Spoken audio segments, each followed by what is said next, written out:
confident than this stat would believe you to believe. But this tells you right here that traditionally when the playstyles question that you asked me earlier, how do they clash?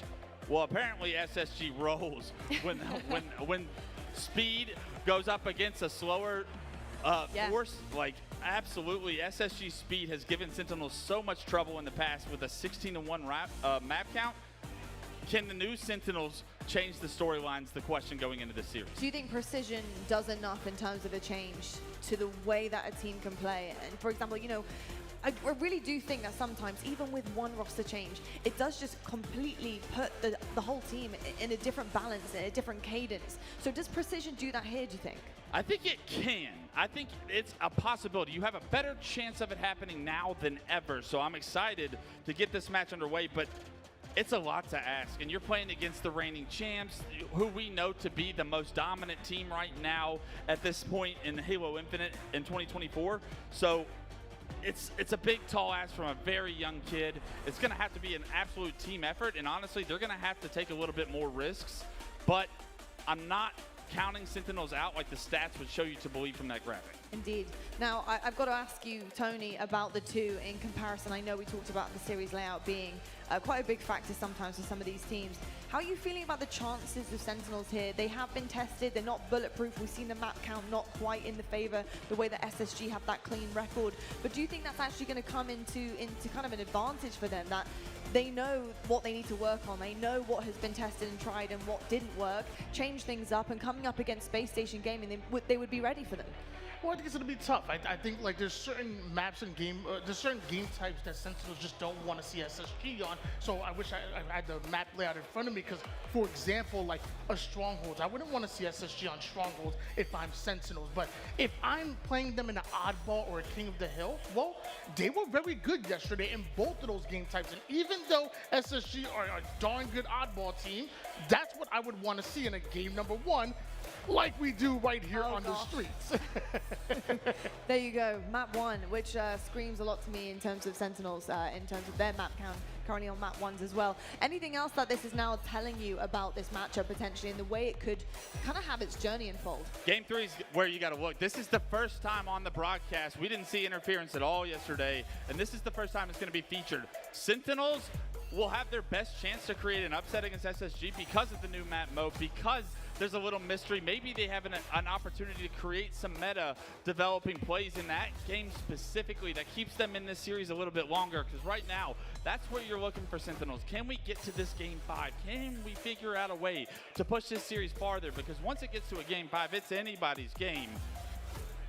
I love the fact that they have an opportunity with that map 3, with interference, not only just getting to showcase it to the world on a big opportunity against two titans right here, but that gives Sentinels so much more of a chance. It does indeed, and it also, with some problems happening right now that we're working through, gives us a chance to have a look at other matches that are happening elsewhere. Wes, Tony, let's red zone.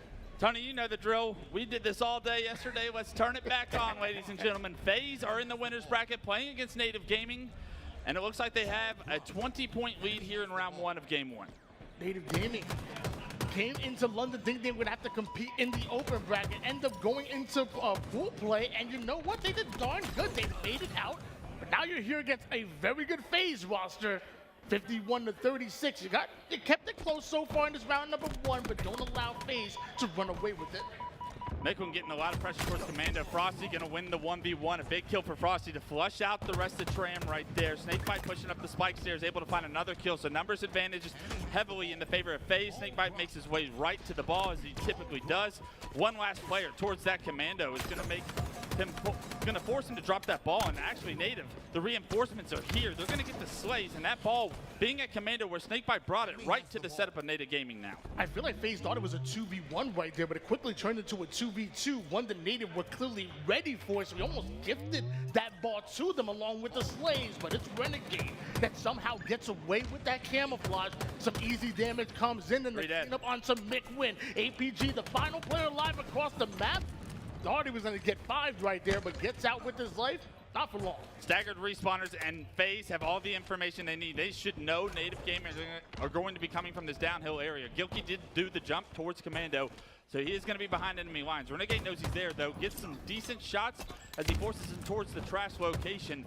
respawners from Native all the way across the map.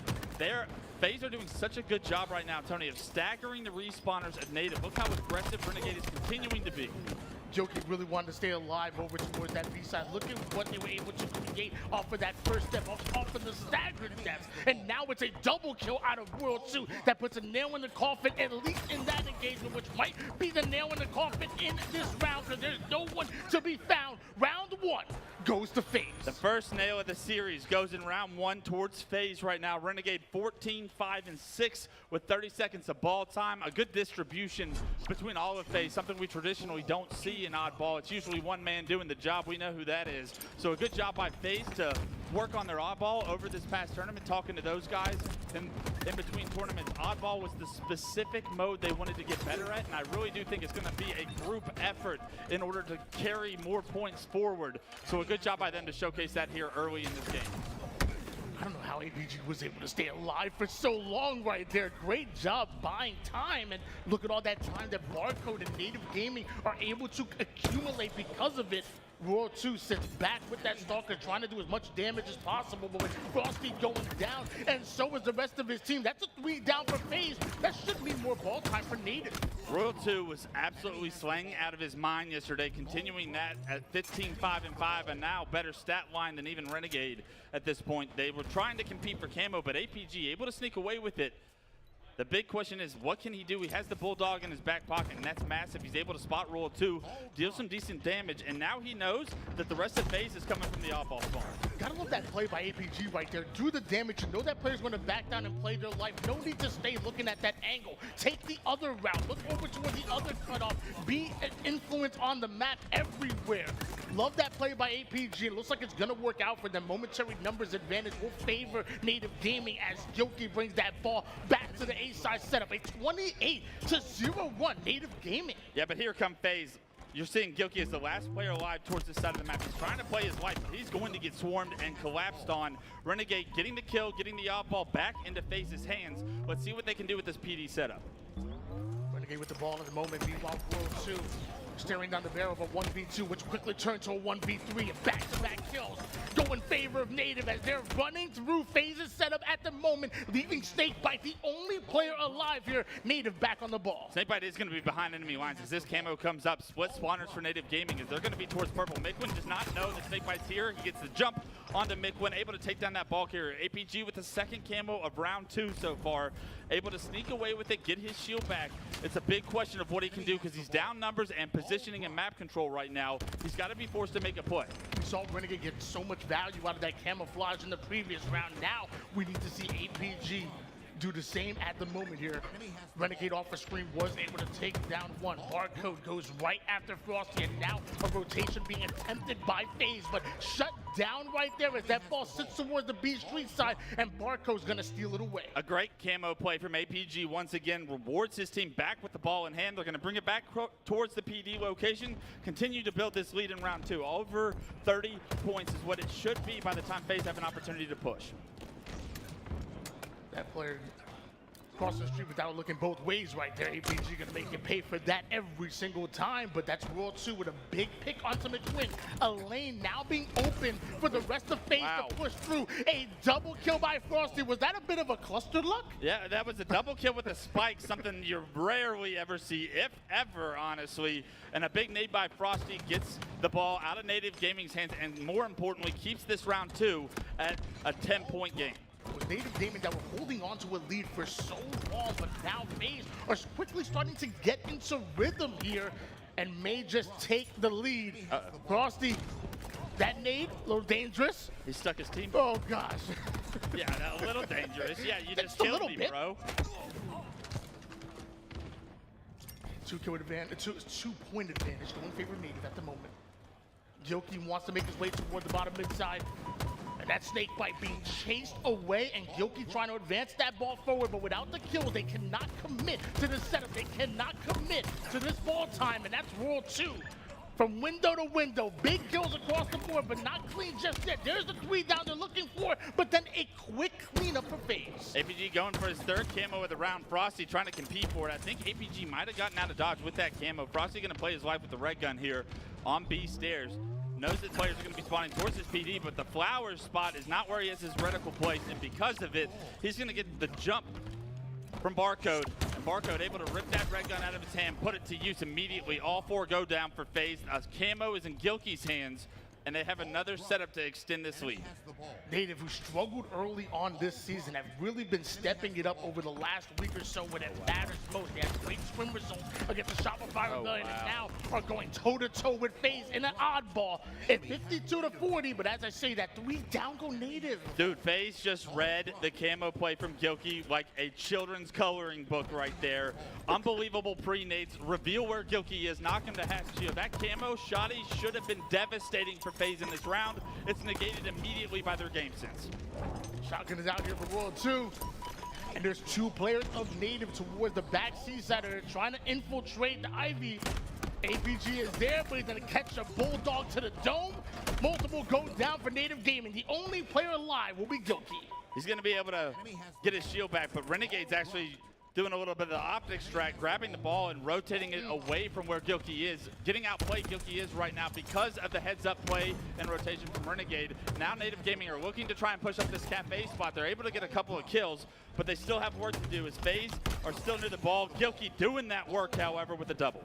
Just a 7-point game at the moment as Gilkey with the interception will keep this ball toward the A side of the map, but FaZe still surrounding at the moment. That's until APG takes down Snakebite and Renegade in a 1v1. He wins those hits. Renegade pressed the melee button and still won the fight against Mikwin right there. Somehow, some way, Renegade doing Renegade things. That's going to destroy the setup from Native Gaming. You see they threw the ball out in the middle trying to play it, but FaZe had the numbers and the space to be able to get this ball into a safe location and get the lead right back in their favor. You notice the moment that FaZe put Native 2 down, they start to widen their influence on the map. They start to take space immediately, limiting the options of Native Gaming, and I thought World 2 was going to win that one, but some quick strafes coming out of Bark. Yeah, Barca with the special movement right there. Left, right is all he did. But Roll 2 getting a little thrown off right there. Not often you see him back down from a fight, but his life he viewed more important than the kill in that moment. And because he stays alive, this FaZe setup is going to be a little bit more difficult. 83-64 lead. FaZe are in their final phase of this game. This is the final push that we're going to see from Native Gaming. If they don't break, this could be a win here for FaZe, and round 2 means game 1. Renegade shooting like that's going to be good things for FaZe fans to see early on this Saturday. A perfect shots with the Stalker rifle there. He's going to be out of ammo, so he's going to switch over to the Bandit. Still has the Bulldog in his back pocket. That ball neutralized with a FaZe 24-point lead. 47 seconds on the clock, I'm sorry, and Native Gaming is going to start to feel the pressure of not just the FaZe Clan members, but the time as well. But a huge 3 down for Native Gaming allows them to grab a hold of that ball, and you're not that far behind. One more round of slays may be huge for Native as Gilkey goes right after Frosty, then repulses right up to catch a new angle. I'm not sure Roll 2 is ready for it, but clearly Snakebite was. Snakebite always has Roll 2's back, has for about 10 years now, and that was a big kill to eliminate the setup of Native Gaming. APG trying to rotate this ball potentially towards where his team is going to spawn. One player does spawn in PD, and APG outshoots Renegade right there to keep his life a lot longer alive.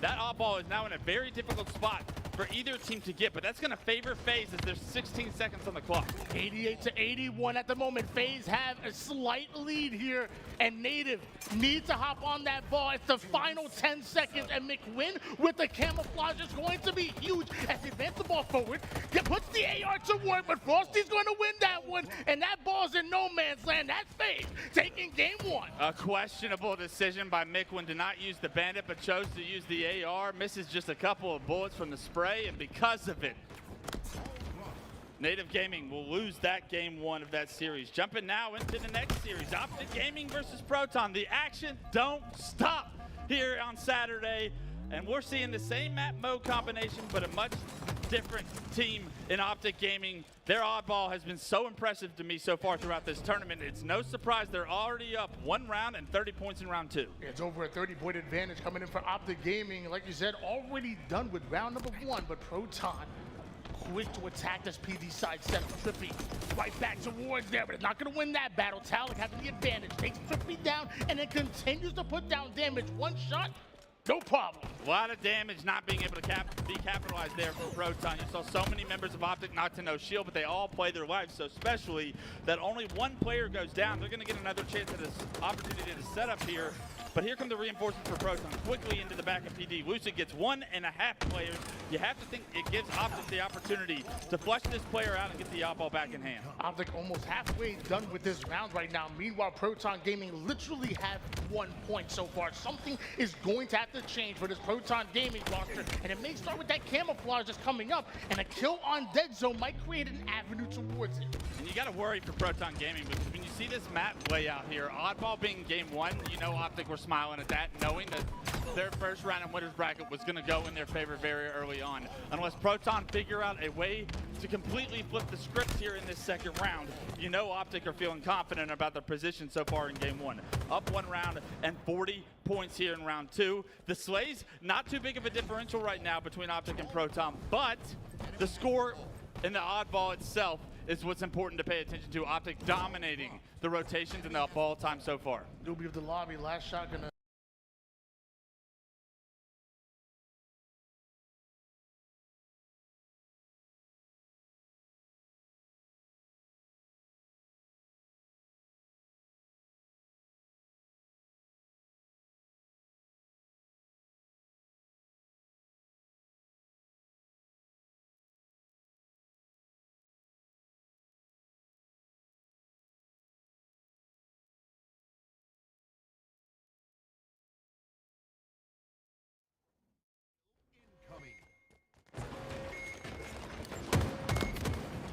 Ready. Enemy team took the hit.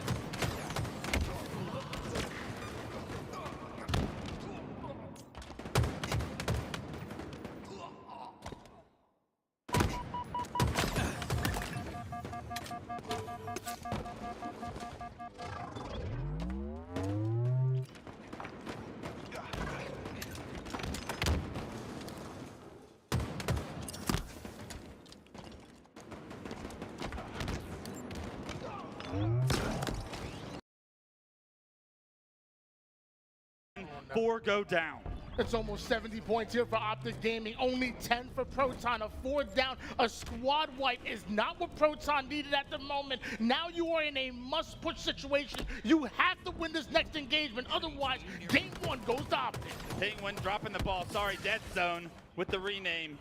Finding himself not just a kill, but some damage onto a second. And once again, 3 go down. Camo in the hands of the ball carrier. Lucid just wants to end this game 1 as quick as possible. Drug takes to the skies over toward the commando side of the map, but I'm not even sure he can make it here in time. It's the final 6 seconds that Optic are trying to put on the board. The nade goes down, nobody home just yet, but that's it. Optic take game 1. No surprise there. Optic Gaming taking the oddball in game 1 in a tough game type to see, but we'll see if Proton can answer back in the Slayers. They have been so good online. We're going right back to the other series, ladies and gentlemen. FaZe versus Native Gaming, game 2 just kicked off, 2-2. Barco with a big double kill on the Snakebite. The snipe is down, but look who's found it. We saw Native Gaming put up a really good fight in that oddball streets, and we're going to see if they can do the same, as they do have a 1-point lead at the moment, and McWin was able to take down Frosty. Now we see a push right through the cut side, right through the camo side, and Renegade shuts down immediately. Renegade, let's see if he can stay alive here. A player that really started to shoot well in the oddball game of game 1. A player you know can heat up on Saturday and carry that momentum to an MVP performance here this weekend. Let's see if he's able to get things going continuously. Barcode, however, able to take down Frosty and find himself the S7. We've seen highlight clips from this kid when he picks it up. He needs to make a highlight clip happen if he wants to get Native Gaming back in this series. Barcode and Native Gaming really want the game to slow down at the moment. You already have the lead. You have the sniper toward the tower side. You want to put FaZe in a position where you can get some easy headshots, and FaZe, they bust right through the front door, right through the green side, and Barcode gets spotted out by Royal 2, who gets spotted out by McWin. Good nade to take down roll 2. FaZe not able to play their lives as well as we traditionally see. A great job by Native Gaming to get an early lead here in game 2. 13-8, you're up 5. Barcode, 2 bullets in the snipe still to play with. And I like the fact that he's anchoring this tower. I don't want him to overextend too far. If I'm Native Gaming, I'm not trying to pressure these players that are spawning in-house, but let's see if it pays off for this decision. Time and time again towards late season 2, we talked about FaZe being one of the best Slayer teams in the league. And in fact, they were the only team to hand Shopify Rebellion a loss on Slayer back in Arlington. But right now, it is Native Gaming, 17-10, playing absolutely lights out, and largely because this man on screen, of course, Barcode has only died 1 time this game. That was a great collapse and a great quick shot. Double kill. Barcode starting to pop off a killing spree with the snipe, making it triple as Barcode focuses onto the player at green. And with Camo coming up here shortly, Barcode has given his team complete map control. A and Z stand up. You got Mind Freak over here in bracket play. You got Barcode going off. 9-1 at the moment, and nothing slowing him down. Gets 2. He is a menace on the map right now. 11-2 and creates so much space for the rest of Native Gaming to be able to compete for this camo. It forces Renegade to back up. Renegade actually focusing on top mid. That camo still up, I believe, as Native Gaming actually have given it up. Frosty makes his way away with camo, but a questionable challenge there on a very open-sided part of the map on bridge. Will lose camo for FaZe, and that's a massive opportunity squandered as the lead is now up to 13. 29-15 lead at the moment. And Native get another sniper in the hands of Barcode, but this time he's shut down right away. Barcode went off with that S7 before, so really big play for Frosty and FaZe to get it out of his hands immediately. Frosty can't hit the no-scope or the quick-scope attempt onto APG there. Frosty needs to take over this game if FaZe want to come back.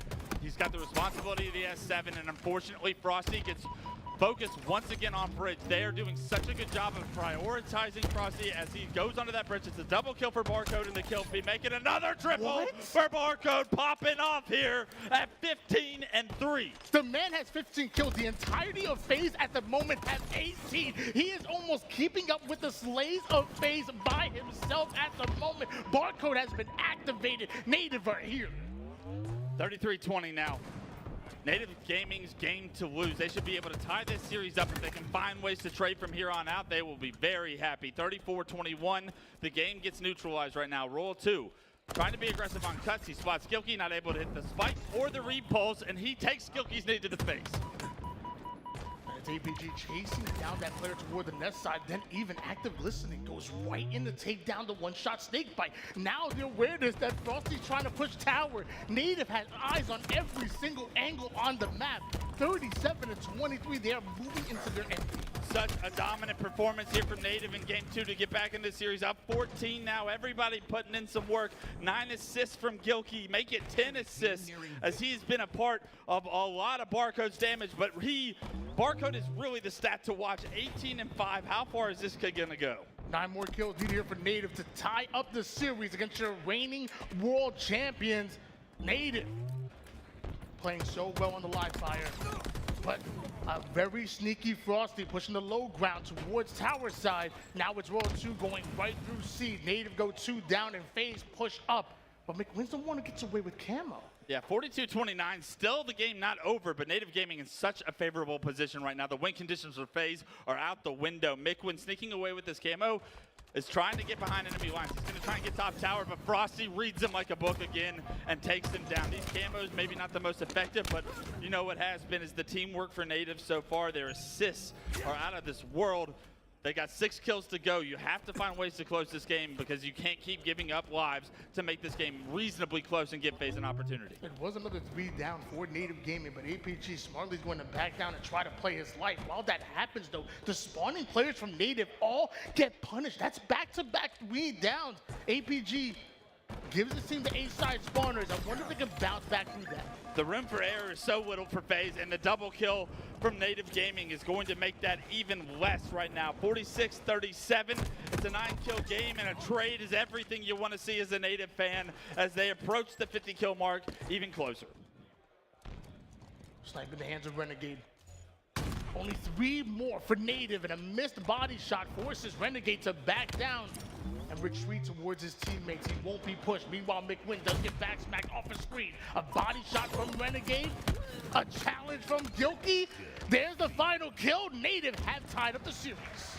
An unbelievable 21 kills from Barcode to tie that series up. And if you like Live Fire Slayer, well, ladies and gentlemen, we got another one going on. It's the Optic Proton series. You saw how dominant Optic were in the oddball. This Slayer, obviously a much closer contest here at 21-19. Double push from Proton Gaming right through the mid-map, and its last shot that ends up being the first one to go down. They were trying to get an advantage onto Optic, and all that happened was Trippy getting away with the sniper, and now they're gonna work a 1-2 combo with Lucid. A 4-kill advantage, make it 3 as Collect puts his first kill on the board. Collect gets his first, and last shot gets his 11th kill of the game right now. Make it 12 as he pushes the player back tower, reach-outs the player towards the dummy ramp here, as he is a special talent to watch. If Proton want to get back in the series, if they want to create this upset against Optic, it will be on the back of Last Shot stepping up his game, and it looks like he's brought that to game 2. They've got a welcome back here for Drunk, but also a welcome to the league for Last Shot right now. I like that. Here for Proton, and if you didn't know his name, you better learn it.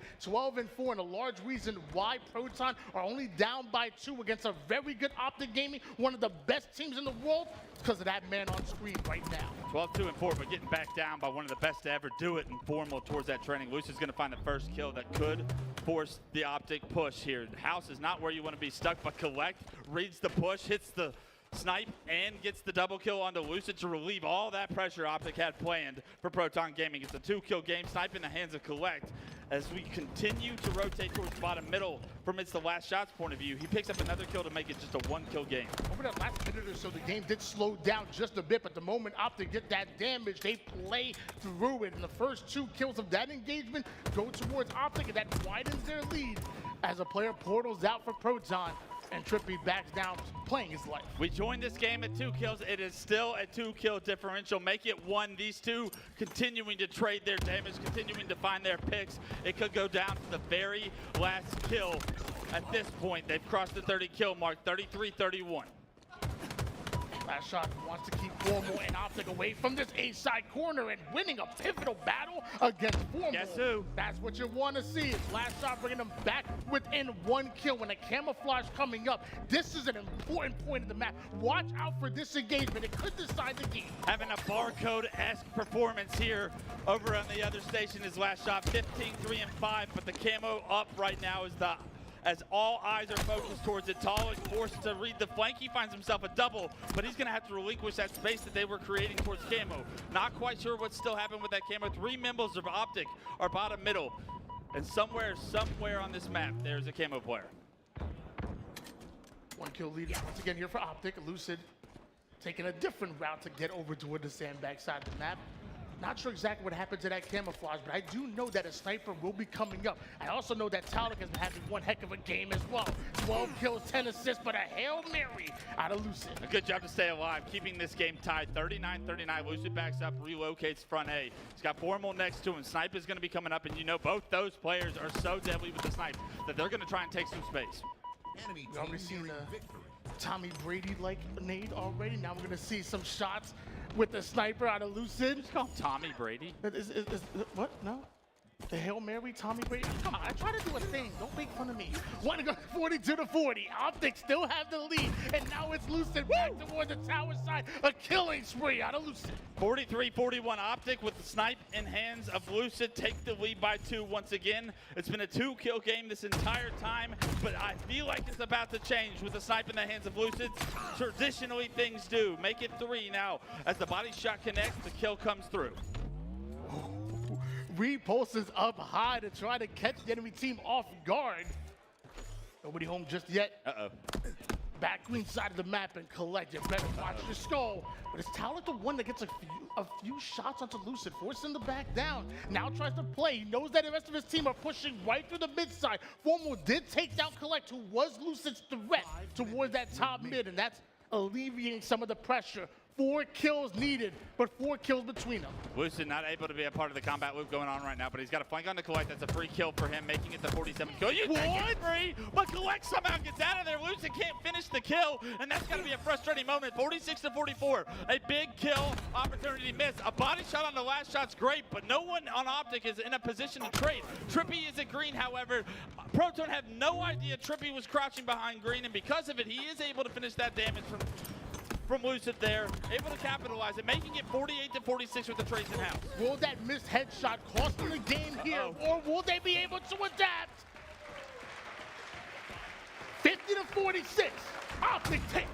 Shopify Cloud9, they got a series going on as well. It's 1-0 Shopify, and this is the team we asked to see more of, the team that we asked to pick it up. And right now, with a 1-game lead in the series, camo in hands, 20 to 13. It looks like they are starting to find their groove here early in the winners bracket. Mental always finds a way to have amazing start to the game. He will often start off 5-0, 6-0, and this is no exception. And of course, the curse as he makes his way toward the top mid side of the map. His first death of the game, but it's still Shopify with the lead. Everybody on Shopify doing their part right now. 6-4, 6-6 as far as the kills are concerned, and the assists are pretty good to match. 23-17, however, a 6-kill game, starting to get closer and closer. As Tusk with the snipe, gonna relocate bottom middle. 2 players going down on each side. As he's gonna repulse back to top middle, try and relocate. Tusk not really finding any window of opportunity, but here comes Cycle across the screen. There he goes down. Cycle gets a double there. Victory. Has to trade out his life in order to get that double, and Shopify Rebellion will keep the lead because of that, and Tusk will also keep a hold of this sniper at the moment for Cloud9. Still no really window of opportunity for Tusk. You want to see him relocate, maybe try and find a better spot to snipe from. He does hit a body shot front tower, but the damage he receives is going to be capitalized on from another push towards screen, right back on screen. Now, Mental and Cycle were able to push screens once again coming off respawn. You can see it's the clear strategy of theirs to try and break that house setup, and they broke it themselves. Now 30 to 21 in the score, and snipe in hand. Two shots right now as Mental, meanwhile suppressed on the other end, putting down damage. 7 kills and 7 assists to his name. Normally the damage dealer for this team. Suspector caught in between 2 members of Shopify Rebellion, and it looks like he may go down or may use that height advantage. Chose not to quantum back, naded himself, and that's going to be a life suppressed one's back. 2 kills going straight towards Cloud9, making it a 9-kill game. Game's still not over because it's only 33-25, but you have to find ways to get kills without trading several more times if Cloud9 wants to come back in this series and tie it up. With less than 20 seconds here for this active camouflage, watch how both of these teams are going to try to gravitate toward this C and toward this A side of the map, more towards sandbags and dummies. It's going to be so important to play your life, obviously, Okay, but here also we go. get the kills to earn camo. A couple of kills not traded. Cloud9 starting to come back in this game. Suspector picks up this camo, and it's all of a sudden a 4-kill game with camo in hand. 35 to 31. And a sneaky Suspector looking to eat away at this lead. And it looks like Soul Snipe and Psycho have no idea Suspector's right behind them, but if it's melee, it's going to cost them. Has to shoot in order to make sure that that player goes down, and Suppressed will make them pay. Camouflage down for Cloud9. It could have been so good for Cloud9 right there, and it went so bad. Unfortunate for Suspector. I thought we were playing the Jaws music in my head as he tries to approach that player with the back smack, misses the back smack, gets revealed, and because of it, it looks like that was a missed opportunity. And when you're Cloud9 trying to beat Shopify Rebellion, those mistakes cannot happen. Phenomenal job, lads. Absolutely amazing. Live action you know, for you. just a little warm-up for you guys. It was a little warm-up. Our main stage action is ready to go. Let's get the show on the road, shall we? Say so. Your championship bracket starts right now. Ain't nowhere to run when the sky fall, when the sky fall. You gon' run high when the sky fall, when the sky fall. You gon' live or die when the sky fall, when the sky fall. Ain't nowhere to run when the sky fall, when the sky fall. You gon' run high when the sky fall, when the sky fall. You gon' live or die when the sky fall, when the sky fall. Ain't nowhere to hide when the sky fall, when the sky fall.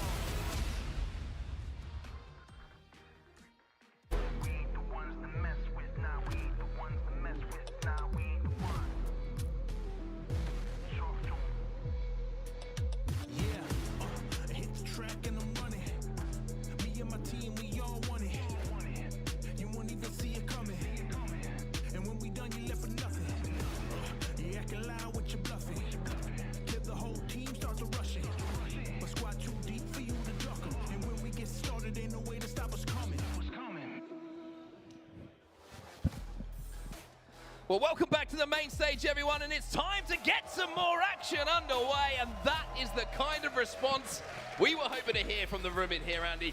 What a game we have. OnStar Bravo here with I would say the great fortune of bringing you this series, because what a series it's going to be. As you can see on our main stage now, we have the reigning champions, Space Station Gaming, their first time on the main stage today, and they're going up against the hot-looking Sentinels. Yeah, right now SSG, of course, overall looking the strongest of your big three based on the Friday performances alone. But let's not forget, Sentinels also looking strong, second in their pool. They took down Quadrant, and also let's not forget, they took Optic to a Game 5 yesterday, proving that they are here to play as well. They certainly are indeed, and the conversation we were having before this tournament got underway was the top three of the top three. Everybody has kind of established that as fact at the moment, right? And SSG are at the pinnacle of that, the reigning champions. But where is the chasing pack? How close are the rest of the teams to that top three? Well, like you said, Sentinels had some pretty good performances yesterday, and this is an opportunity for them to prove that it's a lot closer than some people think. It really is, and they're going to want to shake off the cobwebs of last season, just in case you weren't aware of the record of these two teams overall. I think they talked about it on the desk just a little bit, but 16-1 in favor of Space Station Gaming in this exact matchup last season. So Sentinels know that they have their work cut out for them. However, as we said, their Friday performance might indicate that they are on a very different path. Now let's talk about SSG a little bit to start this off, and why wouldn't we? We haven't seen them on the main stage yet, but they have been cruising through the tournament up until this point, and they have an opportunity to do something that not many teams have done so far in the Halo Championship Series. There's been teams that have managed to lift that trophy, to call themselves champions, but going back to back is a lot more difficult. It really is, and let's also remember that SSG has a huge opportunity in terms of their trajectory, in terms of the legacy that they're starting to write. If they're able to close it out again here at this event, you get the feeling that 2024 has a very, very specific feel, right? However, if SSG falls here, I think everything's kind of wiped, right? Everyone's like, okay, we're back to the drawing board. The big three are still in contention with each other. SSG with a big chance this weekend to really send a message across the bow to say, listen, this year's ours. And as you can see, the player cams there, there's a gentleman in the bottom right that some people who are here in this room will probably know quite well. It is, of course, Legend, the man who was added to this lineup. And let me tell you, as you can hear in the room right now, he has some fans, understandably, the Frenchman back in Europe and looking to lift a trophy here on home soil too. Yeah, Legend on your screen here, taking a look at some objective leadership between the two. Oddball at HCS London, specifically between Legend and Boo Boo.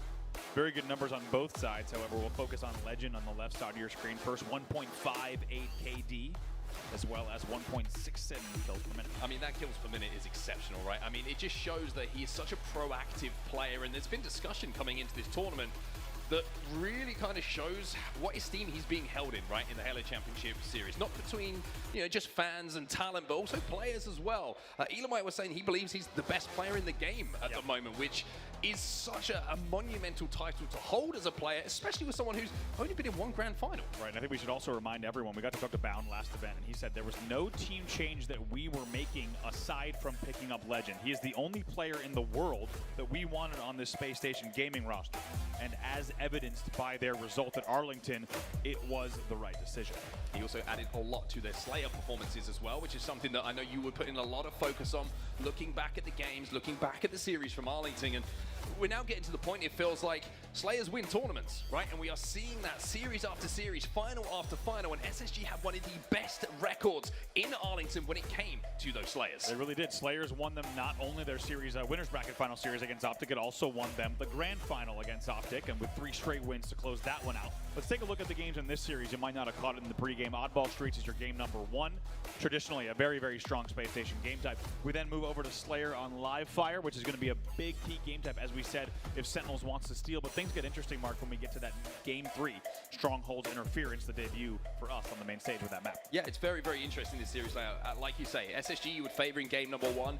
Game number 2, with the expectation on Space Station from their Slayer performances, you may be slightly leaning that way, but we've also seen Sentinels winning some Slayers already here in London, especially when it really does matter. But that kind of question mark is game 3, right? Because we have so little data. Teams wouldn't have played each other a lot on this game type in the build-up. They would have, of course, done as much practice as they can, but when you put it in the grand scheme of how many times they played these other game types, it is going to be exceptionally low in comparison. It is, and one thing I want to focus on for that game 2 Slayer, despite the fact that, as I said, 16-1 overall, SSG over Sentinels, last year. Also 5-0 in Slayers. We take a look at the KD leaderboard. One thing I want to specifically mention is that we did have a few 50-49s last season between these two teams, so they could be very close in that game number 2. They could be indeed, and a lot of talk, understandably, about Legend and what he achieved, but we actually want to kind of take a step back and recognize that this isn't just Legend, right? This is SSG, a team who no strangers to the grand final. It's where they spend most of their time, and I think one player who had just as an impressive performance as he did is the man who's top of the KD leaderboard right now here in London. It's Stellar. He, in my personal opinion, I've been saying this since the first bullet was fired on Halo Infinite, I think if you're having a discussion about best player in the game, Stellar's name, it simply has to be there. It has to be, and how scary for other players, right? Keep in mind, there's other players in this venue right now. They're going to be forced to look at this KD leaderboard and think, how unfortunate for us that we have Stellar and Legend, of course, leading the KD leaderboard, unsurprisingly up top with a 1.48 and a 1.44, coming in a big, big way after Friday's matches, and very, very impressive numbers for them. And they're going to be ready to go here in this series as well. So we've discussed SSG. It's only right that we look at the other side of the stage, right? And Sentinels, we mentioned how they are one of the teams that is chasing the top 3. They want to break in. They want to establish themselves as a grand final competitor.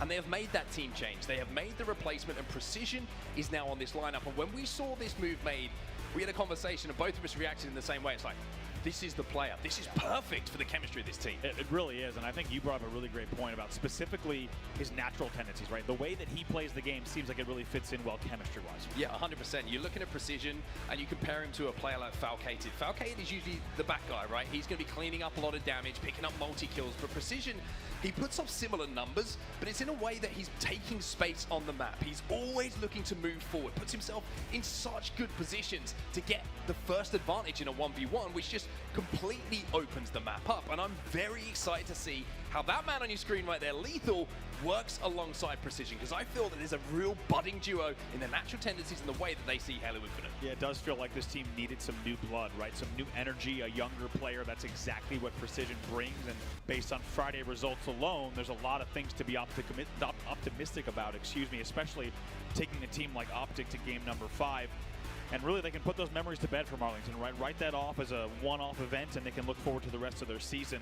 And really, we could call this the first look properly at Sentinels this year. Yeah, I completely agree with that. This is the first opportunity for Sentinels to show what we can expect, not just here in London, but for the rest of the season as well. And one player on Sentinels, of course, who has, I was going to say fond memories of traveling to London, but the man hates flying, so it's probably not as fond as we want to say, is Lethal, right? Doesn't like flying, but last time he was in London, I'm pretty sure that he lifted a trophy. Yeah.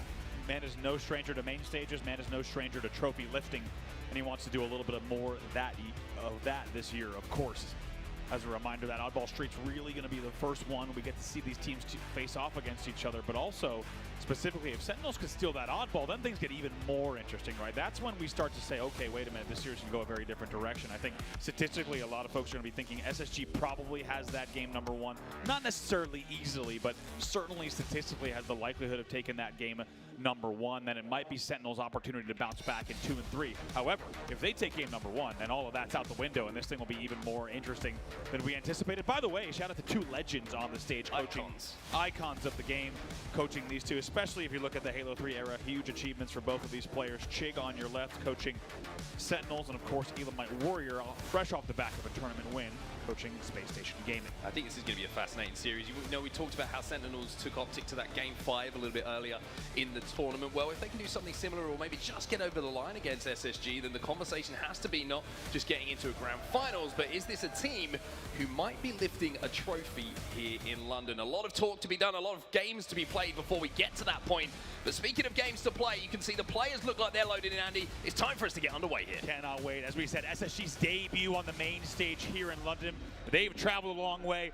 A lot of fans in the room have traveled a long way as well to see this team and what they might bring this weekend here. Game number 1 on ball on Street, Space Station up against Sentinels. Well, let's see who gets out of the hot start here. Opening strategy, always important, of course, on any map and mode, but especially when you have teams that are so evenly matched. This is going to be the perfect play setter, I feel. The perfect pace setter for this series. Oddball's going to give everyone a chance to get into this game.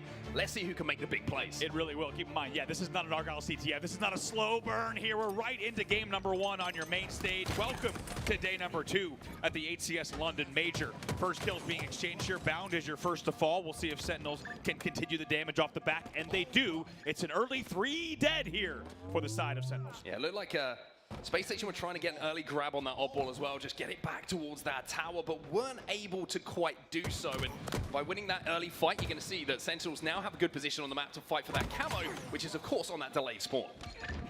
Precision manages to stay alive in the L as well. That'll be more continuous kills coming in. By the way, 5-0 is the side of Sentinels in kills off the opening break, and they're going to be quite happy about that. Camo's still up, by the way. You can see the respect that's being shown for both teams. They want to make sure they get the kills previous to picking that camo up.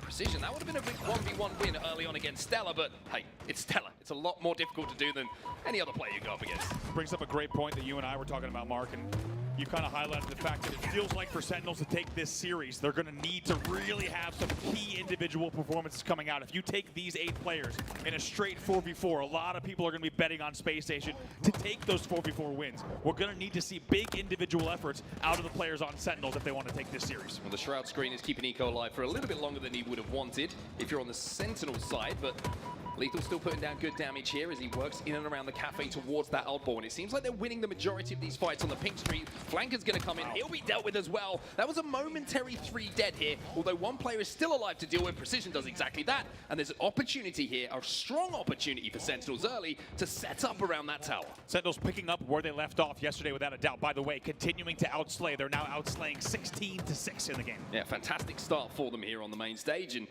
they'll hope that momentum can keep going, not just at the start of this first game, but when they're in those final moments of the series that might decide which way it goes. Speaking of which way it goes, the camo is up bottom middle once again. Booby's away with that ball, and you can see the nades are flying down, but it's Stellar who gets away with it. Stellar needs to make a play here. As we said, being heavily outslayed and also now heavily outscored. It's 41-4 in the game.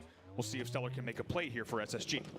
2 dead here for Sentinels. In the meantime, they're trying to flush out Falcated as well before trying to pick that oddball up. And the oddball is still being contested here. Even though the kills are going in the favor of Space Station, that oddball is in a little bit of a precarious place to try and scoop up and bring back towards that tower.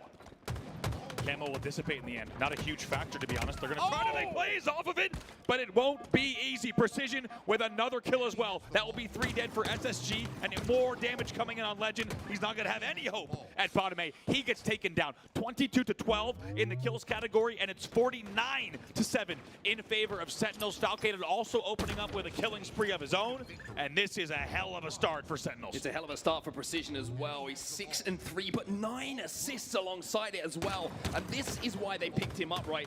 Not many players win an individual fight against Stellar. He has that red gun and he has to be perfect with it. And that's exactly what he is. He neutralizes the flank. He allows the rest of Sentinels to clean up damage. And he's the playmaker here in Sentinels with a strong lead as he now takes down Legend as well. Good damage as well on Bound. That should be cleaned up in back A. We'll see if Lethal can be wise to the task. Going to try to wrap around here and get through the shout. Not easy, though, in a 1v2, but Lethal able to somehow at least sneak out the one and trades the second one as well. Unbelievable, as those kills will come in. Might even have been a team nade based on what I saw on the kill feed, but most importantly, that was 3 dead again for SSG. And look at the score at the moment. It's 67 and rising, with the oddball still in the hands here of Sentinels.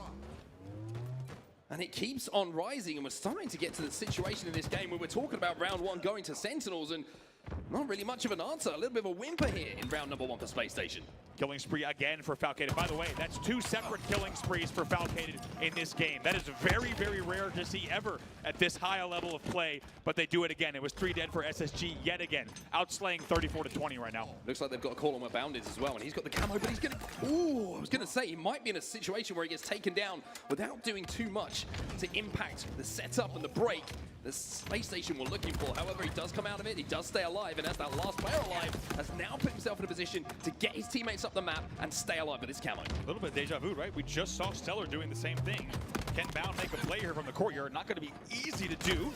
Finally, he's taken down. It will be a momentary on the map advantage coming in. 3 dead finally for Sentinels. It feels like we haven't even seen that all game. SSG now with their work cut out for them. They trail by 64, and they're going to try to mount a comeback. It's the first opportunity, though, they've really had to set up and had Sentinels trapped on a spawn. You can see they got that final kill when they saw where the first spawner came in. So now they can allocate their resources to one side of the map and expect where this push is going to come in from Sentinels. And they're doing a pretty good job at the moment to get that first kill. They have the numbers advantage, but shields have been broken. That's why that oddball is still down on the ground, and a little bit of trepidation again about grabbing that oddball and moving it away.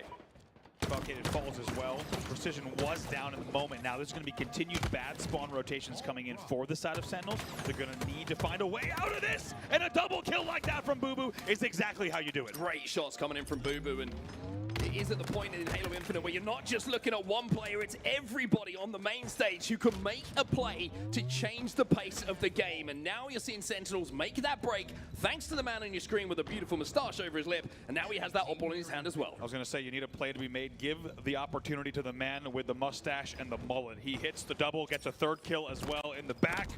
The man's doing it looking good. 90 points on the board for Sentinels. Valkyrie with some good shots as well, a little bit of a peak shot, comes back and finishes off Stellar as well, and you can see with the spacing that Sentinels have on the map, there might be an opportunity for them to get just a few more points on the board as well, but it looks like Camo is the play, and again, the Shroud screen is allowing players to stay alive far longer than they should. 97 on the board, and with that little dipsy doodle on the neons, that will be the round.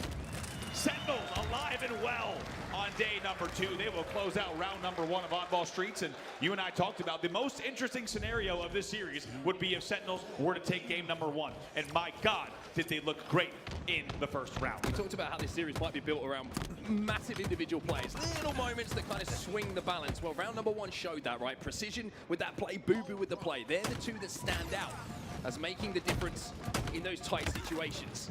At the start of this one, though, it's going to be Space Station who win the opening battle. 4 dead for Sentinels off the rip, and SSG straight on that opal. Completely different start here for the side of Space Station. Maybe a little bit of a wake-up call as they're going to now try to get into a lead here. Only a few points, of course, exchanged early on. And finally, Bound will now have a tram hold. By the way, worth noting, our first tram hold of the entire game so far. We did not see this ball at all in the first round coming into tram. It was entirely held around tower and back A. Finally, he will be taken down, and now Sentinels has a chance to make a camo play. Yeah, it was interesting, wasn't it, the timing of that? It looked like Space Station all got back to tram, but the timing in which it took them to do so meant that Sentinels could get up the map and fight for that camo, and by doing so, not really a lot of time on the board off that hold for Space Station as they had to change their attention. And I tell you what, they had to change their attention, but attention is locked at the moment onto anyone who steps into the red court. Valkyrie, and he is shooting so well at the start of this game. Big play for Val. He also got eagle-eyed. Based on the positioning right now, I think it was actually Bound from B-Rail or so, maybe Laundry, who actually eagle-eyed him with camo and almost shut it down. However, now he's going to try to make a Neon's push happen. They do have 2 down, though, so not going to be a very straightforward push. Going to need to make sure he hits the shots here. Now it's the tower setup in the side hands, I should say, of Space Station. Valkyrie trying to thread the needle through the setup, and like you say, manages to pick up 1 kill on his way forward. And I love this, just a little bit of patience, right? Yep. Even though he got that first kill, he knows the attention is going to be on him. Space Station would have been shouting that call out. Now he's still alive and still causing problems. This is a little wild. The Shroud just fought Stellar in the end. Does win that mental battle, 2v2 on the map momentarily, but Stellar is able to drop and Shroud and really win a battle that would have been otherwise quite difficult to win. Maybe that's the boost that SSG needed. Worth mentioning, Sentinels is still outslaying 63-48 overall. However, we do now see a narrow lead for SSG. Camo going to be picked up this time by SSG, so it's 1-1 at the start of this round, and look at the score. It's so close, and with this kind of little transitional hold at the moment, you're going to see Sentinels go back into a lead, but you would expect Kevin Eco Smith on your screen with a Bulldog and a camo for him to be able to find some kills to break the setup. But elsewhere, look what's happened. SSG have lost a couple of kills, which means that Eco has to play this far more conservatively. Let's see what he does here. Maybe a double and a ball toss is the best he could do, but not easy. Finds himself in a 1v3. As you saw, he was the last player alive, and it's a really tricky situation. The best he could have hoped for probably was a quick kill and a ball toss. In the end, he just got taken down before they could even play the ball. Oh, no. Bound wins the battle. He had absolutely no business winning against Lethal. Once again, maybe an opportunity for them to get numbers on the board. And remember that moment in a few moments' time, because those kind of little momentum shifters can really just motivate a team, fire them up a little bit.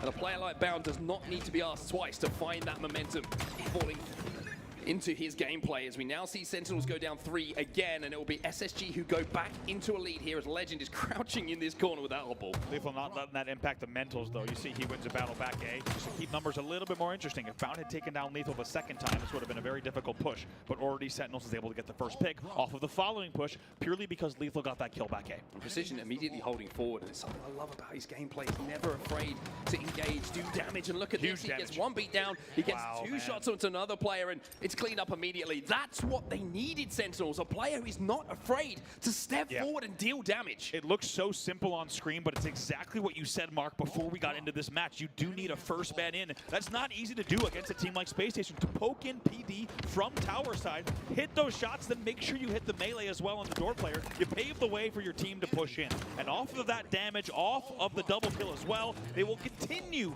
to have 2 dead. They will continue to score now, 56-41. Loving the aggression I'm seeing from Sentinels. It was something we've been critical of them and their previous lineups in tournament, in close games. Sometimes they're a little bit afraid, it felt like, to hold forward, to get that momentum if they get that opening damage and capitalize off of it. You're not seeing that here. Everybody is playing at such a similar pace, and it's looking like Space Station is struggling to deal with it a little bit.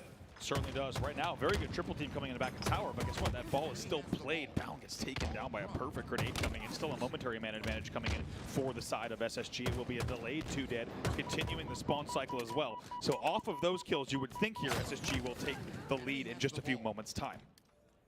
They should be able to with just the distance that you can see Sentinels have to cover before they can engage with Stella, but they picked up a couple of kills elsewhere, and Bound is going to be challenging, but look at the teamwork. Doesn't even get the opportunity to be finished because Boo is there to keep him alive, and Sentinels keep applying this pressure. SSG find themselves 2 dead once again. Eco's on the flank here. Stella's trying to engage a precision inside of PD, and it's a little 2v2 here at the back of tower. Big 2v2 moment, just as you say. Eco tries to go heaven. Wow, big shots coming from Eco to still take out Foul. He needs to stay alive. They're going to try to push out of tires here, 2v2 yet again. 2v2, but oddball in the hands of Sentinels. Boo now finds himself as the last alive, and you can see how difficult it is sometimes to find that player who is last alive. Legend sniffs him out and says, time for you to have a little bit of a think in the respawn screen as SSG will grab that oddball once more, and they're starting to find just a little bit of rhythm here as Sentinels find themselves 2 dead once more, and the lead is starting to grow here for SSG. The trade that Sentinel's going to be happy with. Something's up in Laundry. Things are getting dicey over there. Any battle that takes place in that Laundry window is just getting awfully interesting here. All 8 players alive, and right now SSG with a heavy lead here. They're going to cross the 90-point mark, only 10 points away. Yes, it's a really strong push on the arcade side coming in from Sentinels. They want to try and overwhelm the numbers. And it looks like this 2v2, they've got the opening damage. Legend now finds himself with no shield. He's waiting for Bound to come in and try and clean up some of the damage before he can re-challenge. But Falcated, he's done well enough to get one trade. Legend's trying to finish him off, but the pole dancing, it falls in the favor of Legend. He shakes it best and he comes out with that oddball. 2 dead here. They're just going to continue to hold. You have to wonder if the play ball will come in. Looks like the pressure will not come in time. Legend should be able to close it out. It will be indeed. I was going to say, surely no, but Precision flies in. And SSG with just 1 second remaining to close out this round now have to do a little bit more work. Lethal will find a kill as well, and Bounce found himself alone on the tire saying, I thought we had this round won. Thought it was over. Decides to go in. Precision actually wins the battle. Now it will need to be absolutely perfect plays, but it was a momentary 3 dead. Can Legend get a grab here? We'll have to see. Not going to be easy. Pressure might still come in. Precision or someone should finish. Yes, they do. That will keep 3 dead. Stellar was your last player alive. It's not over yet. Strap yourselves in here, everybody. Precision versus Stellar, not for the first time. It's damage, but it's not the kill. Eco gets another one as well, when you would expect, with Sentinels finding themselves 3 dead, make it 4 dead. The final second and point will be collected by SSG, who are back into this game number 1. Big moves there from SSG. Let's not forget, this game was tied at right around 60 points or so, and all of a sudden it's 90-60 in favor of SSG. They are still being outslayed pretty heavily by 12 kills. It's 96-84 overall, but guess what? We wouldn't have it any other way. 1 round will decide it between these 2 in game number 1. And one thing that's standing out for me a little bit statistically is you're looking at Stellar and you're looking at the stats 17 and 21. It's not what you're used to seeing, but you're also not used to seeing him having over a minute of ball time in this game so far. So Stellar showing that the objective is never frightened of it, and he's been the man that's been tasked to be responsible for getting those points on the board. See what Stellar can do. So often in these early games, it's a player fighting from the L. We've seen time and time again just trying to make sure you can push out very good shots. A little reversal comes in against Falcated. That was 3 dead momentarily. Boo-Boo's your last player alive. Probably will. So glad I didn't speak too soon. Leave it to Boo-Boo Doo-Boo. Somehow stays alive with the camo. Lethal said, I got you, buddy. Don't worry about it. You use that camo to get us back into this round. You use this to break this setup, and that's exactly what Boo-Boo is doing. Damage from the red gun. It can't really be matched, apart from if you've got a bulldog. However, here's Falcated to keep Boo-Boo alive. Everybody taking turns to keep each other in this. And with 3 dead, we've seen what Boo-Boo can do. Let's get into a listen in here with Sentinels. Charles up. Yeah, and Nest. One shot Nest, you go, one shot Nest. I have to back up. Yeah, back up. Purple a little. Yo, up driveway, up driveway. We have purple, we have purple. Be a hard first death. Be a hard Top driveway. They're all gonna be B. Yeah, and already music, already music. And Ivy steps, Ivy steps, Yo, in PD, in PD. I have death camp PD. Trash weak, watch out trash. He's back A, hitting back A right now. He went top, he went top A. Bureau. Help you, Ethan, help you. 25 camo. Nice. One bureau, guys. I spawned your PD, I have your PD. Watch my mid cross. Yeah, I am. Could be there already, I just got it. Yo, on me, heaven. Driver to bureau. Could be PD or something. Yeah, watch it. Yo, arcade weak. Arcade will die. Purple, I think. Yeah, camo guys. Already purple, I'm weak. I'm here. Weak bound. Dude, I got Two. two. Two here. Oh, I'm netting. Go one shot. You put your cabin now. I got him. Keep trying to milk, Two shot bound, two shot. On the. He went ATM window. Camo's up. Two there, different guy. The other guy went ATM. They have camo up stairs. One tires. Absolute one bullet. ATM window. Yo, front A. No more trying. Bottom A. Fair enough, yeah, fair enough. Bottom A and cafe. Hey, we're dead. Yeah, two Two sides. Back in. Bottom A, one shot. That's nice. We're dead. Bottom mid or something. Let's go, trash. Weak. You want bureau fast? Bureau, go. Three pillars. I'm about to flank piece here. Hold on. Yeah, already caution. Full. Lance, one shot, Tiger, one shot. One shot PD. Tiger dead. Could be Mike. Back PD Feel door. that guy. Back PD door. Yo, purple. Back PD door. Yeah, weak legend. I'm at B, I'm down at B. Yeah, weak back PD. Cafe, one shot. Yeah, weak heaven. He went hollow. Bottom mid, chasing bottom mid. Back A. One thing that's impressed me from that listing is you can see Sentinels as they go 4 dead. I will say it's just the communication in making sure they're prioritizing the kill in the comms. What is the most important one to go for? And they all collapse and work towards that target. Also with amazing performance once again, continuing to slay heavily and also now leading 53-24. Amazingly calm in that list. And you even have Precision just absolutely just breaking some ankles there with Stellar in the bottom A battle. And just really impressed with how calm and collected this team is.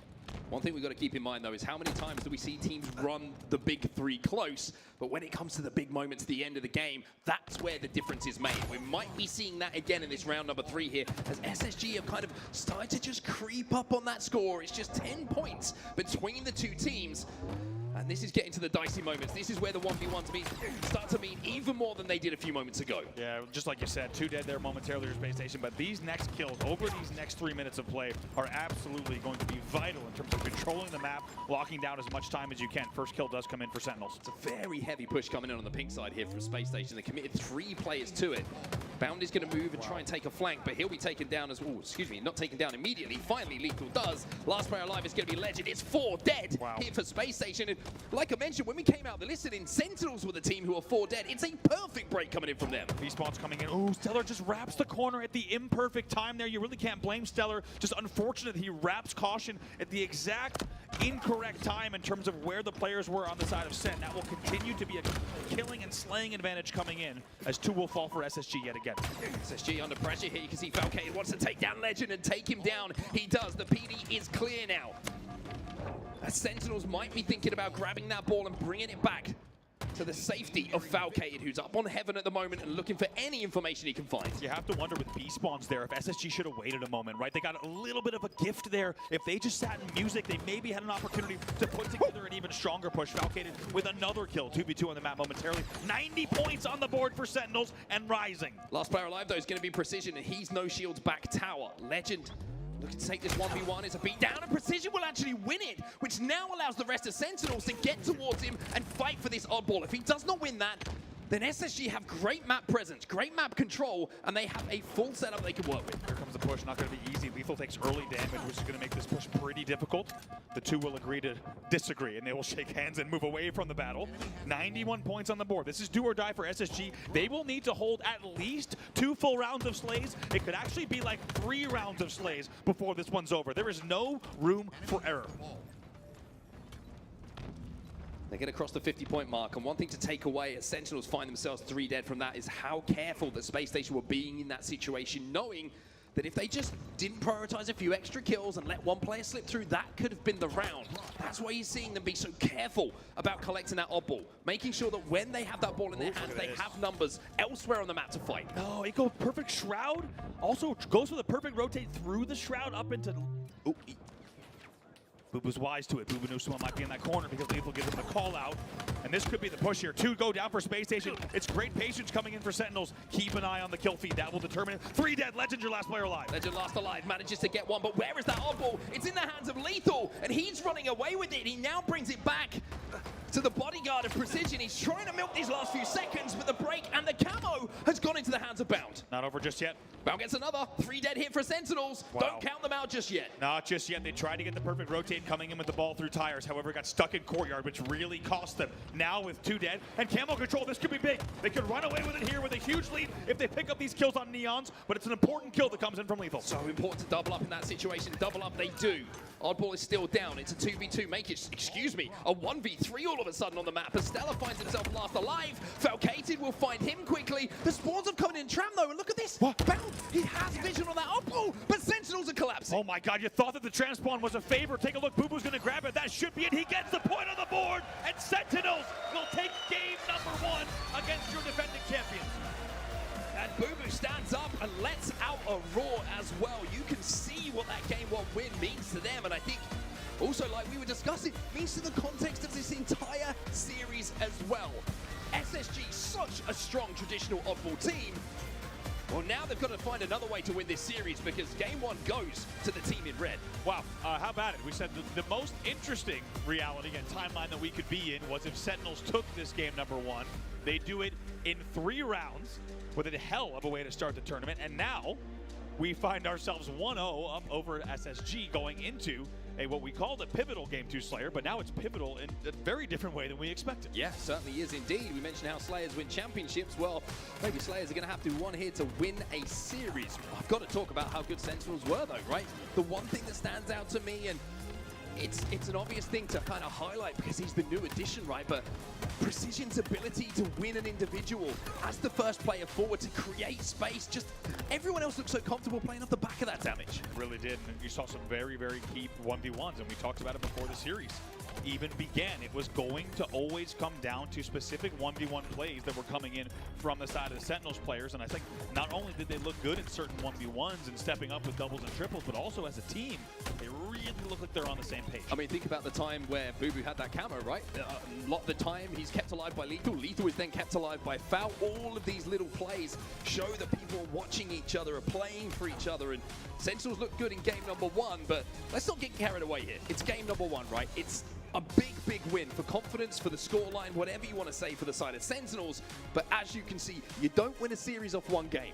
Right, an important piece though, it's I think one thing to circle back to that we should, not easy to close out against the big 3, and there were many moments in both rounds 2 and 3 where it looked like it was not going to work out for the side of Sentinels. Of course, SSG does take that second round, and however, when you saw it was about 98 to 70 or so, it looked like Sentinels was maybe going to play upset. Instead, we take a look at Bound and Legends numbers here so far.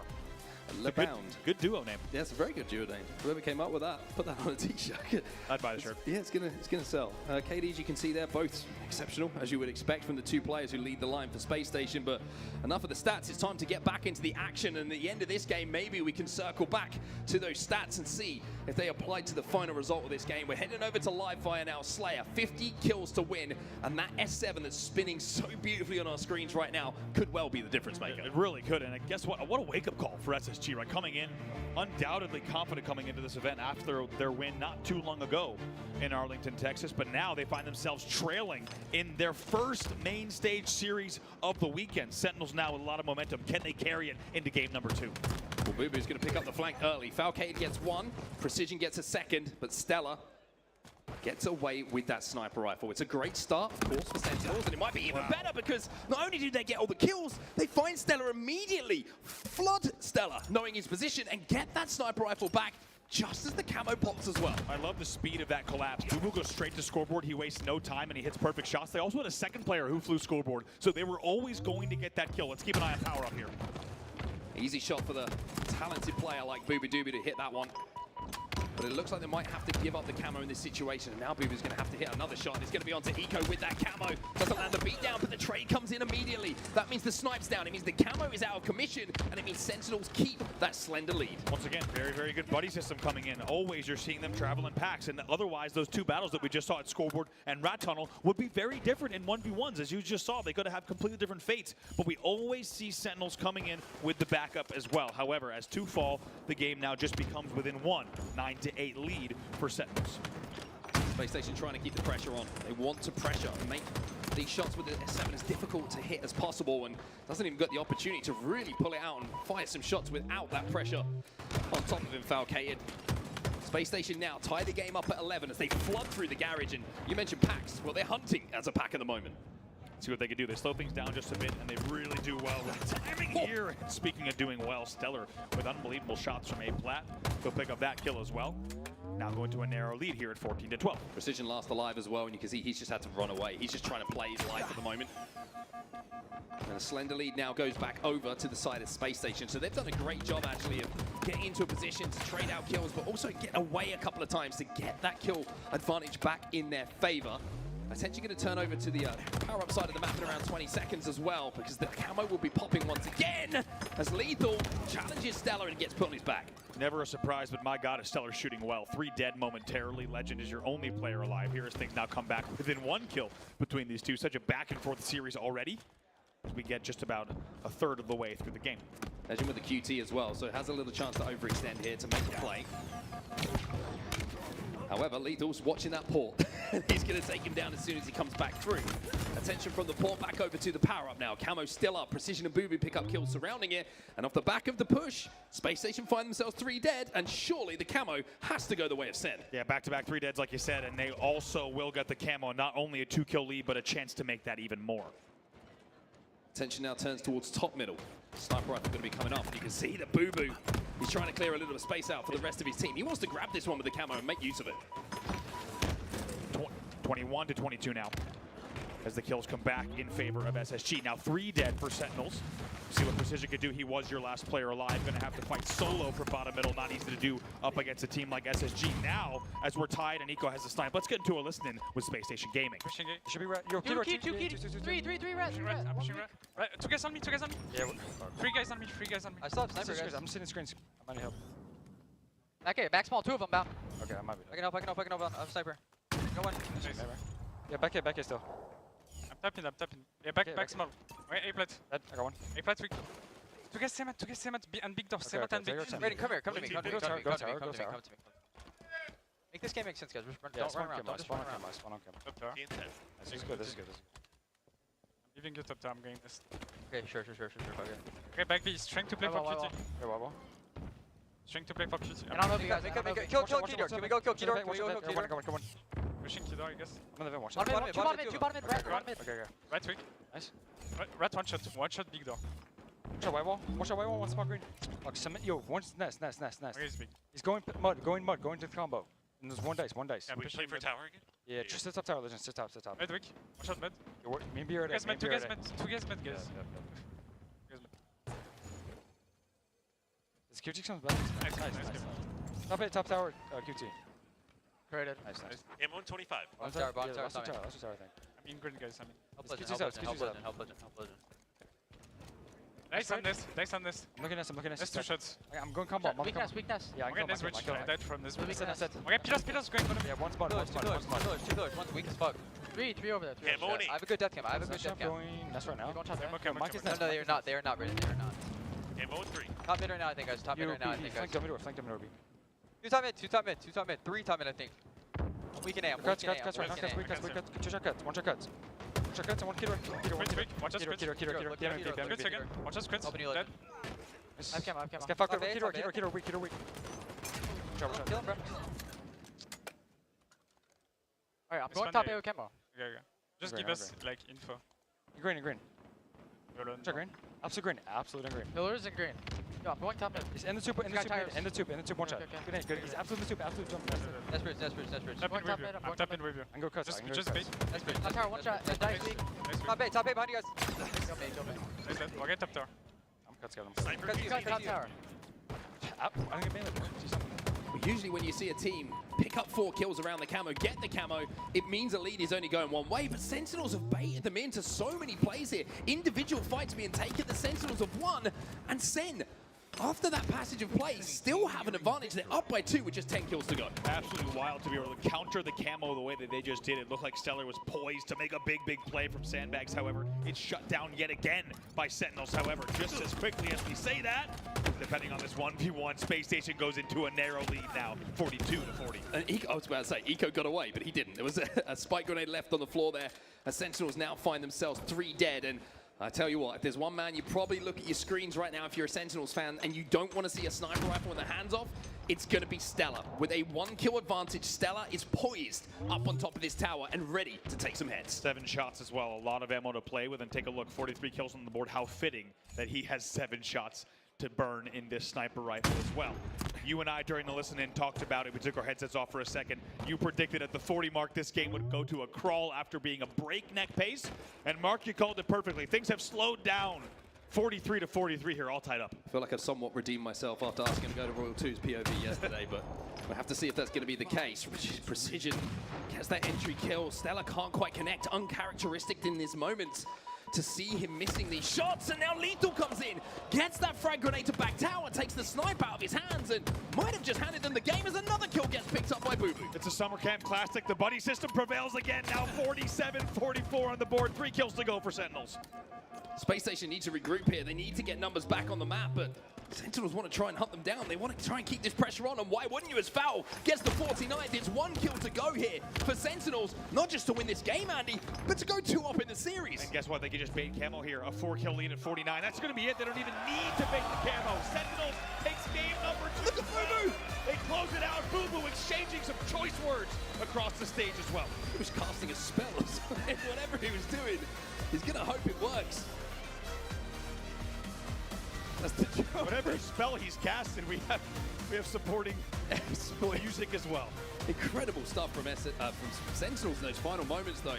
I mean, we've seen that end game 1,000 times now on Halo Infinite, right? And usually Stellar up on top of the tower, he's going to peel someone. He's going to get your opening. He's going to be able to hit a body. But the constant pressure and also the fearlessness, I would say, for that push on the cuts to try and isolate and take him down.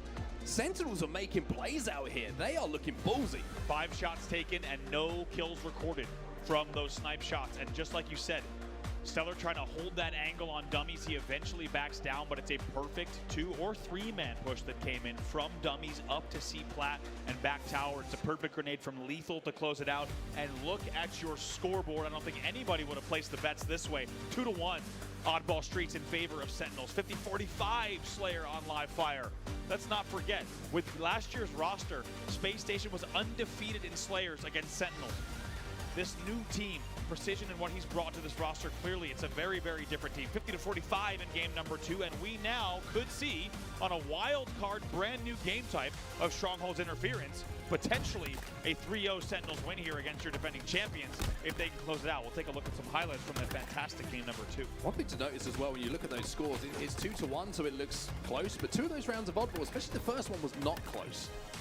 A Slayer, I would say, between 2 of the best teams that we have in the Halo Championship Series, when you're taking on a team who's just won a title, a 5-kill difference, it's a pretty comfortable one when it comes to that final moment of the game when you're calling yourselves the winners. These are some of the stats as well from Strongholds at HCS London, and no surprise to see the 2 players on your screen who love to be aggressive and rotate around those hills. This is going to be a real battle here, and Bound needs to be the player, you feel, for SSG to just step up a little bit in this game and prove that maybe he is the one who can change their fortunes. Yeah, really what we're expecting to see. Very rarely do you see Bound go negative in a Slayer. He just went 13-16 in that last one. So going to be looking, they're making sure that he's in the right places at the right time, but let's also not forget, they're not going to have a ton to fall back on in terms of the amount of game type time they have on this game number 3. I just want to say as well, Precision, the man on the right-hand side of that stat screen, he went 17-10 in that last game. And when you're looking and you're doing your scouting, you're hoping when you sat down at the end of a game 2 and you tune up in the series that the new guy's putting up those kind of numbers. It makes you feel much more comfortable in the decision that you've made. Sentinels management is somewhere in the back of the room, and there's like, yeah, new guy's not bad. 17-10 in a game that we win by 5, we'll take it. Precision looking so good unsurprisingly, we were so excited to see what he might bring to this roster. We know Sentinels fans around the world were excited to see what he might do, and it is an unbelievable start for them up against Space Station. They lead 2-0, and they're 1 game away from closing out the series. Well, something interesting to mention here, you can see Sentinels smiling, understandably so, 2-0 up in the series on the main stage, sat in their seats, ready to go. SSG have just stepped away. They've taken that opportunity to step away and just collect their thoughts away from the main stage, and they did something similar in Arlington in a grand final, and then they won a few games in a row that took them to a championship. It's true. We should mention optional break, of course, for these teams after a few sets of games, depending on the length of the series. If it's a best of 5 or a best of 7, those are a bit different in terms of when those breaks are allowed, but SSG does take theirs. Maybe a bit shaken, caught off guard off of the first 2 games. Certainly not where they expected to be after their first 2 games on the main stage. And now maybe a chance for them to refocus as you get a chance to see the stage from this angle here. All 4 seats are vacant. As you said, SSG has stepped away to have a quick chat, and Sentinels with a lot of time to think about this game number 3. But this one's going to be interesting because both teams, of course, it goes without saying, have the least amount of game time on this next game time. Yeah, I think it's an interesting game type to talk about, but I also want to talk about the interesting setup that you have as the main stage, right? Because if Boo Boo stands up and screams across the stage, you probably don't quite hear it from the traditional main stage that we have. You bring up a great point. At a traditional main stage, you cannot even stand up and scream across anything, right? Exactly. You'd be screaming down a 40-foot gap down the line. However, instead, we knew this was going to be fiery and dicey when we first saw this room. To have a traditional kind of head-to-head setup was going to allow for a little bit of extra fire, a little bit of extra, English, pardon the pun, in the series. And Boo Boo's already taken advantage of that, and now we'll see what SSG comes back with. Well, this is an update from the championship bracket for you at the moment. You can see the game we're watching right now in the winners' quarterfinals. Sentinels with that 2-game advantage, 1 away from closing it out. And whoever wins this game, well, you can celebrate a game against Shopify Rebellion in the winners' semifinals as they took down Cloud9 3-1. On the other side, FaZe Clan, they get the job done as well, 3-1. Optic with a 3-0 against Proton means FaZe Clan versus Optic Gaming is waiting in the wings. Later today, we can't wait to jump into that one. We'll also take a look at the elimination side of the bracket as well to see who has already dropped. Try again. Reversal Perfy. Nailed it. Waiting for their opponents. Cloud9 and Mindfreak will be facing off each other as well. Native Gaming and Quadrant, an elimination match. That's a high stakes one as the trumpets start to roar behind me. Proton Gaming and SWAT Esports will be your last elimination match that we wait for down at the bottom of the bracket. I didn't realize how much my life could improve by just constantly being followed by a trumpet and a drum, but here we are. Doesn't matter how many times I stutter. As soon as the trumpets start playing, everything is just fine. As we get ready for the next game on the main stage. Just in case you're just joining us here, we have an unbelievable start to day number 2. It's Sentinels versus Space Station Gaming. And Sentinels right now 1 game away from not just the upset, as SSG re-enters the room and they will retake the main stage. Sentinels not only 1 game away from the upset, but also 1 game away from a potential 3-0.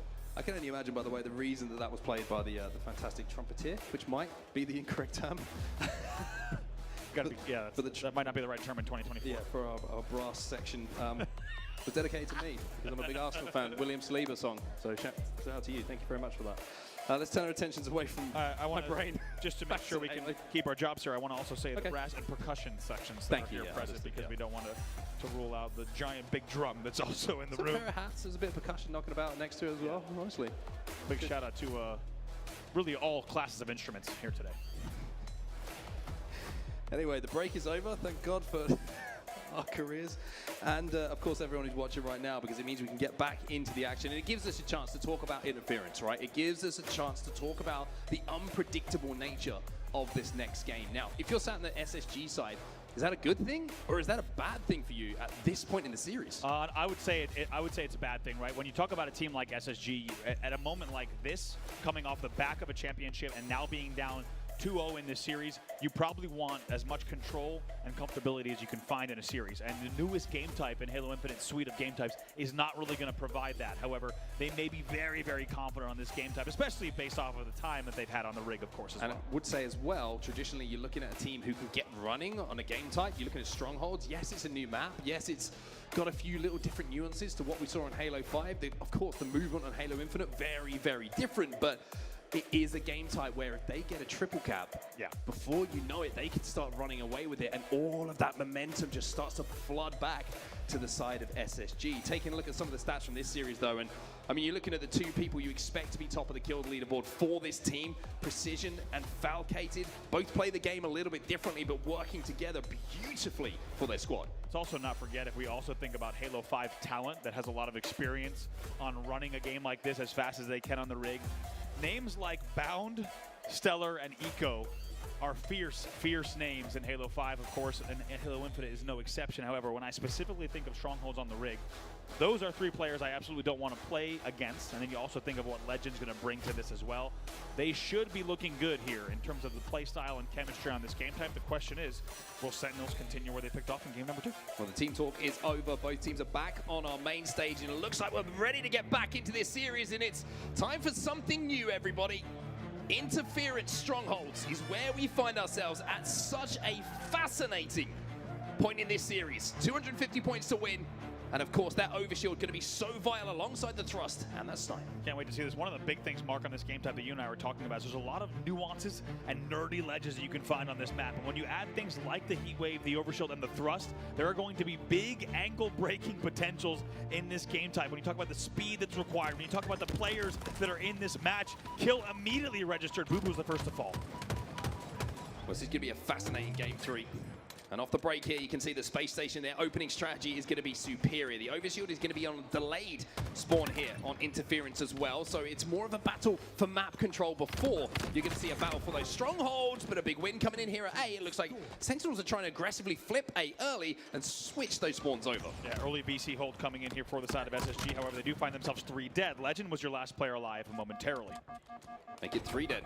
Overshield is still up, and Lethal will be able to collect that one. So Bubu now turns his attention to B, and it looks like they're going to try and hold the inside of the map here on interference. And having got the numbers back on the map now, they're going to have to go up against a full SSG, but Lethal still has that overshield as he puts shots onto Legend on the car. Yeah, still 50% or so, just under overshield to play with. He's going to want to use this as best that he can to get to the action right away. Bound just peeking though. And look, Lethal can't find any targets that are really easy kills at the moment. Bound with the thrust, Bound with the heat wave, but oh, Lethal with the double kill. A veteran play from Lethal. 3 dead. Bound is your last player alive yet again. That will be more points on the board for Sentinels. A veteran play from a man who has many, many hours on the rig. Take a look at that. It was an attempted bait and switch in the White Hall against the overshield player. Lethal was so wise to it. He does not follow that kill left. He waits, he backs up, he anticipates a player pushing right, and he turns that into a double kill. And that will also turn into continued scoring now. 50-12 in favor of Sentinels. And not for the first time, Lethal took the hands took the heat wave out of the hands of Space Station there. He did it twice, and that means with the narrow hallways that you have and the ability to kind of loop around and pick up kills with that close range weapon, it means they don't have to worry about that too much. So one important kill is great. Picking up a +1 is always good, but if you're taking that weapon out of the hands of your opposition, it gives you a little bit more freedom on the map. Another double kill comes in here. Overshield popping right now. Should be a grab. Let's see, I think it was Falcated who jumps on it. Legend tries to get an angle from the sewers, who will not be able to do so. It's another overshield for Sentinels, and they will continue to put kills on the board right now, outslaying 13-10. It's a reset on A, it's a conversion of B, and look at this, Falcade already pushing elbow, trying to see if he can get some shots and pressurize the spawners. All of SSG at the moment are trapped on the back railing and in the long haul, and they're going to find that out at the moment, and they're not going to worry about pushing. They know that Fal has that overshield. They can put damage down. They might be thinking triple cap here. They might be. I love the timing, just like you said, the pace, not rushing anything that they don't need to. Fal somehow just staying alive yet again. Eventually he's taken down, but it was 3 dead. A 1v1 Precision should be able to take this one. Didn't need to trade, but once again, right away, Bubu is there to get the reset on C. They will continue scoring. They've crossed the 80-point mark. It's so important for them as well to manage to pick that up, because if they didn't get that reset, they didn't manage to convert C, then SSG had done a pretty good job there of getting hold of A, and that would have been scoring momentarily going back over to SSG. But if you're looking at kills at the moment, the last few moments you felt it's been all Sentinels, 98 points and rising. They're about to hit 3 figures here, and hit 3 figures they do. And they do it, and as they cross that 100-point mark, let's get into a listen in again, the Sentinels. Snipe behind you, snipe. Yeah. Another one, E2? Yeah. So I hit him once, like E2 to the white, E2 to the white. All start A. Drop E2, E2. Shot it past 2. In basement. It's okay if they give it in. It's okay. Okay, yeah. E2 or something. Yep. Hey, look at B. One shot B. I need your snipe, Ethan. Yeah, 30 for Obi, guys. 30 Obi. one shot to B still, one shot to B still. Yo, basement window, basement window. Toss down, Mike. Toss down, Mike. One shot basement window, Ethan. And one will be one shot sewers. One shot sewers. Nice, nice. And an A, and an A. A and bottom nest. Bottom nest. He's going open field, open 15 field. Open field, he's going. Alright, 15 OB. They're gonna rush you. They're gonna rush you from barrels. Yes. I'm here though. I'm here. We spawn there. 10 OB, guys, 10 OB. 10 seconds. On tower, man. I pop. Jump on tower. Yeah, and top tower fighting you. Yeah, down one. Come in, good. If I kill the base window, that was. Still in the corner. Yeah, close, close. Right now. Yeah, One corner, guys. And I under gotta be down. 2 1-shot barrels. Hey, one shot. And what's the top snipe? Going snipe all with us. Snipe all with us. Nice. Snipe all with us. Just milk him. Just buy time. No, One sewers under nest bridge. Under nest bridge. Got me. Carbine no camo. Or OS. Where's the bottom Almost, nest? I don't know. Good sewers. He's spawning us. One shot under nest bridge. He's in sewers. Don't cap this. Do not cap this. I have death cam. We come out the Sentinels listening and back into the game, and momentum has completely shifted. It is a triple cap that came in for a few seconds, and then 1v1s, then team kills started to happen, and all of a sudden you can see SSG have held this triple for quite some time, and the score is about to flip as well. Sentinels find themselves 3 dead, and you can see Legend, he's chasing down the final kill on Boo Boo as well. Wow, I mean, an unbelievable run here coming in from SSG. They were also trailing, by the way, 24-17 in slays, and now they are outslaying Sentinels for really the first time in this series, if we're completely honest. It's a very, very different game, as you said, than when the listening started. Just like that, 150 to 115, essentially a 90-point unanswered run. Well, finally they get some kills here, Sentinels, but they've been on a split spawn for the last 60 seconds or so, it felt, where they've just been able to flood one of the strongholds, use their numbers effectively to get the kills, and then off the back of it, reset one of those strongholds, 165 and rising. And for the first time in this series, you really feel like Sentinels are being asked questions here. How do you play off the back foot? Falcao are going to slow things down momentarily. Legend trying to clean up the damage, but it looks like Sentinels will quell the bleeding for a few moments. Yeah, not able to do it just yet, but Legend waits for the help, wisely so, as he picks up another kill here at C. They will now continue scoring with an AC hold. And must be said, Mark, how about it? You see SSG's first overshield of the game, and just like that, they go on really a terrifying now 150-point run, unanswered, continuing to trip cap. The next overshield's in 15 seconds. They could decide the game. Yeah, they have an absolute stranglehold on the map at the moment. Falcao gets 1 kill again. Booby's trying to convert A. They've just got to play for 1 at the moment. If they can get 1 stronghold, then they can play around it, get players back on the map, and this is their opportunity to do so. SSG went 2 dead. Legend is going to be trying to clean up more, but 2 dead doesn't mean too much when you've got Legend still on the map. The overshield will be picked up as well, and SSG are rolling as all of Sentinels have gone to sleep. Well, Lethal tried to get away. He almost dropped there to basement, almost got away with the overshield at the very last second. You could see the animation happening thanks to the player outlines. Lethal was split second, milliseconds away from finishing that overshield pop. Instead, it's a trip cap at 235. Overshield still in hand. This one is all but over. Look at them, they're trapped. They're absolutely trapped at the moment. The overshield is still here. As you can see that the takeover is complete from SSG. And from nearly 100 points down, if you turned away for a few moments, you would not have seen what SSG just did. That was dominant. Dominant, and to be honest, I think it's what you and I, basically what we talked about, the amount of proficiency on the rig in Halo 5 from players like this on the side of SSG. That's what we expected. Now, it took them 3 overshield rotations to get that first OV, but once they did, they never looked back. That game ends 250 to 115. We'll take a look at some highlights, and you're going to notice something here. There's a big shift that happened in this game.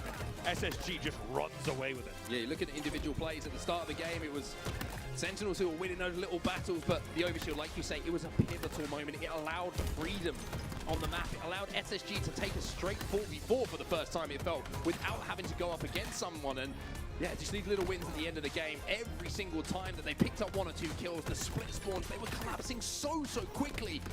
And Sentinels just couldn't get back on the map. I can't really remember a last time in that 60 seconds that Sentinels had 4 alive. No, I absolutely can't either. By the way, thanks to those highlights, we did get to see what the exact run was. Essentially an uncontested 180-point run in that game to close it out in the end.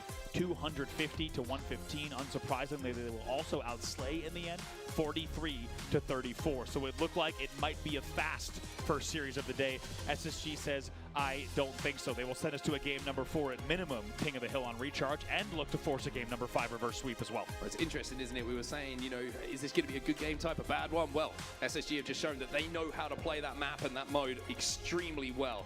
King of the Hill, though, that's what we need to focus on now, as we can see the records so far. Space Station with a 5-2 record, where Sentinels straight down the middle, 2v2 for them. I mean, how about it? If you wanted any reason that we thought we were going to force a game number 5 in this series, this is the exact stats card that would suggest that that will be the case. SSG looking to make this a bit of a longer series, perhaps, than everyone expected.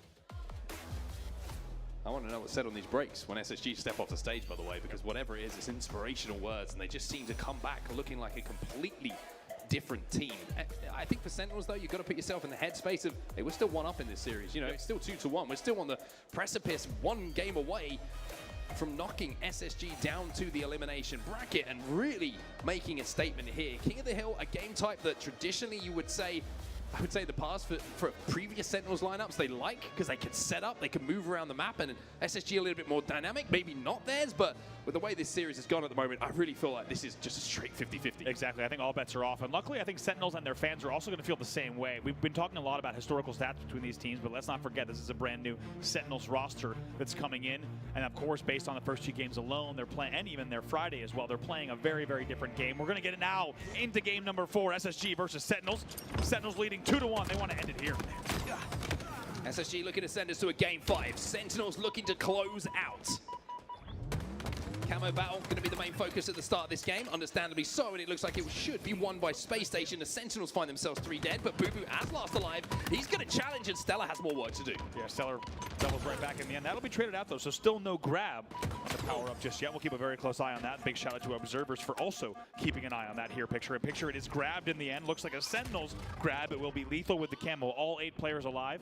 Big play coming up right now. Yeah, fantastic dynamic on the map right now because Legend has the shock. He gets the first kill. Pipe control, that is all belonging to Space Station at the moment, but the camo gives you an opportunity to break. However, with the kills being picked up by SSG, Lethal has to make the most out of this camo.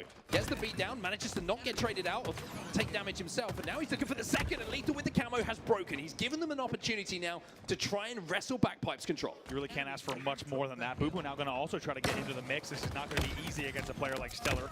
Finally, they win it. As you say, they cause enough chaos, though, but maybe a little bit too late on this first hill, 2v2 on the map. 2v2, but Pipe control and spawns will be still good for SSG. You would expect them to be closest to the hill when they come off that respawn, and of course the shot is still down as well. Bound trying to escape with that grapple.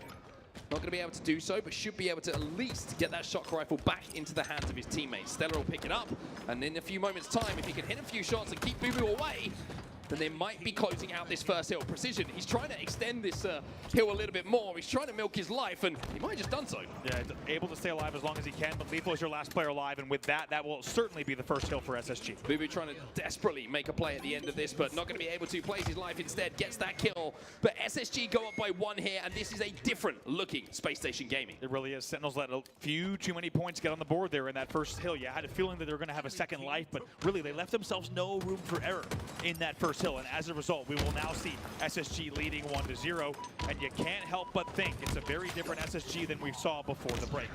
2 camos in a row for Sentinels, excuse me. Not really going to be put to use, though. Damage was good, but nothing turned into a kill. As this battle and this flood through the tower does continue. Sentinels controlling the hill for now. They're almost halfway done on this, so even though the scrappy battle hasn't really been won, the trades are good enough for Sentinels to keep that spawn over a blue. Stellar also gets taken down. That's a really big kill to keep them on bat spawn. Then another big kill that comes in from Sentinels now, as they're all lethal, excuse me, as SSG is trying to make this push as a team of 2. Not going to be easy. This could be the hill right now. Could be the hill unless Stella can get around this corner and cause some damage. However, the call out should be there. However, no one in position. Sentinels find themselves 2 dead. 2 no-shield players in the hill, but nobody there to capitalize. And as close as Sentinels are, they can't call it their hill quite yet because Space Station have managed to break. Somehow, from a man disadvantage, they make that push happen. It looked like it was going to be over. There were only players at Whirlpool and Long Haul. Somehow they get across the map, and they're now just about to tie it here on this second hill. Problem is here for Sentinels, they're trapped on the Long Haul. They have to make a Hail Mary play. They have to try and flood through one of these chokeholds. But no. Stella with the stick, and Stella with the double. He's going to shut it down. No. Sentinels get shut down. It's 4 dead, and SSG should be able to close this hill out. I don't want to speak too soon, but we could watch that play back as a pretty historic turning point in this series. That is a hill as Stellar continues his reign of terror. That is a hill that they had no business winning. That was about 75 or 80% of the way to 0. And as a team of 2 against 4, they somehow make the push happen. And like you said, that long haul funnel, that choke, that gauntlet, Sentinels cannot push through in the end. They get forced into the SSG blender, and just like that, SSG leads 2-0. Look at Legend, he's feeling confident, he's challenging. even though he knows Falcate's got the upper hand in that fight, gets damage down. 2v2 on the map, and Space Station get their first camo in quite some time. Eco, though, he gets beat down, and oh, the camo is going to be useless as Precision goes hunting. Yeah, Precision, nice little nade there, just kind of pre-nading where he thought the camo was going to be clearly, and he does get the kill in the end off of some help from Lethal as well. That was 2 dead, a momentary 3 dead here off the spawn cycle. Actually, it's a momentary 4 dead based off of the staggered kills. This will be an opportunity for Sentinels to find some footing, and hopefully for their sake, not let history repeat itself. I was going to say, getting those last 2 kills on Elevator was so important, just to make sure that the spawns weren't going to be close to that hill. They flush him out perfectly. Boo Boo gets that double, and they also get that hill. Boo Boo has a shock rifle, and Sentinels answer back after the heartbreak of that second hill. And it's still 3 dead, staggered 4 dead again. This is your first spawner here in Long Haul. Not going to be an easy battle for Precision. We'll see if somehow eventually stays alive long enough, though, for continued 4 dead. So this game and the pace is unbelievable. Let's not forget, only about 20 seconds have gone across the game clock while they got that first hill. So there's still a lot of time for them to play with here, and they're only down by 1 hill. Now the pressure goes back on the side of Space Station. They need to make sure they close it out here. Boo Boo tickles with a shock. Now turns his attention to helping his teammate in tower. It's 2 dead again here for Space Station. Eco's going to be no shields on the back right battery. Legend, he's going to pose. Wow. Goal! Lethal's going to clean it up as Boo Boo shocks the heart for just a few seconds to slow that heart rate down. Push coming in here, though, bottom Hydro. That's where Legend went. They lost track of him for a moment. We'll see if Legend can jump up here. He does. Legend and Bound work together on a very good push that could change the way this hill goes. Eco gets another as well, and now Sentinel's starting to get a little bit trapped again. Lethal's got to buy time here. He's got to stay alive as long as he can. Bound's trying to do the same, and it's going to be SSG who win that final scrap with the 2v2. Now, Camo coming up as well. Bound inside of this hill. Sentinels with a good start on this 4th hill, but not really a solid enough hold to call it their own. This camo's big. All 8 players alive on the map. Wherever this camo goes could really determine the way the game goes. 2 players on the needles. That nade could be special. Bound is going to fly through. He should be able to clean up 1, but his teammates are going to get there first. And they say to him, we've done the heavy work. Grab yourself a camo and come back and help us claim this hill. Very, very calm, very cool and collected here, coming in from not just Bound, but all of the SSG side. They knew they had the advantage here. They had the hold. They were going to force Sentinels into them. They play that camo perfectly now, and they're likely going to steal this hill right out from under Sentinels. This might be the last push for Sentinels as well, because Bound, with this camo, is going to recognize where the play is coming in, where the kills are coming in as well. And he's saying, hey, with 3 dead, it doesn't matter if we've got camo. I'm going to grab a little bit extra time here. And Sentinels may have 1 more push on this, or they might have to give it up. They might have to. Take a look at this. I don't think they have the time. They need to make sure they don't also lose too many numbers here, but they're about to lose both, if you ask me. The hill goes, and right now they're going to continue trying to fight for long haul, but it won't be easy. Eventually, they do manage to keep things interesting. 2 dead. Legend, though, exchanged out with a perfect kill of his own, but more importantly, looking at the scoreboard, Space Station ensures that the game does not go 2-2. They now lead 3-1. They are 1 hill away from forcing a game number 5. And it's such a tough hill to hold, isn't it? Bottom middle, it's such a scrappy hill and so difficult to get the time on the board. You can constantly be contested. There's always a line of sight, you feel, towards that player in the hill. And Sentinels, the one thing they have on their side here is time. 2 minutes and 18 seconds left on this game clock. If they get this next hill in the next minute or so, then there is going to be an opportunity to maybe tie this up. 2 dead, 3 dead now. Precision is your last player alive. See what Legend could do. The assist does come in. That means it's a staggered 4 dead. As you can oh, sweet Jesus! Caden was your first spawner. But before I could even say that, he's already been taken down. So it'll be continued 4 dead spawns, and they're going to have to wait for each other here because this game could be over very quickly. Shock rifle in the hands of Legend is a terrifying thing. And Sentinels are finding that out right now. It looks like at the moment that they are just baiting Sentinels into that hill. They know they have to go for it. Camo's up as well, but Legend's just thinking about adding some more shock rifle kills. Can't quite connect this time, but will secure the camo for his team. Bounder's got away with it, I think, but he just got traded out. Precision, he's inside of the hill. Legend deals with him. Looks like the power-up still might have dropped there, but most importantly, we're taking a look at the scoreboard here. It will be Space Station leading on this hill as well. Only about 25% of the way, away from closing it out. 2 dead still for Sentinels. Sentinels just been really struggling to get out of the spawn, to find some map control, and having to be forced constantly with SSG stepping into that hill to extend themselves. Makes their decisions so much more difficult to make. Eco with another trade. Trades, if you're in the lead, are absolutely fine. If you're chasing, you need to make sure that you're staying alive on the map. It's been a narrow slaying game. It's really only just about 10 kills separating the 2, 3 dead. And now this should be the final moments here of the game. SSG looking to send us to a game 5 here. It has been a comeback of epic proportions as they send us the distance here in London. London, it's going to be a Game 5 as SSG will win King of the Hill. You might say we were always headed here. A game number 5. The defending champs were not going to go down this easy, but let's not forget, in game number 3, they were trailing by about 90 points. They have mounted a comeback in that game, and they have not looked back since. A fantastic piece of play to ensure that that game did not go 2-2. Instead, it went 3-1, and then closed out 4-1. Send us to a 5th and final game of the series. Here's a look at some highlights. I mean, the takeover around that, I think it was the heartbreak of losing that second hill that really affected Sentinels. They managed to get one hill on the board at the back of it, but the control of that bottom middle hill, I have to say, from SSG, it looked unbreakable at times. They just constantly had numbers, constantly getting that first pick. And they could just kind of bide their time when they wanted to step into it. And it almost felt like at the start, they were like, hey, let's just play time. We feel like we can kill them for 2 minutes. And then they were like, hey, we can actually do this from the hill. And they stepped inside of it. They closed the game out without it going to time. And SSG look very different now that we head to the game 5 in comparison to what they did after 2. They really do, and I have to say, I think that hill, like you said, that second hill getting lost, it felt like it in the moment, and it feels like it now as well, that was going to be a piece of play that we look back on as a very, very important part of this series, and it now has been confirmed indeed as we go to a 5th and final game to decide it. That 4-1 win is a big one, and now so much, not only victories on the board for SSG, but it feels like momentum as well. What would hurt more for Sentinels than to go to a Game 5 of Optic, lose? Go to a Game 5 of SSG and lose? They're the margins, right? We talk about the big 3. They're the big 3 for a reason. It's because they can close out close games. They can close out the close series against teams who are so talented. So for Sentinels, a lot riding on this game. The same, of course, can be said for Space Station, but they know they can do it. For Sentinels, with a new player on the team, this is a new challenge for them.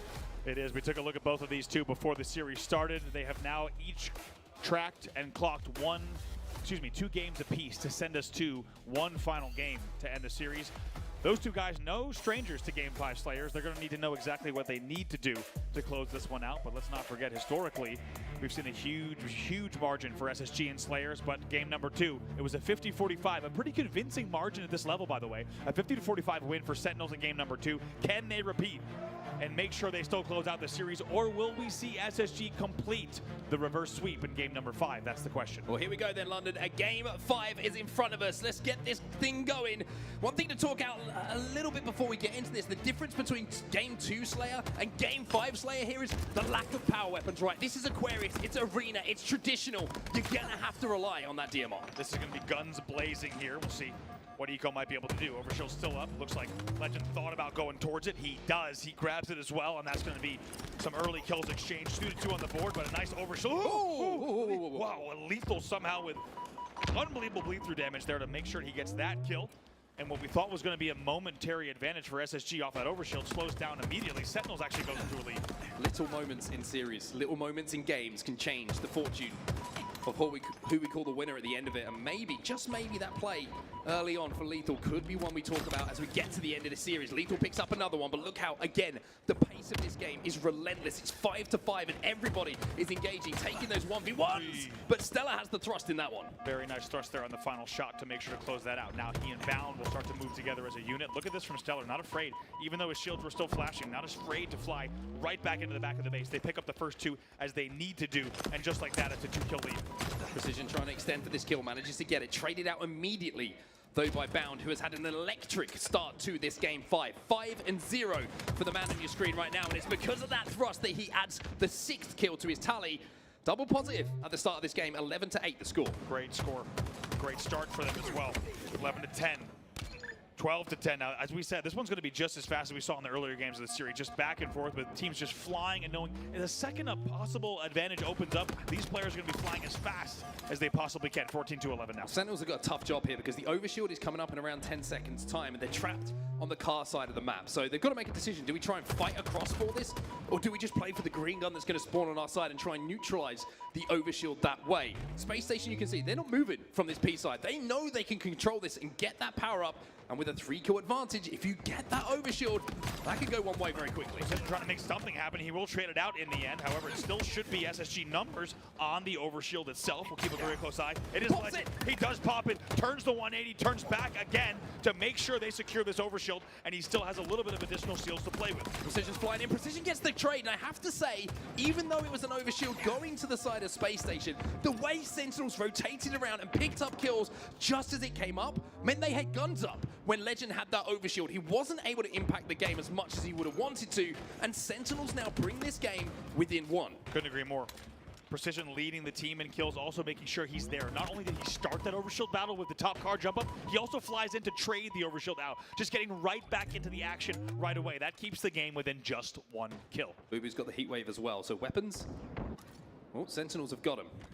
Thrust is also in his hands. He's got 1 to play with, and think about what Bound managed to do at the start of this game with the thrust. Well, Bubu's not going to be able to match that because he gets taken down, and that's thrust going to be used up. It's going to mean the heat wave is down as well as Stella goes hunting, but there's no one to find because Sentinels were 4 dead. Brilliant exchange of play coming from SSG. As we said, it was just 1 kill. Now it's 4 kills, separating them at 23-19. And Stellar just going to look to hold ping 2 as long as he can. Already getting a lot of information as well on the whereabouts of the other opponents. This could be quick work coming in. Here comes the collapse. 3 dead, 4 dead again, back to back. 4 deads coming in. SSG now lead by 7. They are starting to roll here, Space Station Gaming. This is a different looking SSG than what we saw earlier in the series. They are hunting in packs. They are looking to extend this lead and punish Sentinels inside of this base. And Sentinels are just trying to fight out the moment. They're trying to get any kind of map presence, but even the nades, 2 nades, 3 nades can't take him down until Precision finally steps out with that bandit rifle and picks up a double. Steps out, as you said, the double kill keeps the game close. It was 3 dead momentarily, now 4 for the side of SSG. Now 24-29. SSG answers back with a 4 dead, Sentinels answers back with a 4 dead of their own, and they get an overshield off the back of the perfectly timed 4 dead. So what was a 7-kill game is now just a 5-kill game with an overshield advantage. Let's see if Falcated can collapse here. This is the opportunity, this is the chance, this is what you needed to do. Eco gets taken down as well. SSG are 3 dead, and Sentinels are coming back into this game once again. It's 3 kills between the 2 teams, and again, the overshield is the difference as Bubu top middle, he grabs that thrust as well. Unbelievable. You thought that we might see them run away with it here. A 7-kill lead at a moment like that could have been an opportunity to just run away with this game. Instead, Sentinels, they answer back with perfectly timed kills, and now only trail 33-30. We'll see if Precision can make the push here. Well, Precision wants to push. You can see he wants to be aggressive. All of SSG are trapped in the base. Falcade is cleaning up damage, but trades are still coming in from SSG in this base. Fal's trying to clean up more damage, but there's more spawners. Now he has to back out. You have to say, he's playing this perfectly, this situation. Not getting overzealous for kills, making sure that he keeps his deaths down as well. Love the trigger discipline there. Also the target selection coming in from Falcade, and eventually he picks up another one against Eco. Finally, he's taken down. Kills will be traded again. Still a 4-kill game, 38-34. This is your home stretch. Next overshield could be the difference maker in this game. It's not quite up yet, but you imagine with the game and the way it's going and the time that's elapsing, there's going to be time for another. Bound trying to put some shots down onto the players exiting from the P side. Lethal picks up 1 kill. Bound taking a lot of damage, and I don't think he's sure where from, but Legend and Stella, they get 2 to keep this lead in the favor of SSG as the overshield battle starts. This is really do or die here. Sentinels cannot afford to let this overshield go. But SSG is going to continue to apply the pressure. Somehow Bound stays alive, eventually taken down. Kills will be exchanged. 7 seconds until the overshield, and a 4-kill game. Precision gets taken down. 2 dead on either side. But Stella, he's got the line of sight onto this overshield. Legend's in front of him, but Legend will fall. The shields are stripped from Stella as well, and this is an opportunity maybe for this overshield to be contested. Eco, he finds 1. Precision gets taken down as well. Sentinels are 3 dead. Falcade last alive. He has the overshield, but he explodes in a cloud of blue, and what a play that might have won Space Station this series. Stellar essentially hits the stick Insta-splode on the overshield player to, as you say, probably win the series here. 47-41, 3 kills to go. 3 kills to go. Damage already been done. It's 2 dead. It's 3 dead. It's the series, and the reverse sweep going to the side of Sentinels, and Eco lets them know. And he had to watch a lot of Bubu standing up earlier in the series, right? And it feels like ages ago that we saw Bubu getting loud and staring down the eyes of SSG. With the smack talk, guess what? Eco gets the last lap. In this series, all of SSG will be the ones walking across to their side of the stage. Of course, handshakes still exchanged on the main stage, but in the end, it's a reverse sweep from Space Station Gaming. Your defending champions will win in the end their first series on the main stage and look ahead to the next match in the winner's bracket, which of course will be Shopify Rebellion. Wow, what an incredible series. What an unbelievable comeback from the four gentlemen on your screen right now. And like I said, that little step away after game 2. Look at that. Just locked them back in, and they looked like the SSG that wins championships. 250 to 115 when they step back on that stage. 2-0 down in the series. They win it. 4-1 King of the Hill recharge, and 50 to 42 Slayer Aquarius. SSG showing they want this winner's bracket run to continue. SSG is going to be wall sizing this series layout, making a giant mural out of it, because tell you what, if I saw a series layout like this, I would be like, send me the VOD right now. I want to watch this one. This was one to remember, one of my favorite series in a very long time, and SSG showing why they are currently ranked #1 in the world. Incredible performance from them, but the question has to be asked, right, what next for Sentinels? Close, but not close enough is pretty much the story so far. Optic Gaming, Game 5. Sentinels take Space Station, Game 5, but again, the big 3, when it matters, just have this ability to turn things around when it seems like it's done and dusted, like they're in the dark. They find their way to the light and they win series. That's going to continue to boost their confidence as well, right? To be able to pull yourself off the stage and say, hey, here's what we need to do, but then to do it, those are two different things. Once again, SSG showing that they have what it takes to stay on the winner's side of the bracket. For Sentinels, still so much to be proud of, but a lot to think about as they head into the elimination bracket. Yeah, it's the classic thing. It's never done until it's done, right? That's the series. That's Halo. That's how it works. Even though you're thinking, hey, we've only got to win one of the next 3, you still got to win one of the next 3. And it sounds silly to say out loud, but the proof is in front of you right now with this series layout. And I think for SSG, confidence is going to be higher than ever at this point. Sentinels, they're going to have to go back to the drawing board in the elimination bracket, but trust me, I think Sentinels are going to have something to say at the end of this tournament. I think they're going to have a lot more good games of Halo that are going to push some of the top teams, and I think if they can learn from that series, then they might still be there come Championship Sunday. Yeah, certainly. I think there's a lot of things that they have to be proud of, but also a lot of things that they should also maybe make sure to work on to make sure that when they get to those Game 5s, when they get to those Game 3s where they need to close it out, they could do just that. Yeah, it's going to be a tough road for Sentinels, of course, now in that elimination bracket, but a road which I think they're going to be happy to walk, and they're going to be happy to walk as well, because you know, it's a long road, but it's a new team, a new pickup. They're going to get some more games under their belt. And how do you see them kind of close things out? How do you see them bouncing back from this series? Yeah, I'm excited to see what they might be able to do. I think mentally they're strong enough. There's enough veteran talent on that team to carry them through. But we also do have Bound just fresh off the main stage alongside Blaze to talk us through that last series. Blaze, take it away. Thank you so much, Brav and Onset London. Show some love to Space Station Gaming as they complete the reverse sweep in Bound. Talk about the pressure on your shoulders, the first main stage matchup. Just off the rip, how you feeling just getting that win and having a crowd behind you in this venue? It's awesome. You know, like you said, it was the first time playing on main stage. Didn't really know what to expect. I think we lost game 1. I heard a fucking trumpet in my ear. I'm like, what the hell is that? But yeah, no, it was good to play main stage and you know, be in the crowd and actually get into it. Like start the tournament, I felt like. Yeah, and now, so it took y'all a while to like kind of get into it. Now, some of the key moments here, you know, we see the 150-point comeback, map number 3, the second hill secured in a fourth map, and then you guys go up a 7-kill lead in the last one. It got kind of close. What was said by Coach? What was said after that map 2 by you guys to really flip the switch and plan at that defending championship form we know you guys can play at? Yeah, I mean, I think we all knew we were kind of just playing too fast and kind of just trying to like speed run the game almost. So it kind of was just like find our footing, find the timings, and executing, like just actually get on the same page. And once we like found that groove and like we knew like, okay, we can start actually like doing something now, then it was kind of like GG's in our head. So. All right, now I'm gonna let you say one more last thing. What do you want to say to the fans and to this crowd to win them over going into your next matchup? What you want them to know as Space Station Gaming continues to go on in this tournament? I love it. I don't know. I don't even know. I mean, there's nothing really. I don't know what to say. Like, it's kind of crazy. You know, it's a lot of energy in this room. I know it might not feel like that for the people watching at home, but it's a lot of good energy in here, and we got legends. So yeah. They got legend, everybody. Okay, that's gonna do it for me and Bound here at the interview booth. Lottie, take us away. Thank you so much, Blaze. Bound, yeah, they do have legend indeed. That's what I would have gone with as well. Yeah, 100%. I think Sen feel that for sure.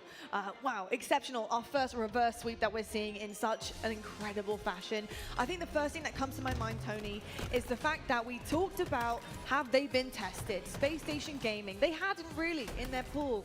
They were tested those first 2 maps, and my goodness me, did they pass that test.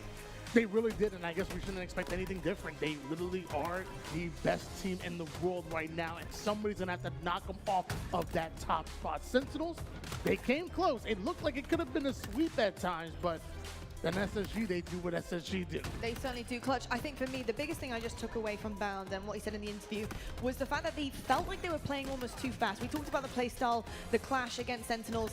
They were just a little bit too chaotic. They were getting ahead of themselves, and actually the slower playstyle that Sen actually adopt was working for them, and it was working against SSG. Changing up that playstyle, adapting, that's exactly what champions do. Yeah, when we talk about a team getting tested, we're talking about, are they getting punished for the mistakes, the overextensions that they're going to make?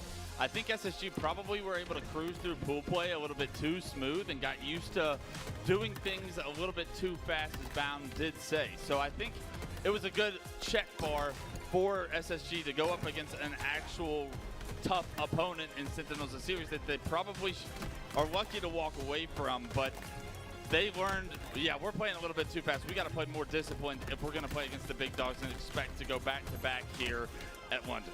And I think one thing that kind of shows that really is when I looked at that game number 3, I believe it was, Sentinels actually out-damaged SSG on the map.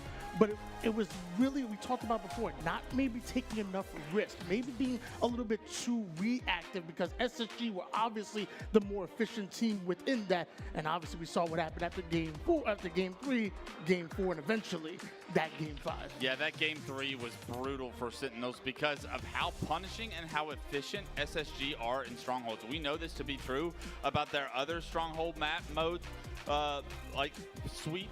But interference, it was a question. Are they going to be as dominant when they get those trip caps? When SSG got a trip cap on interference, it was just basically over. They didn't have to slay Sentinels so many times because the few times they did in a row meant so much to the score line there that game 3 was theirs. It certainly did. I've got to say, in terms of Sentinels in the first half of that series, for me, Precision was a huge standout in that. I think the way that he was performing was so elite, and it was so difficult for Space Station to slow him down. I remember looking and thinking, wow, what an incredible fit he really has been for this roster. How are you feeling about his gameplay right now? Obviously, having now to adapt to what Space Station managed to do to them. Do you think that they can also adapt to the way that others will play them? Yeah, I absolutely love what I saw from Sentinels in this series. I really do think that the series came down to map mode combinations, and when you found yourself deeper into the map pool, Sentinels kind of got exposed as far as their competition level against SSG. But with a different series layout, Sentinels could walk away with the series 3-0.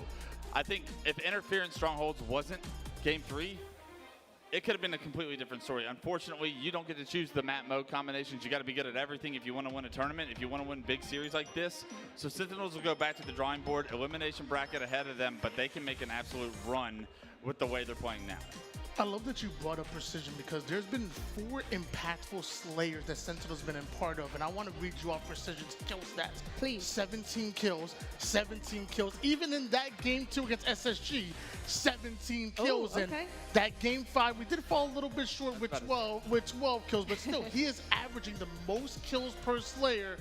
If you would have had 17 in that last one, maybe they would have won them. It's also very reminiscent of Chiefs numbers too, 17, so 117.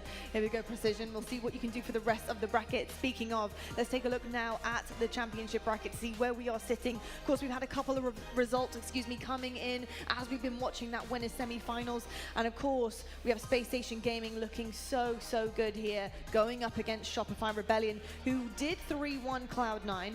FaZe, they were playing Native Gaming. We actually saw a little bit of that earlier on. 3-1 is the end result, as well as Optic Gaming 3-0 against Proton Gaming, which honestly, not surprising in terms of the results, but I thought Proton might have just a little extra fight in them there, Wes. What were you seeing from them this weekend, and is that result surprising to you? Not surprising at all. I think Optic Gaming looked like the best team coming into this tournament, so it's no surprise that until they get to this side of the bracket, the winner semifinals, that they really aren't going to be pushed. Sentinels, however, did try to push them pretty far yesterday in pool play, but that's how well Sentinels are playing. We've seen how Sentinels give Optic and SSG a lot of trouble, so I'm expecting Sentinels to have an opportunity in an elimination bracket run, but we still have our top 4 seeds here as expected in the winter semifinals. We do. They're sitting pretty right now in those semis. Let's take a look right now at the safety net of the HCS and see who's in the elimination bracket and how those have been stacking up. We now have Sentinels dropping down. They're going to be going up against Reversal Perfy. Cloud9 will be facing Mindfreak. Native Gaming, they'll be seeing the hometown team, Quadrant, and Proton Gaming. They're going up against SWAT Esports.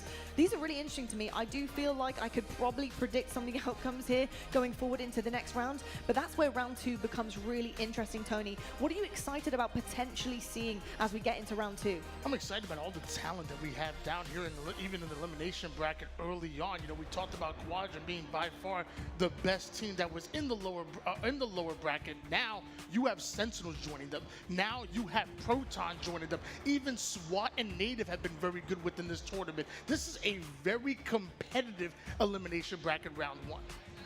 When I look at this elimination bracket, what sticks out to me the most, Native, Quadrant, and Proton, even SWAT, who's looked great so far today, all on the same side of the bracket. Sentinels are very happy with where they landed in the elimination side of this bracket.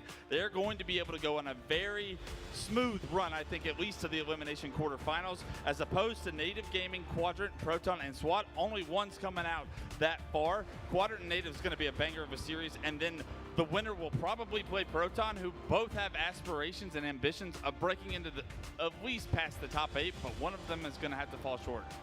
I know, and it's going to be a difficult road. We always get to that point, don't we, in the bracket where we see teams, really good teams, go home, unfortunately, and it's going to be one of them. Here is the schedule for you guys. I promised you we'd update it, and the updates have been coming in. We do have Quadrant versus Native Gaming next, then Space Station versus Shopify Rebellion, Optic Gaming versus FaZe later on tonight. We have some bangers on the cards, including another elimination match for the last one of the night. A few teams going to be going home today, which is going to be pretty upsetting. They've traveled an awful long way. With how close the elimination bracket series between Optic and FaZe were last tournament, I know it was a 3-0, but every single game was a nail-biter.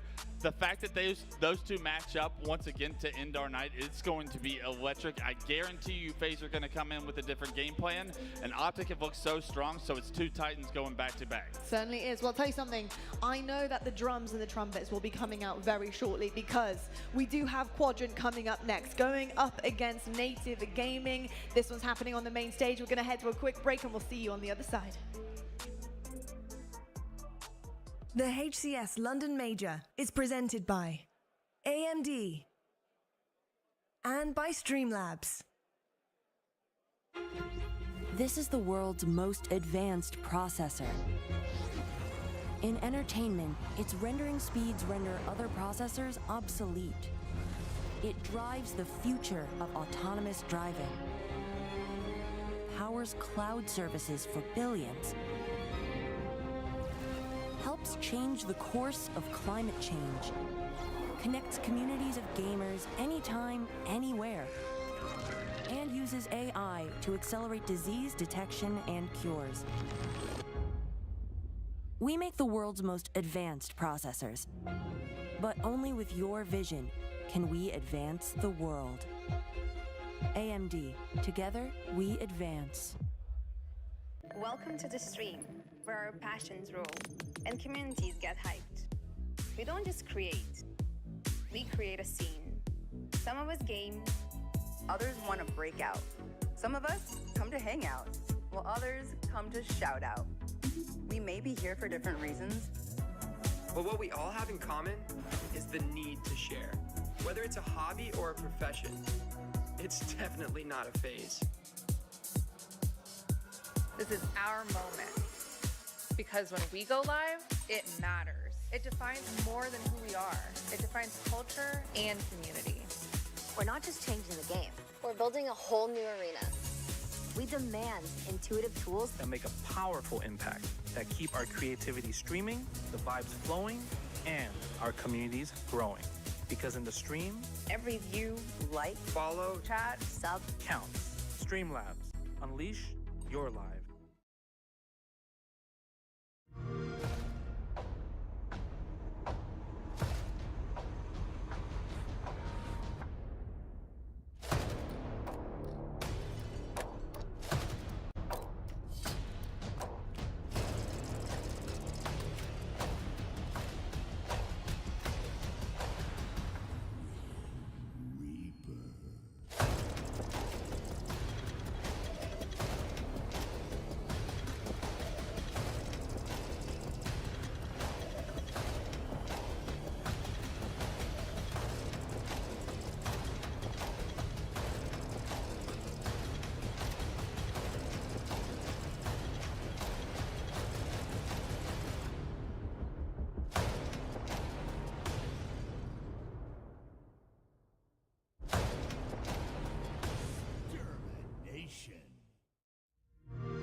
We're not just changing the game.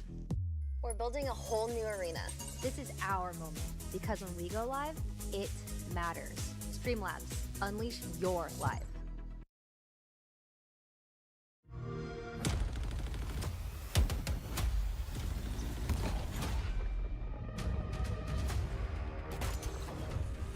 Party's over.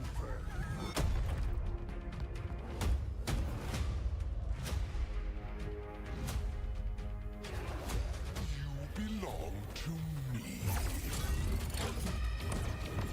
Satisfactory.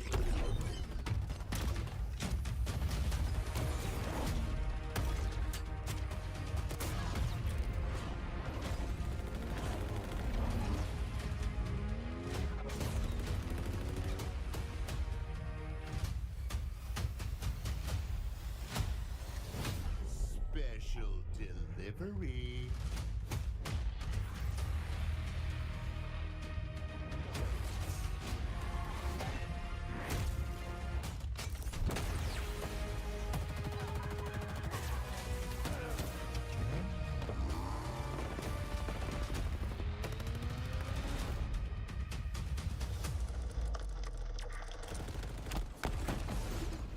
Betrayal.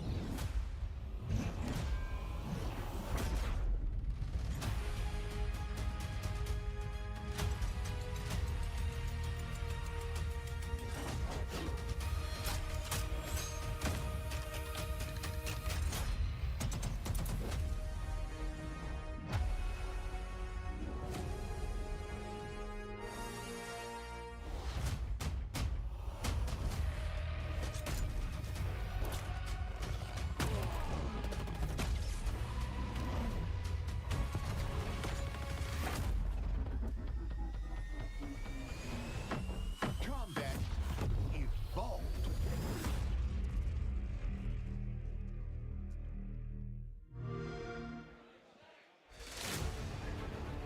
Hello folks and welcome back to the London Major here, presented by Quadrant. We are in the mix on day number 2, of course into the championship bracket where we like to be, because that's where the hottest competition is always at. I'm with Tony, I'm with Harry, why not be casting lethal? Lads, whew, I'm just about coming down off that high that we just had in the reverse sweep. Absolutely incredible stuff. You know, some of the most incredible Halo being played, of course, at every single LAN. I feel like that level just goes up and up and up. Really excited to see where we're landing next, which of course is with the hometown crowd and our hometown heroes, Quadrant versus Native Gaming. Tony, how are you feeling about this elimination bracket match? Because of course Quadrant, they're fighting for their life, and I don't want to see these fans go home. Hopefully they'll stay, but that has to be some type of pressure on their shoulders, surely. Well, both Quadrant and Native are going to be fighting for their life here in the elimination bracket round 1. And I will say, Quadrant fans should be happy because Quadrant are the favorites to win this matchup. So, no predictions, just expectations. Expectations. I love to hear it. Let's talk about Quadrant and, you know, really what they've got to face here. I think Quadrant are in such a difficult predicament just because they played lights out yesterday. They didn't get the results that they wanted here, Lethal, but the performance was there. It was scaling up and up. Can it get a little bit higher coming into today, especially against a team like Native? Certainly could. We saw one of their worst game types become one of their best game types in Argyle CTF, which was just phenomenal in itself. It just shows the dramatic improvements they've made, making sure their worst game types have been corrected as much as possible before actually going into delving into anything else. But I said it before, but as soon as they started slowing down their gameplay and working more methodically rather than being really aggressive and just collapsing all the time and then trying to make things work on a strategic endpoint, it's completely changed, a complete game changer, and they shouldn't really be too down with the results on the pool play because they were a little bit down in the dumps about it. But you've got to remember, every single series they played against both teams, it was really close. They just got to take that in mind. And we saw Expo, or Into the Breach, start in elimination bracket round 1 up to top 6. And they could easily do the same, if not further. They certainly could indeed. And Tony, we're looking at stats here on the screen of Snipe Drone. He has been a formidable force for this team, including a couple of others as well to name. But Snipe Drone, what is he bringing to the table currently? Because obviously this is a new addition to this Quadrant roster. It means everything to this performance. Hey, you better watch out. The drone will be flying on the map all over the place. I love what Snipe Drone brings as far as a consistency when it comes with that damage and when it comes with that KD. He is very confident confident almost any individual battle that he gets into. And a large reason why SLG and Glorious are able to get away with some of the stuff that they do is because they know they got this man right here watching their back. I gotta say, that oddball stat there, second currently at London with a 2.26 average per minute is insane. What a defensive man that we are seeing on our screen right now. He is saving the day for those folks, but incredible stats. I think another player I need to highlight here as well, Lethal, is Glory. I mean, he has been fantastic. This young gun has really stepped up to the plate, and I've never seen anybody look more comfortable, truly. And I know we've got some amazing players here with the snipe in his hand. He looks like it is literally something he goes to sleep with at night. Like, he looks absolutely amazing with the S7 in his hand. How are you feeling about him as the addition to this team? The best addition they could have asked for the entirety of Europe. I don't think there's many people who could fill his role. His main purpose wasn't to fill the gap with Legend provided in the past. They needed a little bit of flavour, some extra ingredients to add to the tally with the team, and it seems to be working out dividend by an absolute mile. The next question is going to be how far can they go with him. He has a lot of unorthodox plays, and how he slides around the map, his movement mechanics, he just abuses it to absolute no end. He has surprise attacks. Everything he has is just the full package. The only thing I would say was a bit of a downside with him is that he would push a little bit too aggressive, a little bit too much, wouldn't coordinate as well, and that's probably why he was one of the players who needed to take it down a notch just a little bit in terms of speed and momentum, and look at him now, complete game changer for this roster. He really is indeed. Well, a game changer is what Native Gaming are going to need if they want to take this series. Native Gaming, though, they have had one hell of a journey here in London so far. I mean, they found themselves in open bracket, then they were bumped up to the pools, and then they've been playing through the pools, and they've managed to escape with their life here. Things haven't been going so well for them online. It's been a really tough time, but they put something together. They're still alive in the tournament here on day number 2. Tony, how do you feel about this roster? Yeah, I'm gonna be completely honest with you guys. 2024 has not been the kindest to Native Gaming. They've really struggled in the beginning. However, I will say, over the last week or so, between scrims against Shopify Rebellion, but even going into this tournament, you're talking about through pool play, a very good matchup against FaZe for a while. I will say, if there's any time to heat up, it's a week before the event. It's the day of the event or the weekend of. Native Gaming have stepped up when it matters most, and maybe we see that here in Elimination Bracket Round 1. It's your last chance. It certainly is indeed. And talking about heating up, Tony, somebody who I did see heating up mega time against FaZe was Barcode. Oh my goodness me. Listen, it was a spectacle. He had triple kill after triple kill. The most ridiculous, yeah, literally the most ridiculous gameplay you have ever seen. His team obviously doing everything they can to assist on what was happening. It made a huge, huge difference in that Slayer for them, and they managed to really blow that one open against FaZe, which is difficult to do when you have some of the individuals like you have on FaZe. But Barcode, what is it like, Lethal, when you have a team player who is not only able to just blow the game wide open and have a superstar moment, but they're also able to slow it down, assist when they need to, and have somebody interject some stardom when you need it? You kind of feel in a real comfort zone, and you feel like you can also take risks knowing that you've got a player like that behind you, because he makes a huge difference for this roster. And you've got to remember, Native Gaming, it's been a very stressful day, and we're only halfway through this day. The fact that they just managed to barely scrape through pools, even after yesterday, after going 0-2, they were probably assuming, well, that's it. This could already be the end of our journey. But they had to go all through the shenanigans earlier, beating SWAT, man, to make it through, hoping there will be a spectacle between SWAT and ITV, which actually happened, which is fantastic.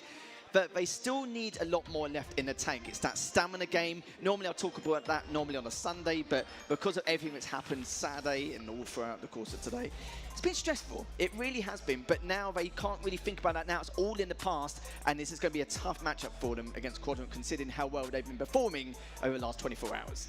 I'm so happy you used the phrase taking risks, because that's another phrase that Wes used when we talked about Sentinels over that last series. And I feel like a lot of times we talk about Native in kind of the same way that we talk about Sentinels. They need someone to be that risk taker. What do you have? APG, you have Gilkey. These are two players that, you know, very safe, make little mistakes. I would say McWin, as he started to get into like his veteran stage, kind of the same thing. Barcode is that mix. He's that spice. He's that one that's going to really have to not be reactionary. He's the one that's got to take action and kind of capitalize all of that on that damage. And we saw he's already doing it, so let's see some more barcode. We certainly did. Here is a stronghold stat, a little head-to-head for you guys. Quadrant versus Native Gaming here. And the records are looking good for Quadrant. This was actually a conversation we had on the desk day one about whether Quadrant, and funny enough, I actually had, I think, the pair of you on the desk, I think, at the time when we had this conversation. And it all gets jumbled. I'm not sure who I've got here, there, everywhere. But strongholds, is it still Quadrant's best mode? Is it? You know, are they still just as good? And Harry, you said you think they might be. Tony, you also, I think, said that you think they might be. And currently, looking at the stats, very, very good. Look at that stunning, clean side from Quadrant, a plus 139.5. The team KD's looking very healthy, as well as their record. Harry, how are you feeling about this mode right now for Quadrant, and how are they playing it maybe compared to the last roster that we saw?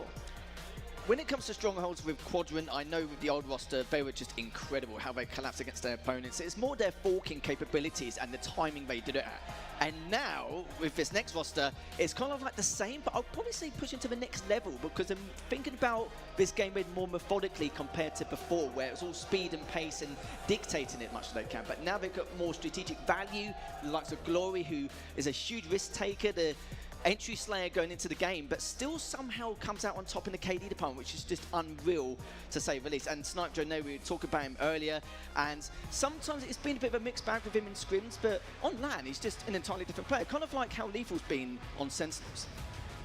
What I'm afraid of is not only does that game #1 kind of favor Quadrant, I think most of the series favor Quadrant. That stronghold is supposed to edge off towards Quadrant, but also think about that capture the flag on Aquarius.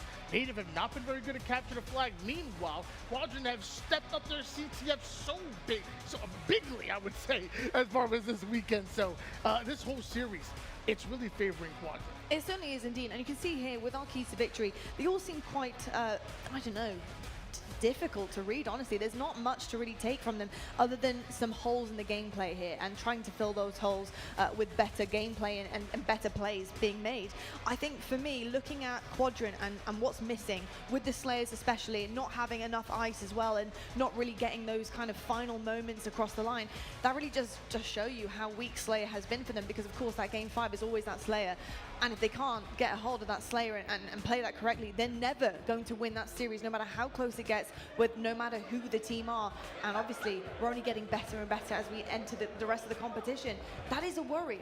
I think right now, they need to show us some dominance against Native Gaming, especially in the Slayer department. Harry, how are you feeling about maybe how they can start to adjust that and push, you know, Slayers into their favor?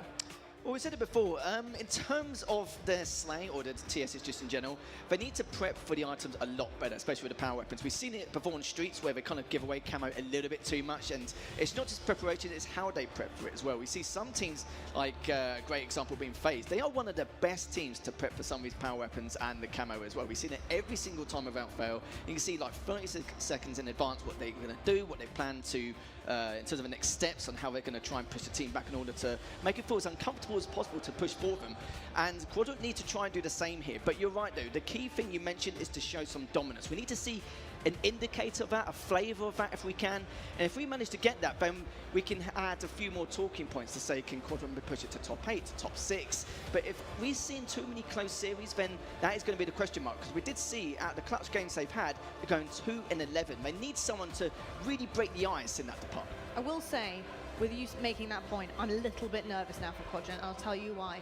From what I saw with Native Gaming earlier on against FaZe, their priorities were perfect. They actually, every single time they had their priorities straight, FaZe really struggled against them. And you mentioned that, you know, FaZe being the type of team who want to pick up everything. They want all the goodies. They want to be able to play and go off and get those reels. Native Gaming, they were really good at countering that, and they had their priorities in that zone too.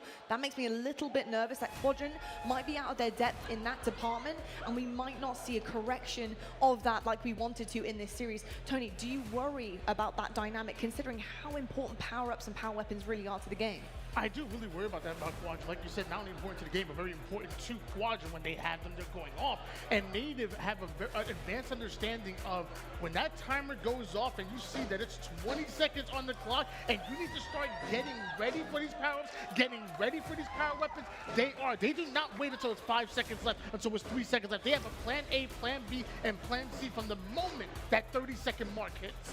Now, I do have a question, actually, really quickly, but the drums have started and the trumpets are going. And Harry, do you think this Quadrant roster are going to feed off these two here playing for us today? Well, we need a clutch factor. We need something to push him on over the edge, and I really think they can do. And they need something to really build him up and get them going and really get them flared up on the server to be absolute demons, which they know they can be. And I think these guys here, they've been a blessing in disguise all weekend, and it's going to continue on. And I think they could be that factor which they need in order to push on forward. Listen, we've got the drums going, but we're just waiting for things to get ready on the main stage. While we do have Mindfreak versus Cloud9. Cloud9 up 2-0 in the series, and it is a very close Aqua CTF.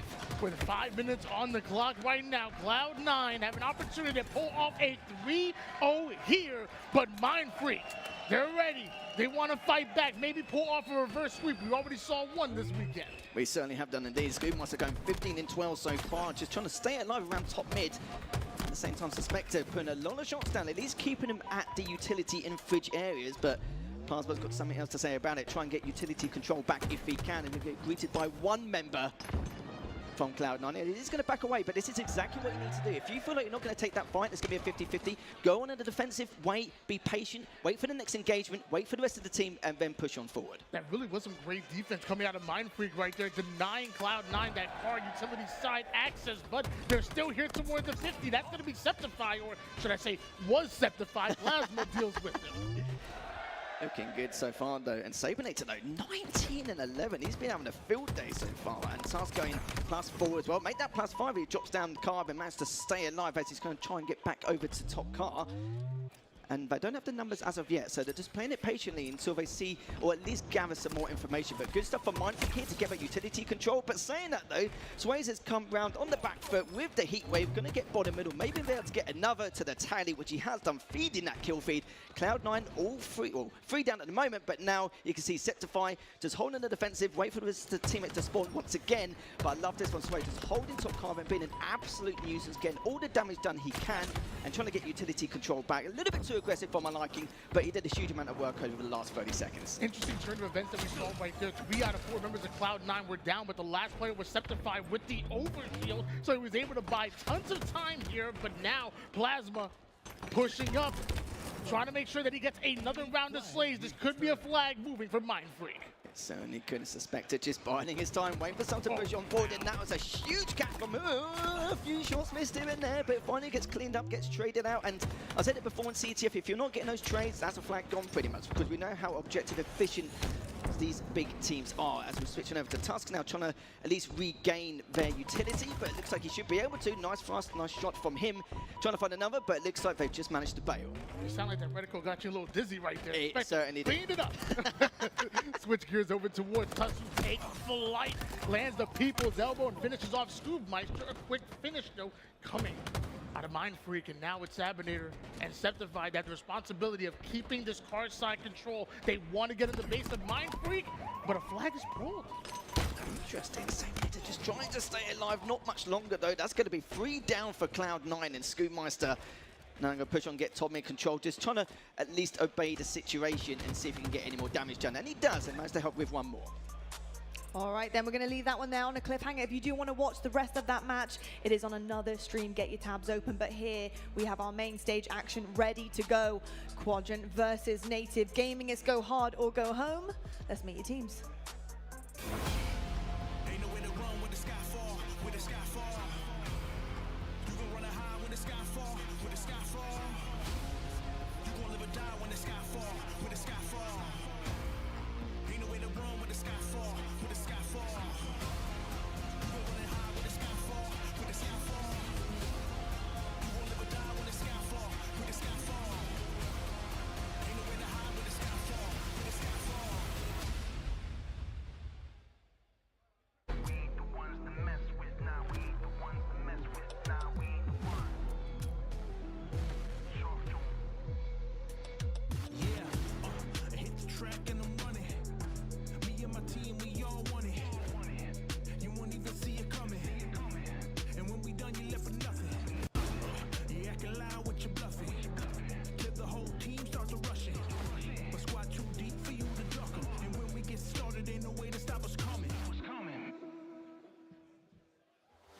Welcome back to HCS London. We're now in the elimination bracket. The room is green for a reason.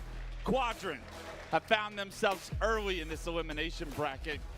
And this is a massive series for the fans in this crowd. You're gonna have to be loud. My name's Clutch. I'm joined by Dave Walsh himself, dressed very nice for the occasion. Dave, I like the jacket. I know Miranda picked that out. She did indeed, but you are looking at the series layout there for just a moment. But the one thing you need to notice from there is that the first map is gonna be Strongholds. And you know who's good at Strongholds? Quadrant. Yeah, traditionally a dominant Strongholds team. They have been very strong throughout this tournament on it as well. And they are going up against Native Gaming, a team that honestly on this exact same map mode combination got pretty destroyed earlier today by FaZe. So I'm interested to see if they've been able to talk about improving their strategies here. But Dave, as we load into map 1, what are some key factors that you're paying attention to see if Quadrant are ready for the occasion? I mean, it's just going to come down to slays, in my opinion. Sometimes when you go against a roster that the likes of APG, Barcode, Mikwin, Gilkey, if you can't keep up in the slaying department with them, you're just going to fall behind. Doesn't matter how good you're on your rotations or your flag runs, if you don't have the slaying power, you can't match up against these top squads. Yeah, teamwork's great, but you need some individual skill paired with it. Quadrant has been through the ringer in pool play, and now they find themselves on the brink of elimination. Gilkey has found himself an overshield bottom nest here, as that stronghold is currently in Native's favor. They got a member of Quadrant in it. Gilkey able to use that overshield to flush him out, reset B, and with that, they do have an early lead, but however, Quadrant has spawned over towards bunker and have already taken A. And Gilkey's kind of making a play by himself over here at C. We'll have to see how this plays out, because all of a sudden, Native Gaming, they have lower numbers over towards A, and then Sika comes in for a one-on-one reset. This is one of the things that is so difficult against Quadrant in Strongholds, as they seem to always put the right amount of players in the right locations at the right times. It's a trip cap opportunity here momentarily for Quadrant. A is being taken by Native Gaming as they spawn bunker, but Snipe Drone with the first pick is going to look to pressure A as fast as possible. No longer a trip cap, but a lead for Quadrant nonetheless, and pressure onto the last stronghold of the map as Snipe Drone gets a killing spree. Yeah, Snipe Drone, we were looking at him and his stats earlier. He is leading Quadrant in kills per minute in all 5 game modes. In short, if you're going to try to beat Quadrant, you have to shut down this player. Not doing a good job so far as Native Gaming. They're down 57-10, and Snipe Drone on a terror so far, 6-2-2 to his name. SLG has his eyes trying to set on B, trying to take down Barcode in a one-on-one fight, forced to back down. Barcode able to win that massive fight that will reward Native Gaming with map control for now. And those are those crucial one-on-ones. As soon as that could have gone the other way, SLG would have instantly started capping that nest. But look at OS in the hands of Snipe Drone. It's takes a out Barcode, and they're going for all 3. Snipe Drone starting off on fire. 9-2-2, a triple kill, and he's putting B back in his team's favor. It's a trip cap as multiple members of Native Gaming get put on respawn. Not only that, he now has 10 kills, which is as many kills as Native Gaming has combined. Some points when you have a player on the opposing team going off, someone who's got a hot hand, someone who's that superstar, it's okay to focus that down. You generally are doing it at the very, very highest level of play. You can't just focus on someone like Stellar to win a match or a Snakebite to win a match. But when somebody is destroying this hard, call that person out. Get them in the respawn screen as much as possible. 100%. Snipe Drone finally gets shut down. 11-2-3 is the stat line as B and C both trying to get taken by Native, but here comes Sika. It's a killing spree for another Quadrant member as Sika with the heat wave finds himself a kill and resets A. Sika is just this protector over at the C stronghold. 2 separate occasions. Native Gaming have been so close to gain that capture, and then Sika just comes in, got that trade with Gilkey early on in the first couple minutes, and right there at the end, getting that killing spree and getting that last kill. Big transfer of B stronghold for Snipe Drone. He's got his eyes set on bunker. They want this A stronghold. They want to push the pressure on interference. You can do so with numbers in hand. It is going to be a 2-on-2 situation, but look at how Native Gaming are on the ropes. They're forced to just hold and try and push for C. It's a flip in the map for Quadrant. Yeah, and every single time it feels like Quadrant are just a step ahead. They know whether they should challenge and defend the stronghold that they have, or just rotate and take free stronghold. Another couple of kills, 3 go down for Native Gaming as Quadrant still with map control and actually taking over C as overshield's coming up. The game is 146 with a trip cap in Quadrant's favor, and if they can get this overshield, this game can end quick. And Snipe Drone and the OS in hand. Once again, the strip cap is extending. C is where the play is at. Snipe Drone gonna go get some kills over in the hall. 16, 4, and 3. Thrust in his back pocket. A little overshield to work with. 2 plasma grenades. Let's see what Snipe Drone can give us. The player in the stronghold knocked in no shield with those plasmas. The thrust back to be a triple kill. And Snipe Drone has no business doing what he just did. And keeping that 2 caps in favor of Quadrant there. In fact, they're going to try to go for another trip cap. And unfortunately, Native Gaming spawning in one of the worst spots. Spawned over at Carbine, and that's not the spot you want to be when your team isn't spread across the map. Snipe Drone challenging everything with the way he's playing. 18, 6, and 4. And Native Gaming on the road still. 202 and climbing his Quadrant score towards that 250 mark. And SLG once again on over towards this C stronghold. Let's see what he's going to decide to do. Waiting to see where Native goes to make their play. Seeing that things are maybe too good to be true over in the inner side of the map. Decides to go towards Catwalk. Gets in a one-on-one against Barcode. Barcode comes out ahead. A big nade, all 4 dead for the first time. What feels like this game for Quadrant right now. Let's see how Native Gaming can play this situation. A potential trip cap, a momentary trip cap is so important for Native. How long can they hold this? Yeah, they have the spawns. They spawned the first spawns over at Carbine. Are they able to get the kills to stay alive? Yes, they are. That's 3 down for a moment for Quadrant. But Sika staying alive over in the connector. Getting that first pick, getting early damage on APG, and not stopping. I love this play by Sika. He's going to take map control and not focus on the strongholds. Right now, you are up so significantly that you can play Slayer for a moment to gain that significant amount of map control. You only need 30 points to your name. Sika able to extend a lot of the pressure off of the rest of Quadrant. Right now, it's going to be a swap. A and C going in the hands of Quadrant. Native Gaming are going to have to come off respawn and answer quickly. That's a good point on Sika there, like you said. Just decide to go for the Slays. One of his teammates can grab that stronghold when the opportunity presents itself. But you don't want to just instantly reveal your location when you're weak over in that stronghold and give them free kill. They have time on their side. They do not need to force a recap instantly. Whereas Native Gaming, they need to jump on that hill right away as soon as it goes out of their favor. The win conditions are so heavily stacked against Native Gaming. The Slays are so heavily stacked. And as A and B go back into Snipe Drone's hands, it's a 23 Michael Jordan performance from Snipe Drone here in game 1. And look at that, just turning, getting the finish on Mikwin. Barcode definitely trying to get C. Gonna be traded out there. Their last stronghold they're trying to hold on to is also gone out of their hands. I do not see how Native Gaming have a way out of this. Native are in A and B right now, but 1 round of Slays is all Quadrant need to take the lead in this series. Right now, the game on a nice edge. No room for error for Native Gaming. Let's see how these plays go as Glory trying to push in front of A. Gets taken down immediately. Trades across the board right now. Mikwin taken down. 2 down for Native Gaming. Gilkey and Barcode have the world of the weight of the world on their shoulders. Barcode somehow stays alive, gets the trade and the reset. Just gonna buy enough time for APG and crew to try to stop this cap. Not gonna happen. They're gonna have to rotate on over towards C. C is gonna be where this game is decided. Native Gaming jumping in the stronghold. APG trying to make a flank play. Sniffed out.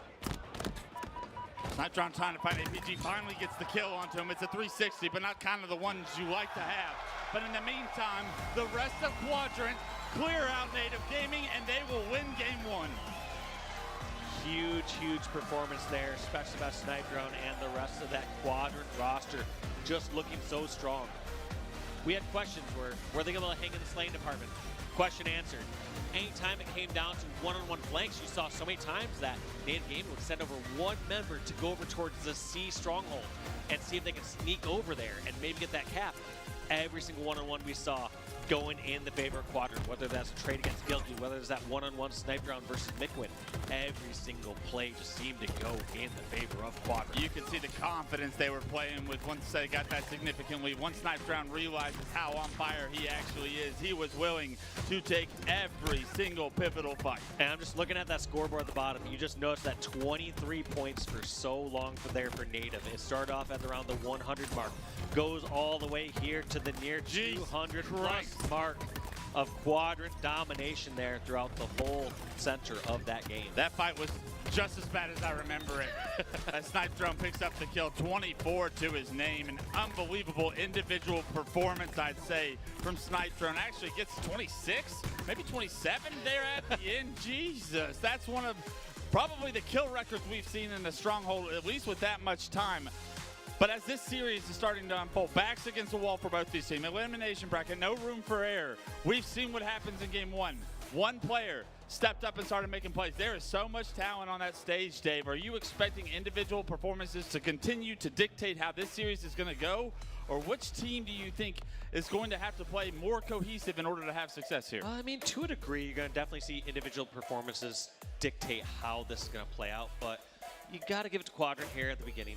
It's Stronghold. It's their best mode. You saw us they had a play smile on out of Snipe Drone.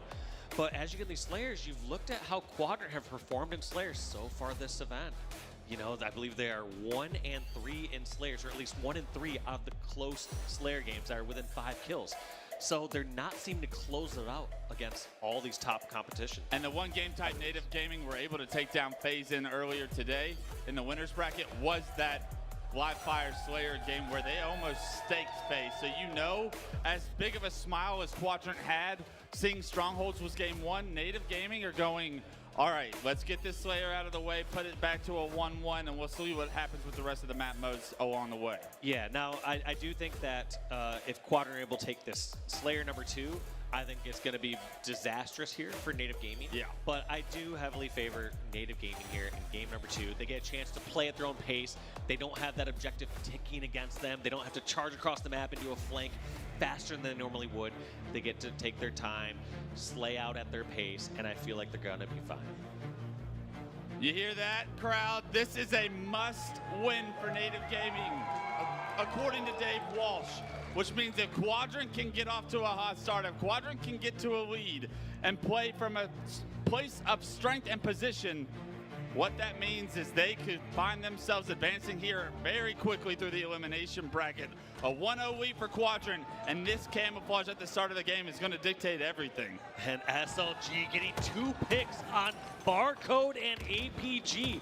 Camo going to be snagged. Mikwin goes down. You can't ask for a much better start than that. I don't know Quadrant coming out hot. I don't know how SLG got that kill so quickly under Barcode. Must have shot the plasmas over in blue. I did see a plasma grenade kill, I believe, onto APG, so there could have been something there where APG got naded or stuck and then gets finished on Barcode or something like that, but I don't know. Either way, SLG created that massive opening for this camo play to take place. Yeah, 5-2 now. Quadrant getting to play from the lead, a very important quality for them to try and get better at their Slayers, improve their Slayer record right now. A lot of damage done with just 2 frag grenades. Let's see if SLG can clean up on some of this damage. Unfortunately, the shock rifle doesn't come through. He is going to be able to stay alive and play his life.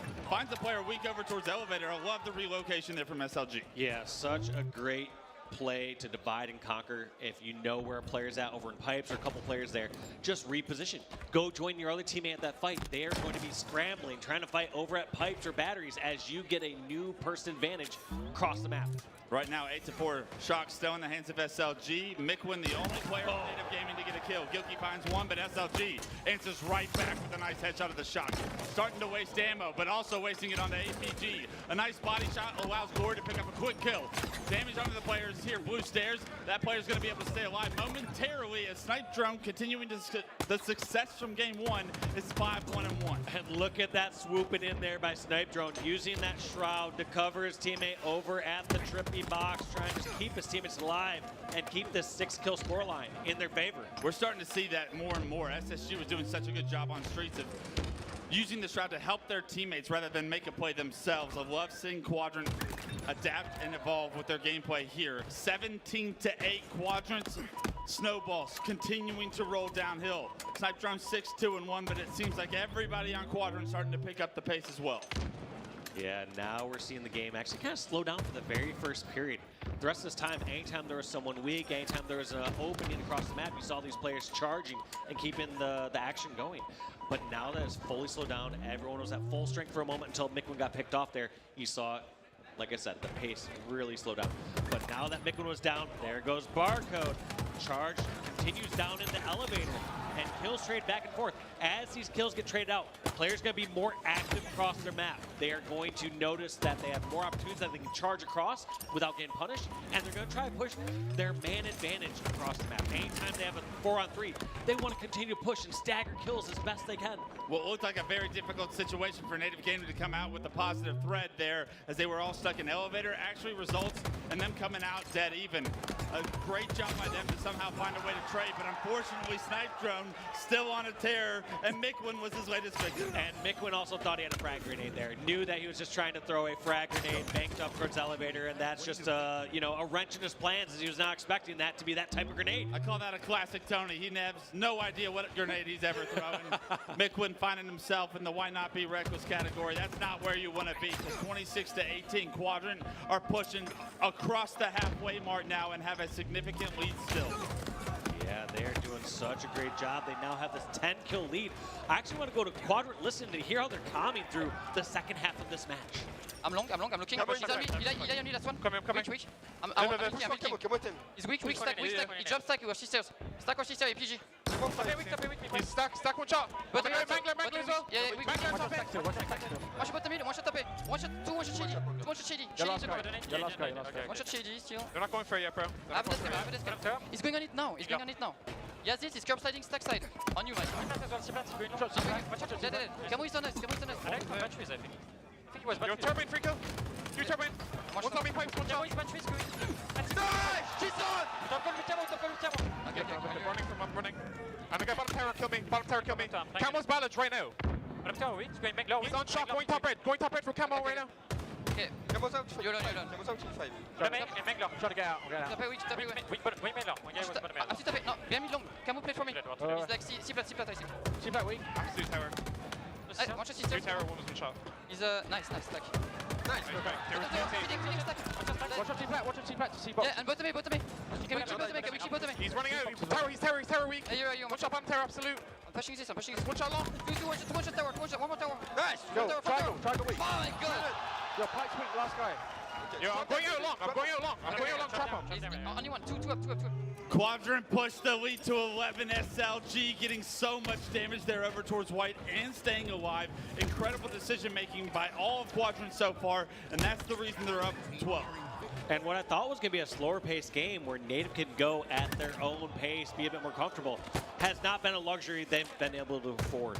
You've just noticed every single time Quadrant are just charging, you've just noticed there's many situations. Mikwin's like, all right, I'm going to run back towards my help. And people just come barreling through pipes. People come barreling through across the map. They are not holding back whatsoever. The pressure is too much. The pipes are starting to burst. Native Gaming starting to go down. 43-33. A 10-kill lead for Quadrant.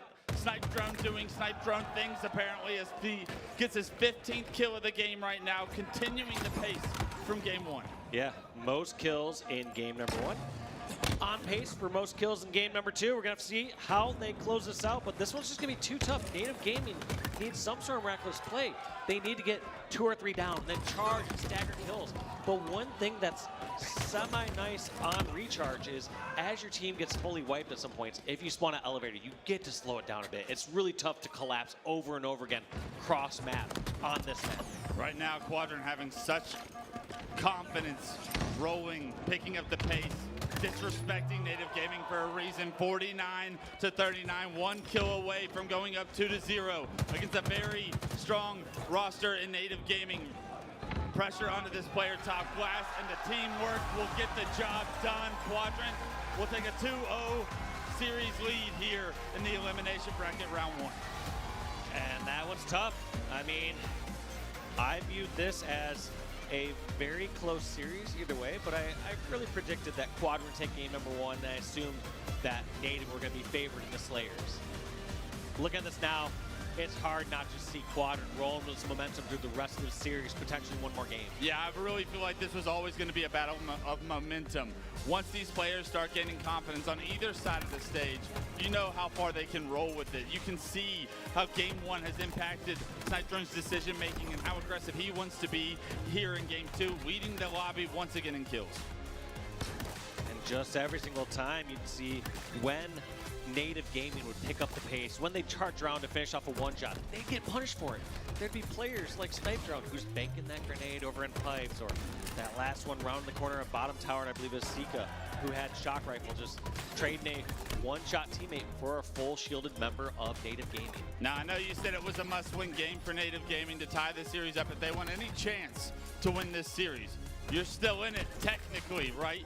What can Native Gaming do here in Game 3 to try and slow down the snowball that is clearly rolling downhill and expanding ever so often? That's a great question. I mean, CTF Aquarius, unfortunately, is probably the fastest CTF we have here.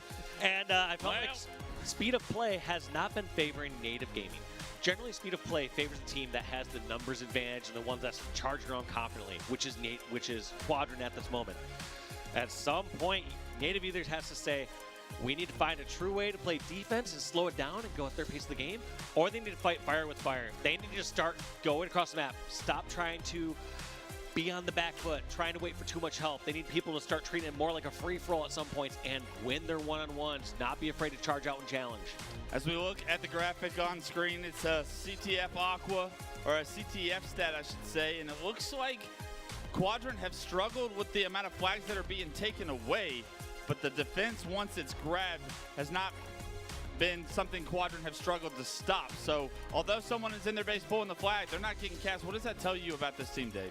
Yeah, I mean, it seems like that 6, it was what, 1 cap out of 6 against Quadrant.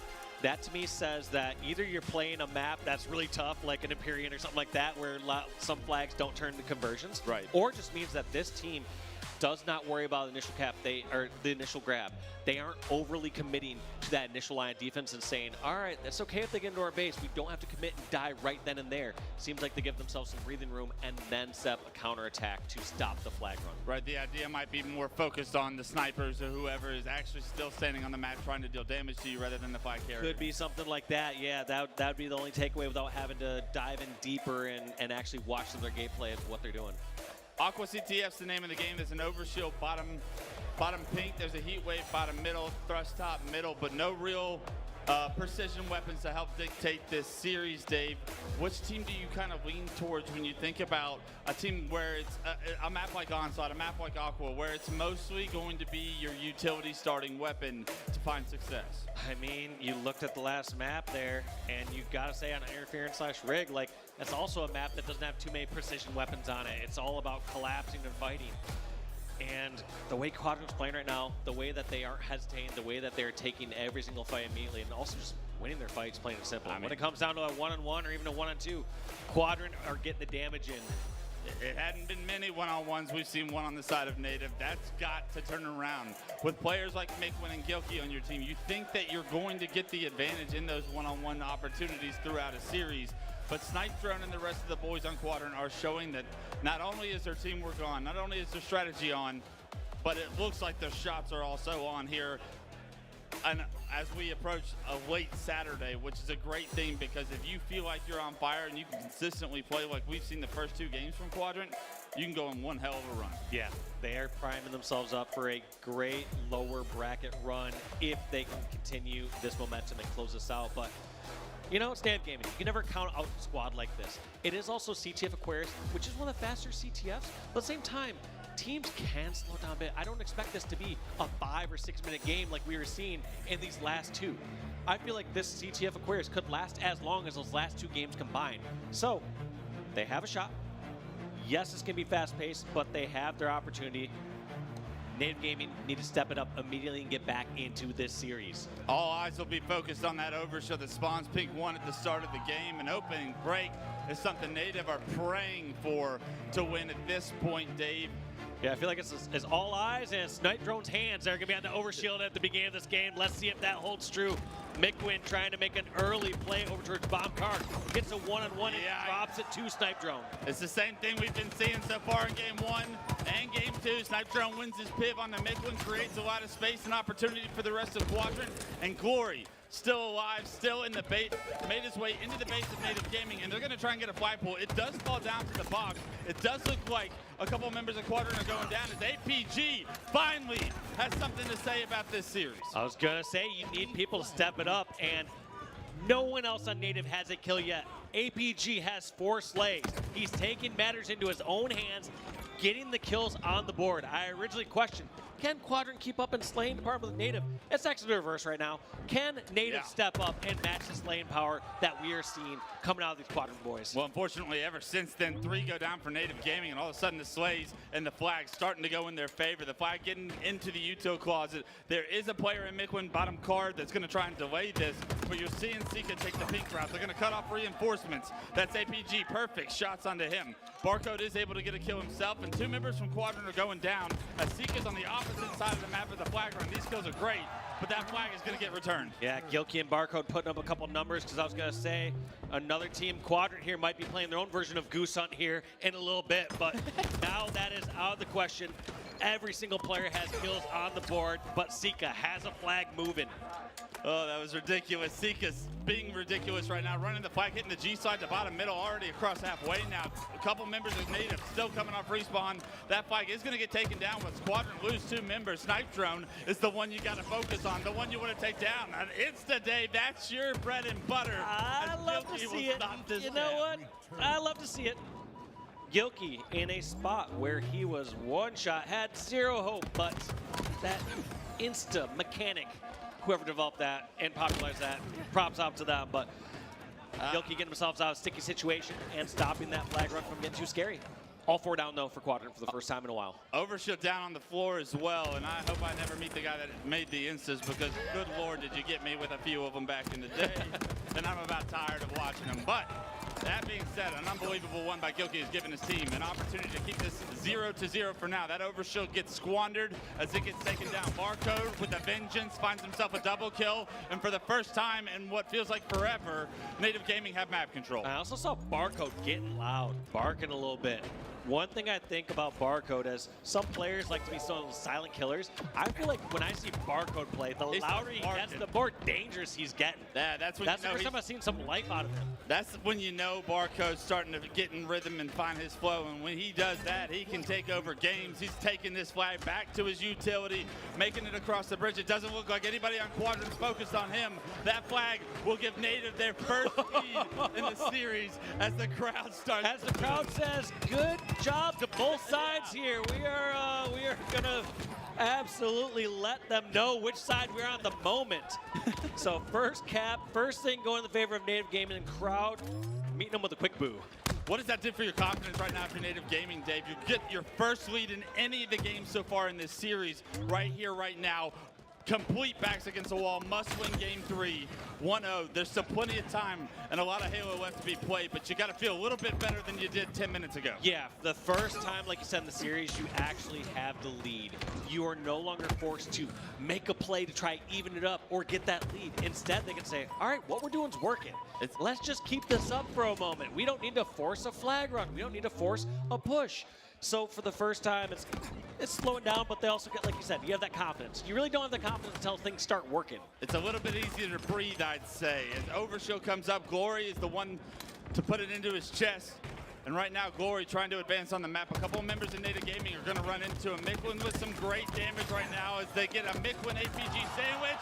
Glory eats the sandwich and takes him down. And those are the challenges someone like APG is not really expecting. When you think of the highest level, even like NA play, a lot of times these players are so reliant on someone else finish up their one-shots. They will jump out and challenge when they are forced to. In a case like that, Glory's like, I just know I'm going to win this, so I'm going to go out and take it. Yeah, unbelievable play by Glory there to use that overshield to create some map control. But ever since then, it's been back and forth. No real map control, no flags being pulled as of yet. But as I say that off screen, it is going to be Quadrant pulling Barcode's flag. A big decision for him to make here. Ooh, and this one's a tough one to know what to do. Whether you just stop and slay or do you counter pull across the map. It looks like damage coming down. Who is going to win this exchange over at Carside? Looks like APG's going for the recovery. Glory does not touch just yet, but damage has been done, and flag continues across the map in the hands of SLG. SLG, the last man standing in the ring. As he gets the flag, he tries to throw it up, but he's knocked to no shield. That flag does not make it into the window. You can't throw it to yourself, young man. That flag will be neutralized still. SLG going to choose to try and slay, but there's a player coming up his pink stairs. He does not know this flank behind, and here comes the surprise. It's revealed. SLG does get a touch, but these players are all stuck in the courtyard. Miquin The only one left that can somehow stop this flag and ease across the map. That's going to be a flag return. Flag captured. We got ourselves a tie game. Barcode was the player that made it up the pink stairs. He chooses to shoot and not go for the assassination. Because of that, SLG able to stay alive, play his life, and tie this game up for Quadrant. That's such a tough decision to do, too. Generally, if you see someone's back to turn to you and they're shooting your teammate, your first instinct's like, well, I'm going to be fast. Yeah, you got to help. You're going to be faster to shoot. But like you said, kind of came back to bite him there. The flank, it was revealed. And after that, it was punished. Overshield just came up. Glory got another overshield for the side of Quadrant. The flag was actually thrown out front the base, but perfect shots from APG make this flag run dead in its tracks. They're going to be able to get the reset, you'd have to think, but somehow Sika, nobody gets the reset. Sika sneaks in, he gets the touch. A couple of players do go down for Quadrant, but that flag is still out. Yeah, flag's still out. Glory's going to reposition, decide to try to get behind enemy lines. What? Spotted out, though. Unless that was a friendly grenade coming up from Sniper Round? I don't know, but here comes the battle over in the util. Going to go in favor of Quadrant, and they're going to try to set themselves up for a new flagpole.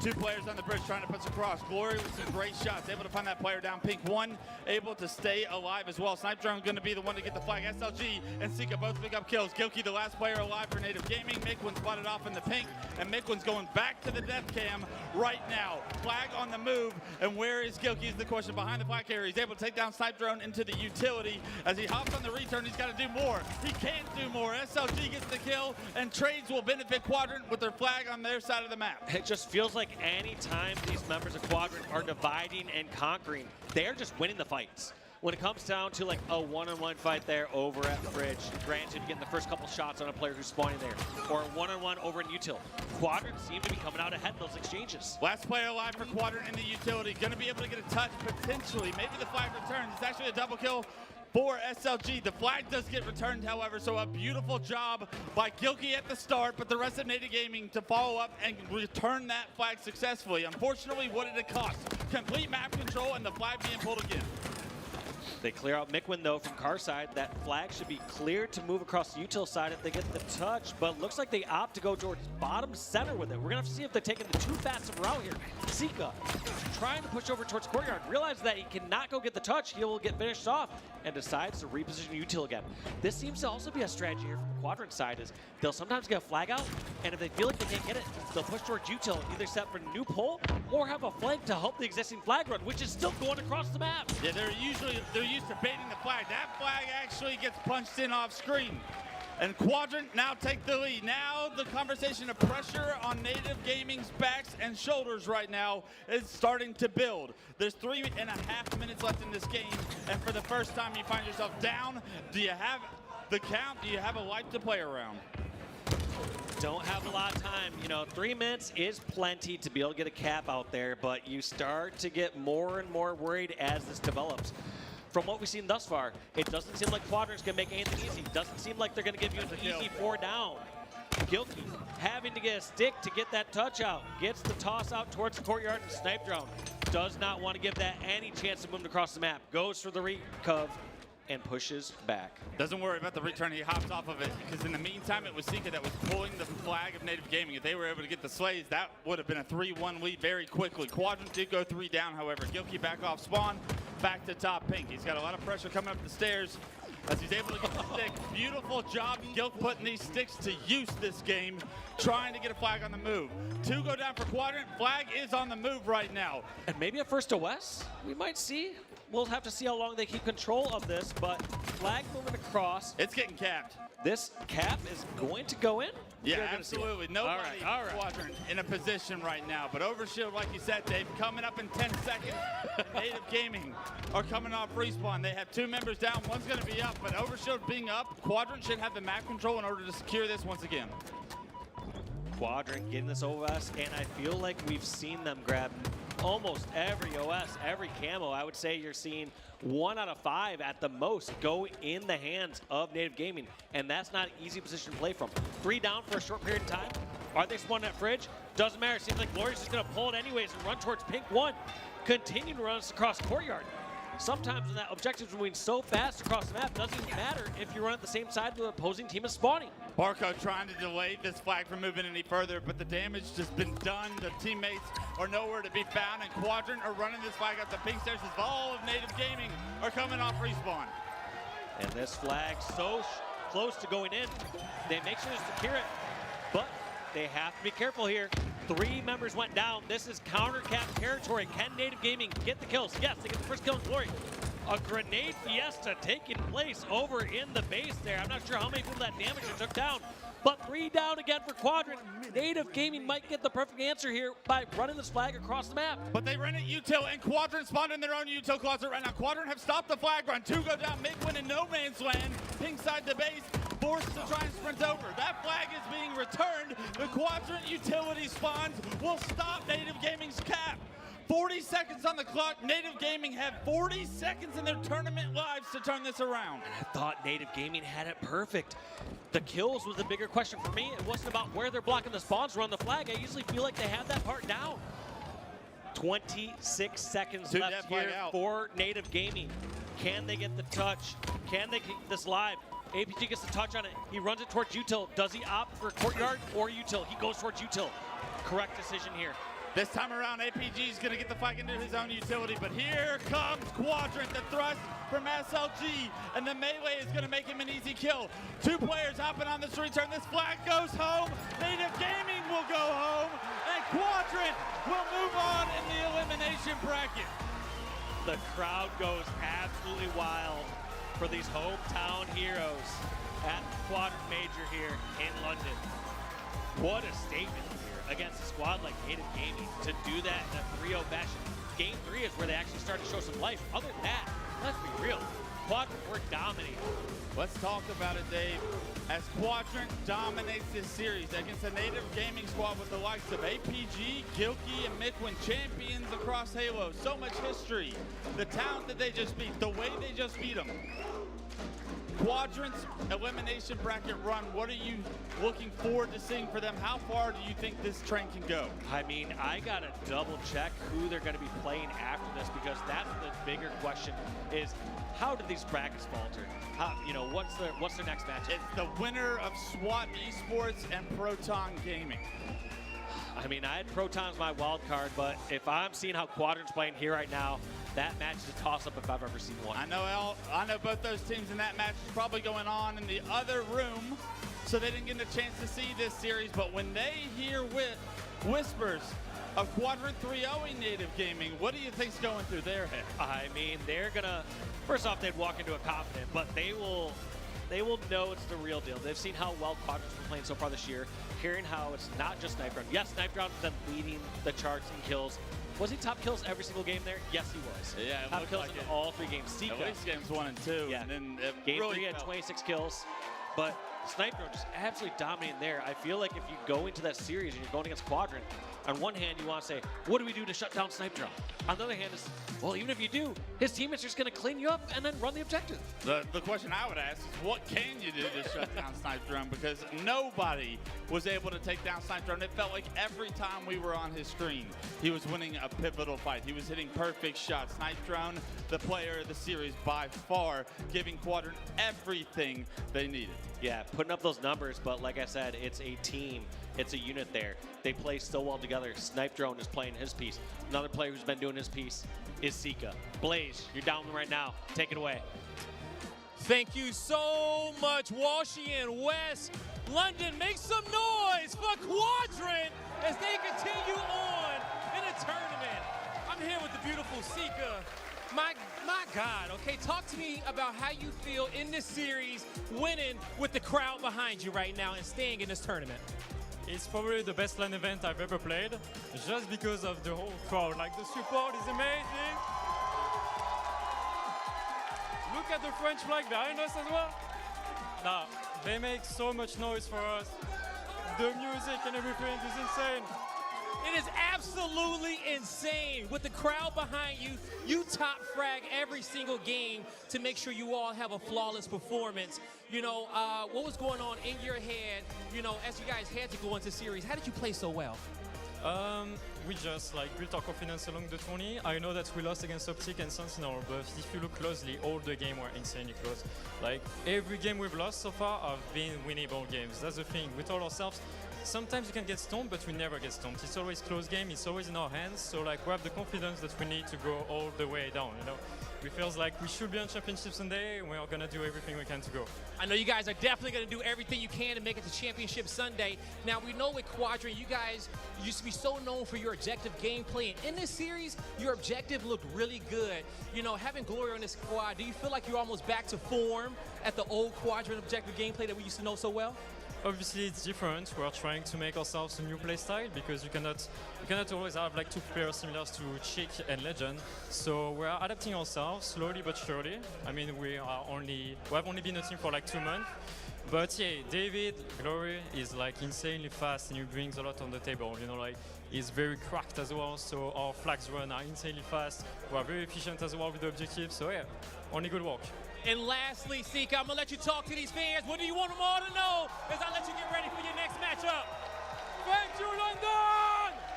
Give it up, London, for Quadrant. That's going to do it for us. Lot, take us away.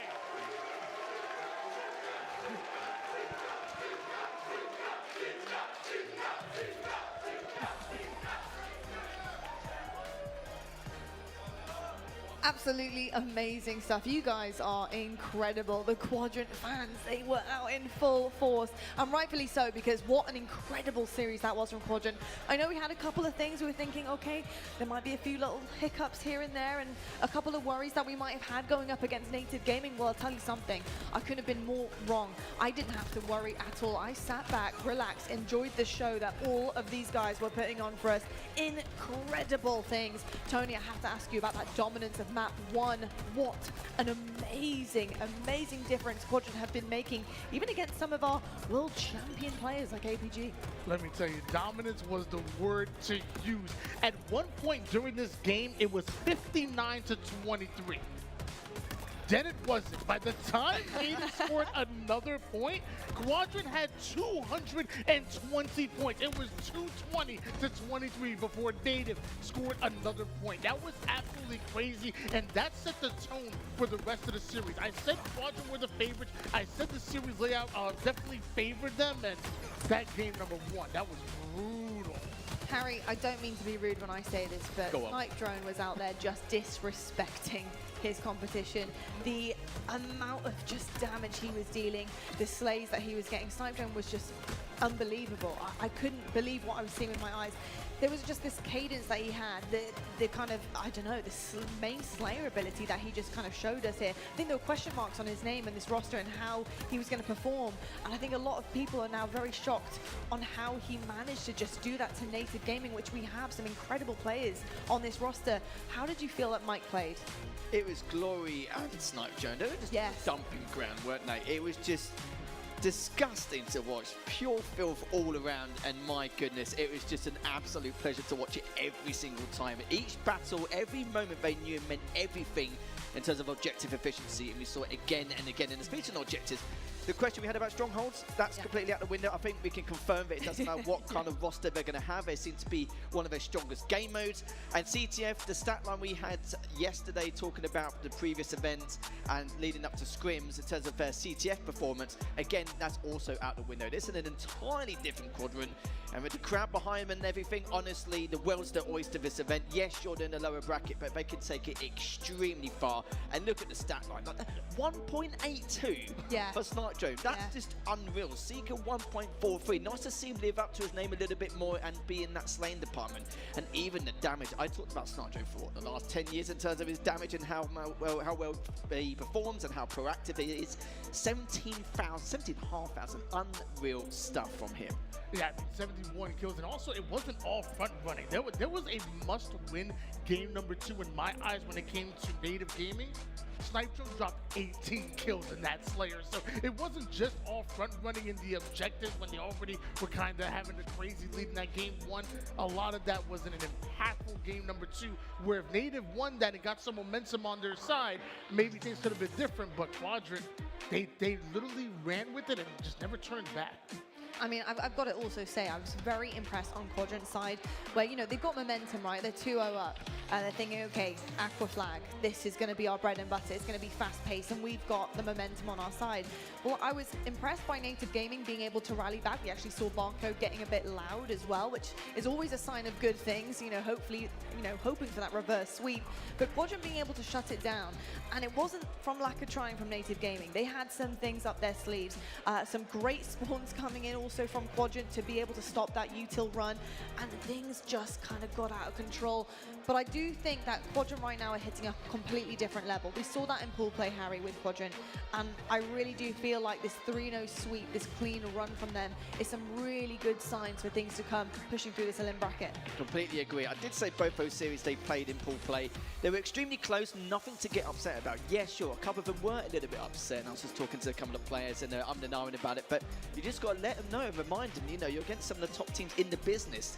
Friday, you know, just sweep it under the rug, move on to elimination bracket and crack on from there, and that's exactly what they're doing. That clean sweep against Native Gaming, they're on a massive high right now. They certainly are indeed. Great signs for them. This is the winners bracket side of things, and of course we have our semi-finals getting set and ready to go. Space Station Gaming versus Shopify Rebellion. FaZe will be facing Optic Gaming. That is a matchup we all know and love and will be highly competitive, I am sure of it. We'll find out who will be in our winners finals later on, but the elimination bracket is where we just were. We say goodbye to Native Gaming. We say hello Quadrant, welcome to the journey. Here we go. How far have you got in you? Quadrant, they'll be going up against Proton Gaming. Cloud9, they're waiting in their round 2 right now to see who is going to take this one from Sentinels and Reversal Perfy, which, by the way, looking at the results that are coming in here in the updates, 2-1, I'm actually quite shocked by that with Sentinels. I know they got knocked down. I know it wasn't what they wanted. Reverse sweep against SSG is a difficult one to take on the chin. But getting a map off Sentinels at this point in time, considering how good they have been, I'm quite shocked by that.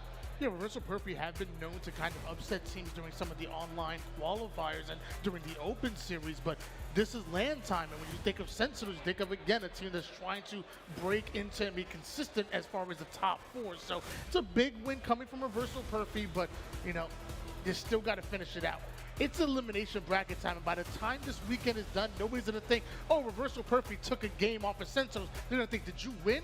Or did you lose? Very true. I think if anything, it just tells me a little bit about maybe the mentality that Sentinels are feeling right now. I think they need to get it out their system, regain a little bit. It was a tough loss for them. I mean, getting reverse swept by SSG, you are so close to getting it done in a 3-0 fashion, if not 3-1, to get reverse swept. It's really difficult on the mentals, but they do have a bit of time to bounce back if they get through that matchup. Then tomorrow, of course, is a whole new day, and that does things for players. The refresh in your brain, getting some sleep, getting some VOD done as well in the evenings. That does a lot for them going into the next day, especially Championship Sunday.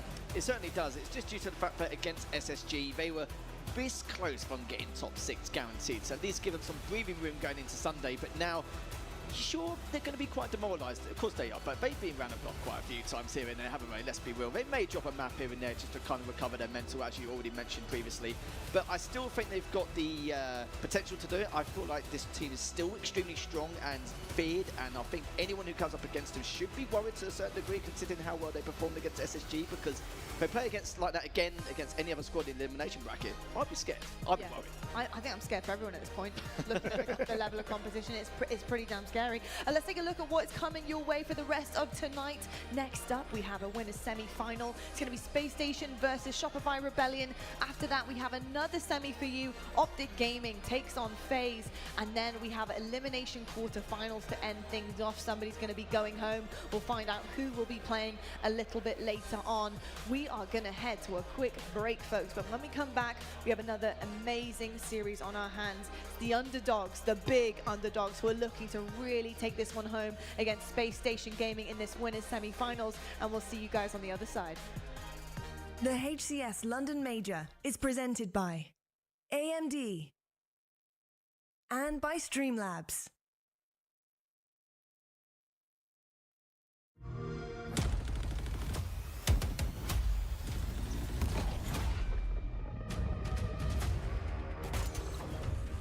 Party's over.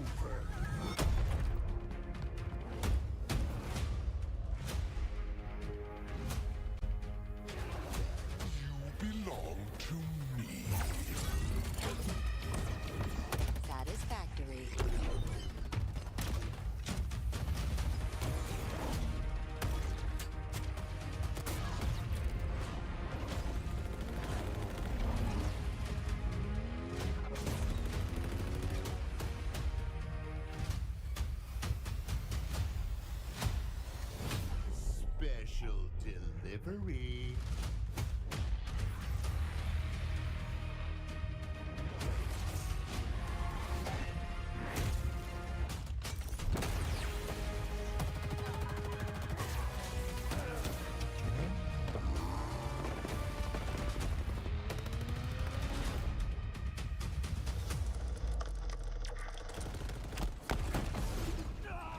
betrayal.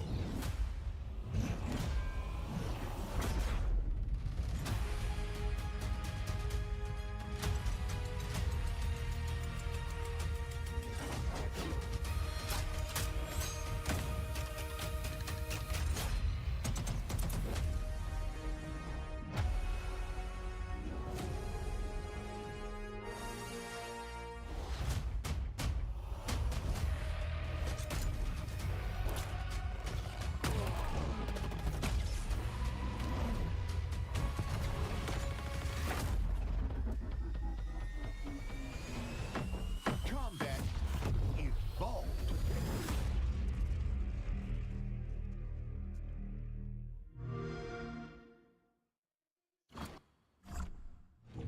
I've got you under my skin. I've got you deep in the heart of me. So deep in my heart that you're really a part of me. I've got you under my skin. Some of us game, others want to break out. Some of us come to hang out. We may be here for different reasons, but what we all have in common is the need to share. Streamlabs, unleash your live.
Hello folks and welcome back to the Halo Championship Series. We're live from London, UK, and we're of course here because of Quadrant, which we just saw on the main stage do the unthinkable, unfortunately, to their opponents, sending them home, packing early. Native Gaming, we say goodbye to them, but Quadrant, they move on through the elimination bracket. And goodness, they're looking fantastic. I am so impressed with what we're seeing. My name is Lottie, I'm joined by Tony and Harry, Why Not Be Casting and Lethal. I've got to say, boys, Quadrant have been impressing me. I'm really, really excited about it. I won't reiterate too much what we just discussed before the break, but I also love this Quadrant crowd. And I've got to say, Tony, they're turning up for every match, not just the Quadrant match. We've got the drums and trumpets for pretty much every single match, and the fans have been phenomenal. There has been a thing where they do say London fans, UK fans, are better than the American fans. Would you agree or disagree? Yeah. I don't want to get chased out in London. No, but honestly, this crowd has been on fire for Quadrant, and I've been saying it since literally last season. We want a little bit of a home field advantage. We want a little bit of away field hate. I love it. I do love it as well. And they're going to have to get loud, of course, for our next matchup, which is our winner semi-final, Space Station versus Shopify Rebellion. We're going to kick things off with Space Station. Harry, I got to ask you about these guys because, of course, they're incredible. They've been very, very good so far. Were tested just a little bit against Sentinels, and the first 2 maps didn't go their way. It was a question mark that we had, is were they ready for this kind of smoke? They weren't at the beginning, but they adapted so nicely with their pacing. They knew their pacing was off, and it was going to be a clash with the fastest against methodical. That's always going to happen. The adaptation that they had midway through the series is what I've got my eye on, and that is a very dangerous game against opponents. So Space Station Gaming, how good do you think they really are right now? You made me struggle now because you took the words right out of my mouth. Sorry, But Harry. I'm analysing for you. Oh, you're too good, too good. I'm going to extend it a little bit and go with Space Station Gaming. Yes, they all fully commit when they fork and go into their opponents from a strategical standpoint. But yes, we've seen more of a methodical approach. But this is 2 things you know about Space Station Gaming. The fact that how aggressive they are and how much they commit to every battle, but also how they perform and how they go into it overall from that methodical approach. And it just works every single time. And it's amazing because it's just complete raw talent. Very similar to FaZe, very similar to Optic as well, which is why you're always going to get the top 3 every single time. And even from this series record, 11-0, it's a bit like, ooh, not really too sure. But both of these teams over the weekend, they've had some slip-ups. They've been tripping over their shoelaces here and there during the Friday. But Space Station Gaming, I wouldn't say they're relieved after that last series. They are pumped and ready to crack on and to try and get into the upper bracket final. I will say, just to go against the graphic just a little bit, I know LAN is when it matters most, and I know that it matters more than online, but I never fully discredit online results, and some of the online tournaments have gone the way of Shopify Rebellion, including the last time they met up in a winner's bracket semifinals, similar to like where we are now. It was actually a 3-1 in favor of Rebellion. Yeah, it was. I don't know. I think sometimes matchups, you need to read into the way that 2 teams actually play each other, how their kind of strategies coincide with each other, counteract each other. There's a lot to really learn from this. But I'm excited to see this online. Like you mentioned online, things can be a little bit different. They can be skewed sometimes, either or. It depends on how it goes on that day. But for LAN, there's an even playing field, right? And we're really going to understand how these 2 teams match up. I've got to say, though, that graphic is right. Anytime, anywhere, anything. I mean, Space Station Gaming, they're looking really good right now. And it's going to be very difficult for Shopify Rebellion to really breathe on that stage. Although I do think they can hold their own. Speaking of, let's talk about the Rebels themselves. Shopify Rebellion, Tony, what are they bringing to the table? They had a lot of expectations on their shoulders coming into this LAN. Have they met them?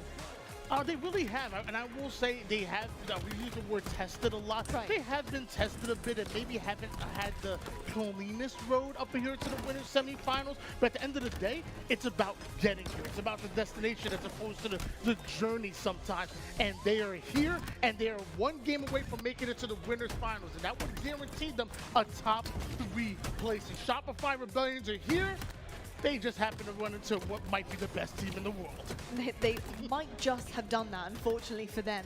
But they do, of course, have that safety net, which is always nice, although they don't want to go there, I can tell you that much. I think Shopify Rebellion right now fancy themselves as one of the best teams here. I think they're willing to take that throne. They want to snatch one of those positions off the top 3. We have our series layout. Lethal, a lot of the time, we really rely on this. I think a lot of the top teams are looking at this very, very closely and thinking, okay, where can we pinch this from here? Where are their strong suits? Where are ours? Where's the weaknesses? Where's the holes? What are you seeing from it? From these game modes, I kind of feel like Shopify would be quite happy they've got a little bit of space starting on Forbidden. Street Slayer can be very hit and miss, all about those stalemates and the camo. We've seen SSG been pushed back quite a lot by FaZe in the past, and I kind of question how their prep goes for these power-ups. So we have to see if they can be able to rectify and correct the preparation for those items going into Streets. Live Fire, I kind of see that as SSG's ground if it was Strongholds. King of the Hill could be a little bit different though, with the structure and the coordination they need to bring to the table. And speaking about though, Recharge Stronghold, I kind of feel like that's got SSG's name all over it, which is going to be a had worry. But I don't know what you think, Tony, but just going into this matchup, I kind of like it will be a very close series, closer than I expected due to those first couple of game modes. But Shopify do have a chance here. I think they should be quite happy with those first 3 game types. Yeah, I definitely want to credit what you're saying, especially when it came to that Stronghold. SSG definitely the heavy favorites. I will say I did see a bit of Streets, Live Fire, and Solitude, and the last time they matched up, it did go to Shopify. Okay, well, we can definitely read into that, and I'll tell you something. CTF seems to be like it's going to be quite a close one for both of these. The flag steals allowed, I find a really interesting stat, actually, because, of course, folks at home, if you're looking at these numbers thinking, what on earth am I looking at here? The flag steals is how many times a team has allowed their flag to be stolen from their base, which often you don't really want happening. But, of course, allowing the caps in is where it matters most. That is where the points go on the board. It's interesting to see, actually, both are fairly high numbers. So I'm actually quite interested in this. What are you making, Harry, from these stats? They look like they're very closely matched in terms of the way they play a CTF. Well, with that 75%, I can tell you now that Shopify basically turning around and saying to SSG, you can take the flag, but you ain't getting very far with it. Very, very true. 75%? Yeah, they've got a good rate getting it back. 4.0 flag steals allowed, and they still get such a high rate. That's unreal, and that's very rare. Yeah. And I feel like I'm not really surprised by that, because the way Shopify Rebellion lots of times like to approach capture the flag, they will allow you to gain ground on them. They will overextend a lot towards the enemy's base. From there, they get the kills, get the returns, and a lot of their caps come from counter caps. So I'll be honest with you, that didn't really surprise me too much. I also think it's because they're very aggressive as a team, all right? So they're already pushing up into the enemy's base. Yes, a flag steal might happen, but the defense is there, and they're able to just completely reverse that on its head. We've got, of course, our keys to victory on the screen here as well. And as we're gliding over this, with Space Station in particular, they're still undefeated. Of course, that is a worry for Rebellion. Pretty scary stats there for sure. And then, of course, the CTF defense, in which we were talking about there for a second. I think they're just going to need to clean up a few things here. I think Space Station are looking pretty confident, I think, going up against Shopify Rebellion. And for them, they have things to lean on, don't they, these Rebels? The slaying is unbelievable. The best Slayer team. And Tony, I know that you were really into seeing these stats, and they've been very good in London. How have you felt, that they've retained that? When it comes to on land during HCS events, Shopify Rebellion have only lost one Slayer, and that was to FaZe back at Arlington. They have been one of the best Slayer teams in the league on land during HCS. One thing I'm going to say, I'm about to talk to Soul Snipe and the crew, because when did Rebellion become an oddball team? In what world is Rebellion one of the best oddball teams that we're seeing here? Because lots of times when you think of a hyper-aggressive team, you think of, well, oddball might be their weaker game type. They have to show the defensive stats a little bit, but no, 3-0 in oddball, that's really impressive. It is very impressive, and you mentioned there in terms of an aggressive team, it is hard because on odd ball, of course, you want to slay out, be able to pick up the ball, get it into a really good position, but it's all about that hold. How long can you hold that ball for? What does your setup look like? And we often find some of our teams being broken very, very quickly, and they find it easy to break others too, and it becomes very chaotic. But that stat is really impressive, I think, considering the playstyle of Rebellion. Yeah, oddball is one of the most involved game modes, in my opinion. It's a lot of thought process, a lot of thinking behind it. And with mental, that much ball time as well, that's just unheard of in itself. I always kind of question this consistency only in scrims. But this event, I'm not worried about that at all. And with players like Soul Snipe, it's not a stat there. But I will say this, I've never known a guy to tank so much damage and to be such a huge distraction around a map. It's just unreal. The amount of stuff he can do, and people are probably thinking, well, why does he just shoot back? Why do you have to take this much damage here and there? Honestly, that is one of his main jobs, when especially when he wants to entry slay and try and create these opportunities. But that's a huge feat in itself. People don't see it as a positive. I do. If you're tanking that much damage and you're creating this much of a distraction for an entire squad, let the rest of the three do the work and let them crack on. Lisa, I want to thank you so much. All this time, I honestly thought that I was just bad at oddball because I was bad at the game. No, you said it's a mental game. I'm just not smart enough to play oddball. I don't believe that you're to be right. true at all, Tony. I think you're plenty smarter, but I tell you something, you wouldn't be up here if you weren't, mate. True. So, perfectly smart. Tell you what, though, I've got something smart to move on to, because this guy over here, he's been doing his rounds around here. You know everyone, don't you? I've been here, there, and everywhere. Yeah, I think you're a bit of a legend. You're right. I know you did catch up with Sims, though, earlier on, and I'm desperate to see what you guys were talking about. So let's roll the tape. So the last person I had, was a bit of a blast from the past, but this time round, found a fossil in the name of Richard Sims. Rich, how you doing? It's been quite a while since I've seen your handsome face. I'd have been better if you didn't call me a fossil. And I'm still alive somewhat. It's yeah, I'm good, mate. It's unexpected to be in London. I know we've been asking for a major to come to this kind of side of the world, but it's really good. It's really fun to see so many people. I mean, you look at the state of this, it's not even the main stage area, and it's absolutely packed. Yeah, it's fun to see. Times have changed since when we were playing a long time ago, underneath, what, underneath motorway bridges and stuff in little hidey holes. Bro, it used to, God, back in the day was fun, wasn't it? Halo 2, when we first competed. Yeah. Man, it was, I do miss it. It's good to see. How are you keeping? I'll be doing all right. Well, it's better than playing on 14-inch CRT TVs and all that jazz, but... Super bounce on the CRTs. That was a good thing. You could super bounce on them, Harry. Well, you can do all sorts of things now, can't you? You can swing from the sky and all sorts of stuff on this game. It's good to see. I'm enjoying it so far. It's been fun. I've seen a lot of old faces, a lot of old people. Friends, players, people I've competed against back in Halo 2, Halo 3, and obviously all the American teams. Disappointing to hear about some of the results from the UK boys, but certainly... Yeah, it's good. It's good to be back.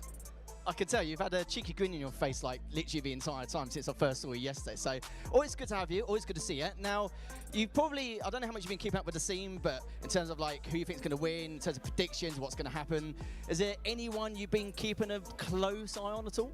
I mean, let's be realistic. Never in a million years did I think I would see a European player winning a major. Yeah. Like, times have changed unbelievably. You've got to come in off the back. You've got to put it, and look towards Space Station. At the end of the day, you can't count them out. I'm still a bit of a FaZe fanboy. I always will be, from casting Frosty for some of those highlight reels, MCC into Halo 5, like a lot of memories. So there's a lot of fandom on that side, especially with the FaZe brand. But you just can't put it past seeing an EU player winning. Like, that's good for us. It's good for a scene. It's good for a space. And I think, without question, he isn't just playing for a North American team. I think he's probably the best player that Europe has ever fronted. The man is just an absolute genius. It's good to see. Good to see cross regions finally doing something. Rather than us getting top 24, top 16, all those many moons ago. Trying to just moonlight at MLG events. Top 24, getting the text message how you boys have been doing. Top 24 again. Okay, well, it's better than... There's a few times you made it into pro bracket, right? You made it up there? No, we did make it a couple of times. I think it was like top 20, but it wasn't first, though. You've done it. The EU Lethal did something. That's all we need to know about. It's better than nothing. Makes sense, but yeah. Well, it's not first, but yeah, we did something. But yeah, I'll be honest with you, going back to that point, I wasn't expecting to even see an EU player even like win a major in our lifetime, because we've had these results here and there. Quadrant gave us a kind of a glimmer of hope when they placed third, and then when they split and went their separate ways, we weren't really too sure how things were going to go afterwards. But it's been very impressive what we've seen from Legend in terms of his skill, his individual talent, the raw talent he has, and the fact he's actually fit into Space Station Gaming and adapted and just joined that lineup as though it's his day job. Well, I suppose technically it is his day job, and it's just brilliant to see. And it's marvelous to see just in itself, because it's been a little bit of a shock for us. I think you could probably agree with that. Yeah, without question. I mean, I do keep a tabs on the space, and I do watch and keep up as much as I humanly can do with everything else going on that I've got on a day-to-day. But I think that's good for... I mean, look, I'm also a personal friend with Noah, and he's one of the few people that I do keep up with. And having discussions with him, like, he kind of put me in perspective just how good of an individual player Legend was. Like, and everyone's kind of said it. There's, without doubt, is the best person that we've put out there. And yeah, I mean, what timeline did we ever see this happen? I think that's the only major surprise. We never kind of saw this one coming, but it is really, really good to see. Does that open doors for more EU players? I don't know. There is a question to be said that, yes, we do have raw talent here, and we do have natural talent, but we're now quite far into Infinite's cycle. Can that fresh raw talent be found this late? People knew about his and have been looking at his abilities and his skill set for quite some time. This event will probably showcase, there has been a few EU teams that have been battered by North Americans, especially on home turf. It doesn't really fit that narrative of what we're trying to portray here of EU players being world class, but we still got, the scorelines won't fully represent what I think, and moving into the next event, which I think is Atlanta. See how they perform there. And final question, and you're probably going to say no anyway, but I'll ask you anyway. Now, typical. Right, there's no Halo 4, sadly, for you, in terms of like the side tournaments. There's no Halo 2, but I know your best game was Halo 4, obviously. I can't stop, mate. It's one of those things.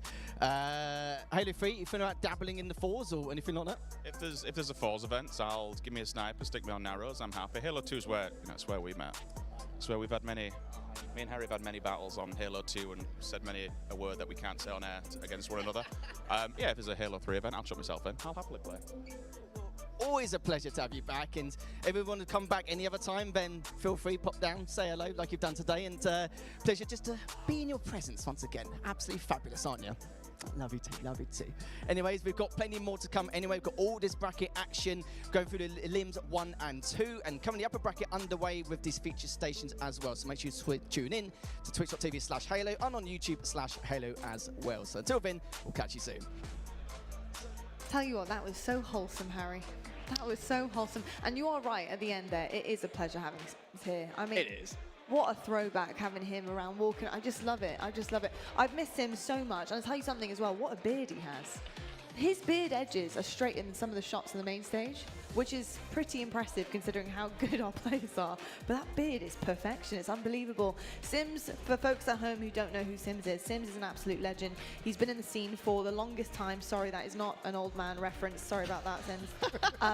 But he really is a legend in his own right, and he has been here, there, everywhere. He has been a top world-class host, caster, presenter, you name it, in so many different esports now as well. But he's got some incredible accolades, and it's so lovely to see him wandering around.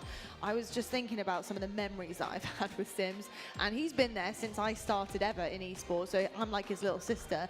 But I do remember him casting, and it just sticks in my brain sometimes when I think about Halo, and especially Halo 5, and it's him going 1, 2, 3.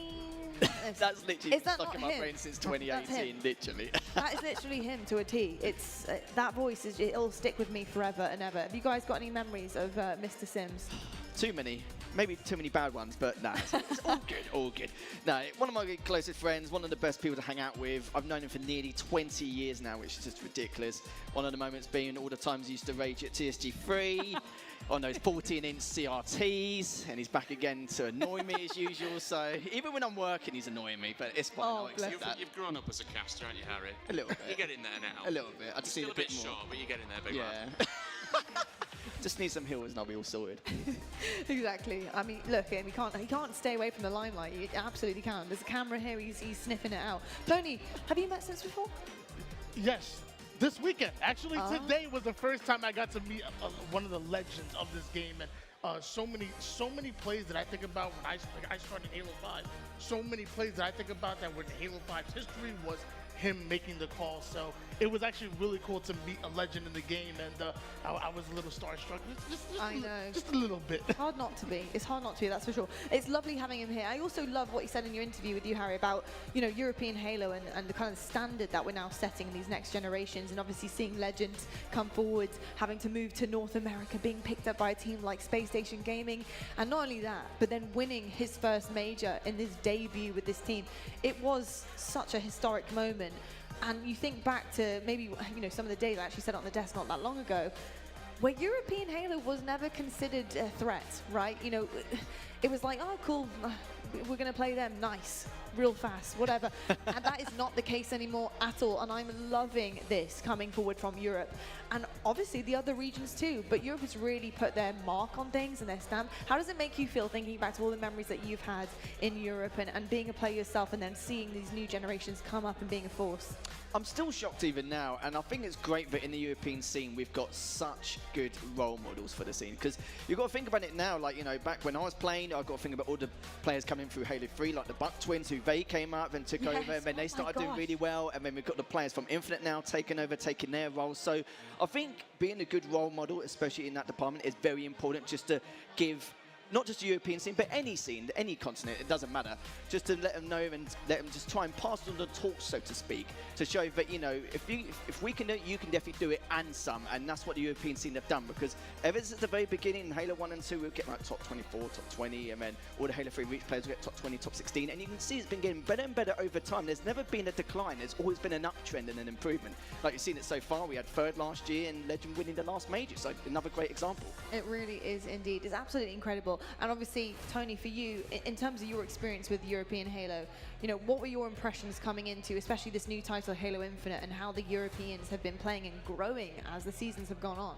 Well, I love that you use the term passing of the torch, and I, from the outside looking in, you know, I'm starting to see, like, for example, the Jimbos of the world who now are, you know, veterans. We're seeing different, you know, kind of life cycles. We're seeing now players like SLG and Seeker who are starting to become veterans, and now we're seeing the young guns coming out of nowhere, the Mighties, the Wutas. We're seeing multiple different generations, and they're all finding success. Honestly, it's from North America, you know, we thought we were top dogs for so long and nobody's gonna touch us. Well, guess what? It's not even just Europe. You know, you got Mind Freak, who now are coming over from ANZ, who made it out of open bracket. You got Tapping Buttons and the crew with SWAT Esports. Every single region is getting better and better. They certainly are indeed. You can see our elimination bracket on our screen right now. We're going to red zone a little bit, folks, because I know you want that action. You want us to stop chatting up here, and we shall do so. Tony Lethal is Sentinels versus Cloud9. It's right at the beginning here of our first round of our ball on Li-Fi. Sentinels, Cloud9 here in the elimination bracket. It's do or die. And right now, Septify has himself a bit of a snipe. I don't know how he's alive right now. Down to one shot, absolute. Makes his way through the key door, and maybe he can deny Camo and Ball away from the opposition. I assume from the last series as well, Sentinels must have taken that 3-1 because it was 2-1 earlier on. They'd obviously just jumped straight back in. That's what Septify can do. He's been lights out all weekend, and not really too much of a surprise he's going to continue to be that way, depending on how this series goes. But we're just going to stick with him. He gets a couple of shots down, but he's going to be backing away from that rat tunnel.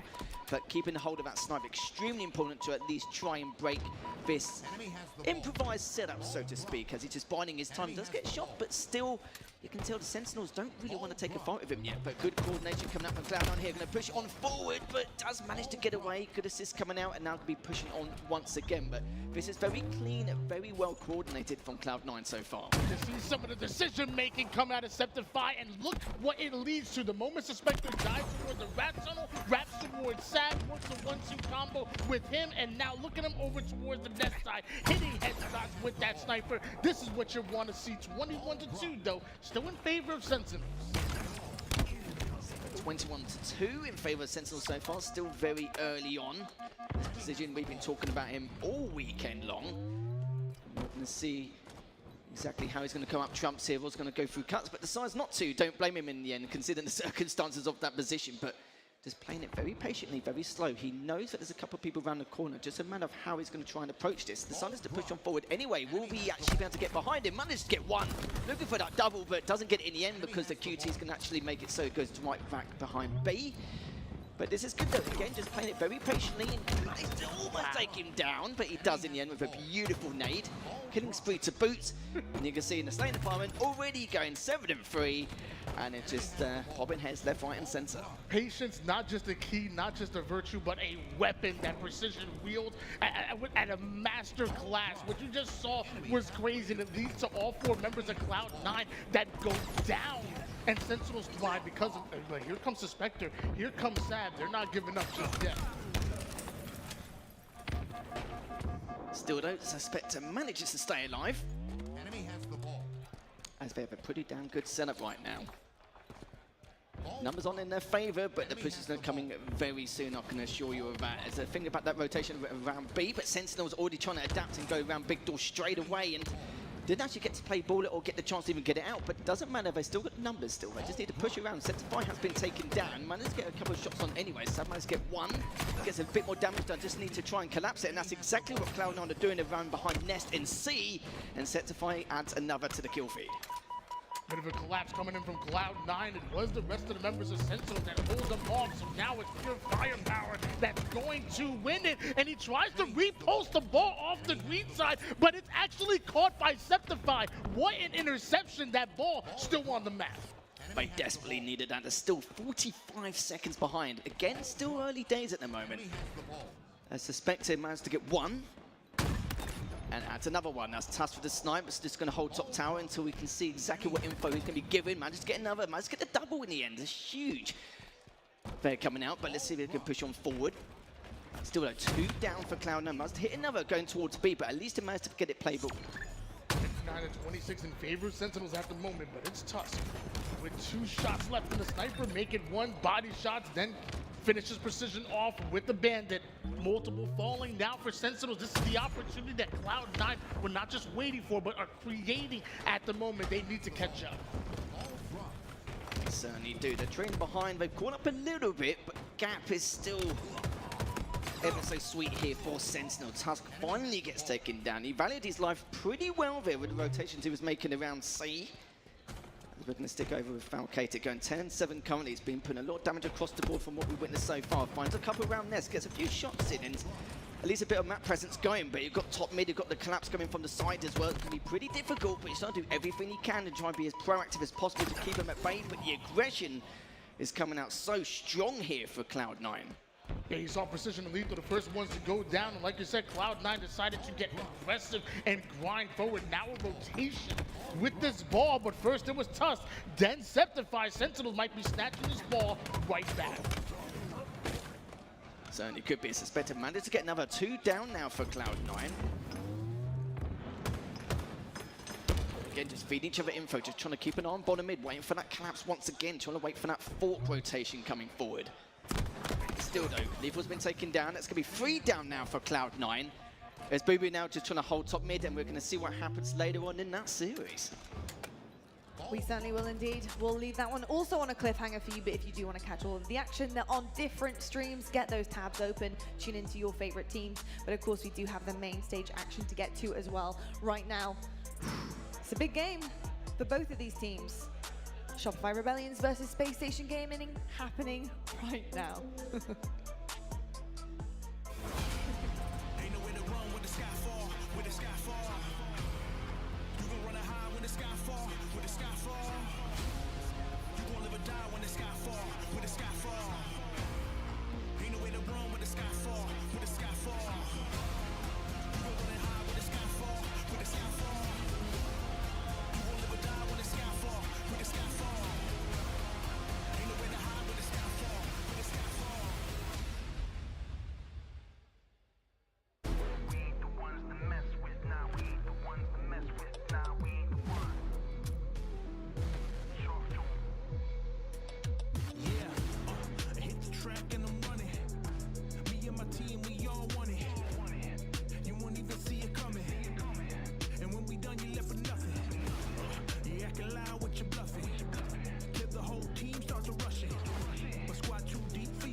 Winners semi-finals time.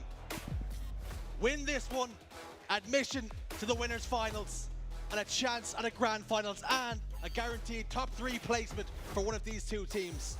SSG up against Rebellion. Dan, this one's going to be good. Yeah, this is going to be a banger. This is 2 teams who will certainly want to have that ticket into the winners final and get into that top 3, but you've got to look at the consistency from both of these squads leading up to this point. 2 of our best Slayer teams that we have in the tournament, in the league, and they have to go head-to-head here. So those games 2 and 5 are going to be so important for how this is going to go down, and I can't wait for it to unfold. You speak with the Slayers and how important they are, and like we say, Rebellion up in Ireland, the only lost Slayers to FaZe up against SSG now. It's time to prove that you can be a little more than an irritation to these top 3 teams and beat the big ones. Yeah, technically we'll be able to say who is the best slaying team for sure after this series unfolds, but certainly at the moment, Rebellion will hold that title, but SSG will be looking to take that off them for sure. We begin things with CTF Forbidden though, and I do feel like that leans a little bit towards Space Station with how they've been playing, certainly with the momentum they were able to gain with that incredible comeback early. They are formidable on that map and mode game type, it must be said, and I'd be remiss if I didn't mention Europe's golden child, Legend, the first European to win a major. It's a bit like when Thierry Henry left Arsenal and joined Barcelona. Dan, talk to me about that. That just brings back bad memories for both counts. It was sad to see Legend leave, but it is amazing to witness history and him being able to compete on a squad like this. But you want to be able to go back to back and prove that it wasn't just a one-off, it wasn't just fortunate timing, it wasn't just a fortunate bracket, and all of the other nonsense that comes with it when you have the spotlight on you. Instead, you have to go back to back and show to everyone you deserve that spot, you deserve that place. People believed it was a risk picking up the big man Legend. Capture the flag on the horizon, Dan. Tell me something about it. Well, SSG, I mean, they do like to play Forbidden. They've had a lot of success, and in this tournament, they've found themselves a victory too. For Rebellion on the other side, we haven't seen them play at this tournament, so there's always that kind of what-if factor. But I do think that SSG, we know what they can do with sniper rifles. Shields up, weapons up. We're underway, folks. Winners semi-finals, and an opportunity for a winners finals. On board with Stellar, sniper rifle in hands. What can SSGs do? Is he about to go Old Testament? Starting this one off a little bit slow. Body shot enough to get the kill on the suppressed. How good is Stellar for this team? Yeah, this is the reason why they are a formidable force on Forbidden, because Stellar can take these positions and cover the rest of the squad and then indicate where his teammates should be pushing. Do they want to run it low? Do they want to run it high? He can almost dictate how it's going to go, but maybe not if Mental has an answer of his own. And that's one reason why Rebellion will have the opportunity here to shut down Space Station, because they can also find the snipes. Mental. Controlling Hook, pushing forward. All the talk coming into this is Rebellion is a team that can win a championship. And wouldn't they just make a statement? They could beat SSG and Mental finds another face. They need people to find form like this. Good with a sniper, but can't quite find that final shot with the Bandit at the moment. But Mental, most importantly, in a position to cover the flag as it is on the move. He can escort technically, but he's kind of just hovering around. I think he's worried there's someone behind, but all the meanwhile, he's able to catch Stellar yet again. That's a third bullet through the dome. Oh! Mental by name, Mental by nature. 1-0 to Rebellion, and off the back of that good work from Mental. Shutting down Stellar on that sniper rifle was absolutely huge, and then he made sure he stayed in exactly the same spot to just force Stellar to be in a position where he's not allowed to pick the sniper rifle up again. And off the back of it, I mean, he's had a killing spree. He will eventually fall, but I think it's job done. You've got one flag.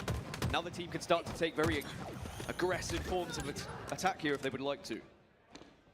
What the Rebellion decide to do? Push forward, look for more, or play a little bit more passive. It's been off the back of that aggression, getting those kills. Being clinical at times. Bound gets a triple kill. Soul Snipe, last man standing.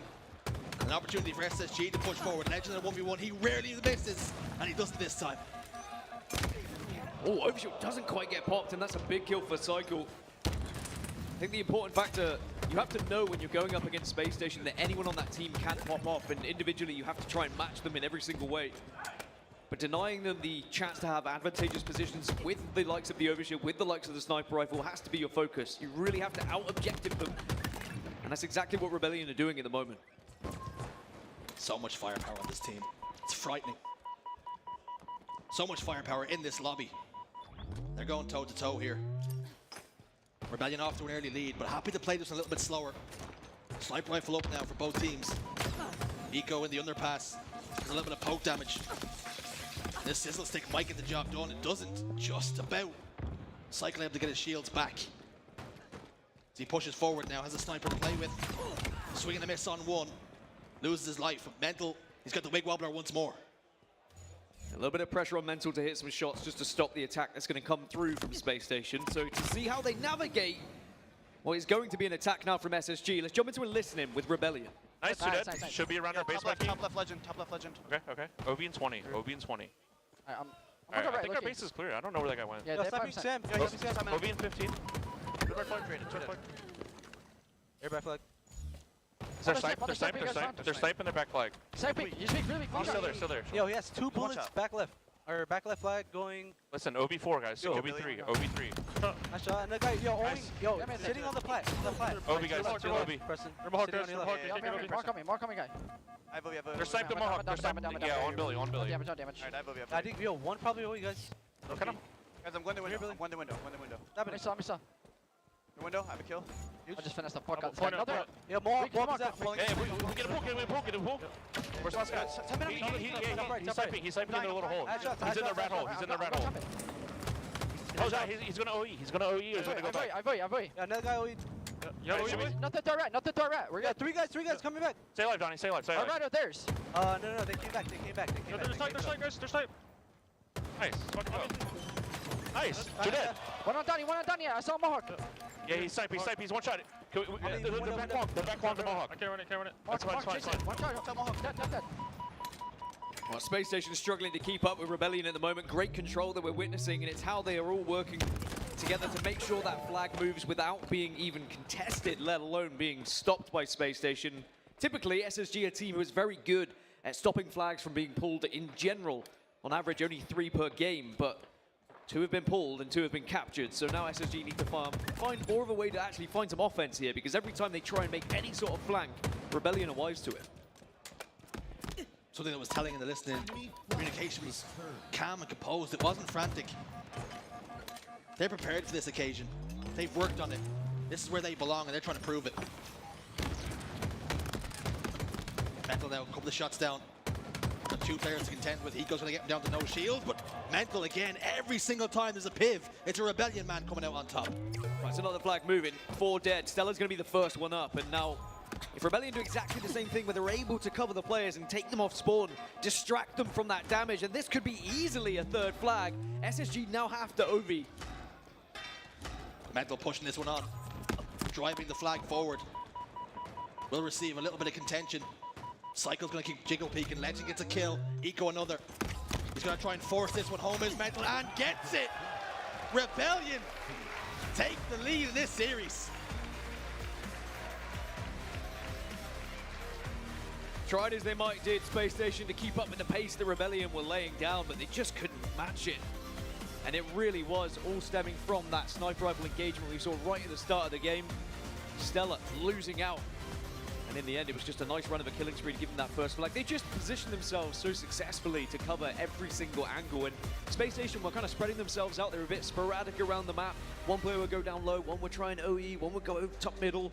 And they were just getting beaten in the individual fights, which I think is something that Space Station aren't necessarily used to in a lot of their games. They are so individually incredible that they feel like they could just run at everything as individuals, but they need to start playing more as a team here against Shopify Rebellion. Something we're always hammering home with our teams, particularly the top teams, is objective efficiency. When you get them kills, what do? Can you result in a flag capture? Can you get some stronghold points? And with Rebellion being such a strong slaying team, that should be the hardest job that you have. How do you then turn it into objective efficiency? And they're starting to do that now against SSG. I think it was the amount of times we saw Rebellion take 3 or 4 members of Space Station down at once and then go on to pull the flag afterwards. They weren't just pulling it willy-nilly and hoping they were able to do something on the fly. It was well-planned, well-formed attack that has worked out for a very impressive 3-0 victory there on Forbidden. I think that one's going to hurt for Space Station to start the series in that way, but we've already seen so far today that Space Station, they can go behind and still find their way back into a series. Well, back into the series, it's going to have to be Slayer on Streets up next. Dan, what have you got for me? What did the stats say? Rebellion did beat Space Station on this exact map and mode back in Arlington, so this is a really good one for Rebellion to try and take a 2-0 lead in the series. Again, Space Station probably looked at those VODs though, probably have studied it, what went wrong, what went right. But Rebellion are our best slaying team in the league. We heard the devs speaking about it, so this is going to be the best time if ever to try and shoot down a Space Station squad. Well, we're hyping up the stats, and that's why on your screens, 4-1 the record on Slayers. And it actually was for Rebellion. Their tournament was ended in Arlington by FaZe on this very map mode combination. The only Slayer that they lost the entire tournament. Yeah, which is kind of crazy, sure, but you know, we need to look at what's happened in this tournament so far, because a lot changes from one tournament to another, and we've always harped on about it that one of your worst game types can suddenly become one of your best game types as long as you do focus that. And we've noticed that those patterns from Space Station at previous years, at previous events, as they do improve on their worst. So Rebellion need to be wise to that. Naturally, if you are good at a game type, you practice it less as well. So it's going to be, are we seeing a trend downward for Rebellion on this game now? These two, the way they play, the speed, the pace that they push, it's very much rock and roll Halo. In your face, forcing the initiative and playing so fast you almost can't breathe. But something has to give here. Both teams can't do it at the same time. Rock and roll Halo, you'd expect that to come with screaming as well, but neither of these teams really are those kind of teams. A very calm comms that we will hear when we jump into those listen-ins, which is so important, especially on a map like Forbidden, like we just saw. You need to be very direct with the positions that players are going to be playing. What angles are they going to be taking? Where are they going to be trying to OE? Can we stop them? Can we take a fight against them? And we saw the success that Rebellion had because of that. Taking a look at the main Slayers then. There is the golden boy. He was stolen away. 1.41 KD. Recycle 1.34. Just how pivotal these two are for their teams. I mean, Cycle had some incredible individual fights that were massive for him in the previous game. Legend, he was a slow burner in the previous series we saw with Space Station as well. So I'm expecting him to start to come into things as we get into the further maps. I do feel like Legend has a lot of pressure on him as a player, not because of the whole Europe thing, but he's been doing a lot of the objective work for this side, but also putting up the damage numbers. And if suddenly one of those drops, it changes the team's dynamic a lot. So he has had to really adjust his playstyle ever since he switched from Quadrant to SSG, but boy, is he kind of fit into this team absolutely perfectly, and I'm sure that he will be a key factor here as the series goes on. Young man's got broad shoulders and able to carry the weight, carry the burden for this team. That was the reason he was picked up. They hoped he would bring championships to the black and gold of Space Station Gaming. He's already secured one major in the opening at Arlington in Texas. Hoping and aiming to go back-to-back here in London, back on familiar territory. But Rebellion, they're doing just that. They're causing an upset here. Already upset the apple cart, 1-0 to the good. 2 away from a winners finals. Well, it was 50-45 when Rebellion won this back in Arlington. Can Space Station close that gap, or can they just completely turn this one around and get back into this series? We're underway then into Slayer Streets. And I am curious whether we're going to see the same kind of control out of Rebellion that we just saw in the previous map. They were covering everything for each other. And Space Station need to be playing a little bit more together than they did in the previous. Mental doing good damage, pushing forward. Bound in tires, already down in shots, waiting for his teammates to flip. Soul Snipe on hand, capitalizing the damage dealt by Mental. That's something they're doing so well. When they get a player weak, it's getting cleaned up time and time again. Yeah, and that's down to the communication, yet again. Making sure everything's direct. No communication is getting left behind with these teams. It's an early lead for Shopify, but Space Station will be looking at it and saying, all right, as long as we don't get on any sort of split spawn here, it's not going to be too much of an issue, but Bound needs to win, the fight doesn't. And now that split spawn does begin to happen. Space Station just too alive, and Shopify Rebellion may take advantage of this, just try and crush those players over towards Arcade before the spawners come. 3 kills, the point of difference for now. Make it 2, make it 1. Just like that, Legend and Eco combine. Pick up a couple, trade, 3 dead for Rebellion. Mental's going to be under serious pressure here off spawn from Stellar. Mental wins it. And how big that could be. Just make sure staggered spawns don't continue. A double kill, reversal for Bound, hitting shots. We need Space Station to show a little bit more signs of life. But those are the kind of individual battles you expect to see from Space Station, being able to turn around, being able to get those reversals.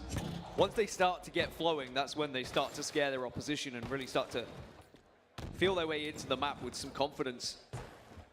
The fact they're able to deny Rebellion from being able to kind of force them into a split spawn and constantly push them back and forth.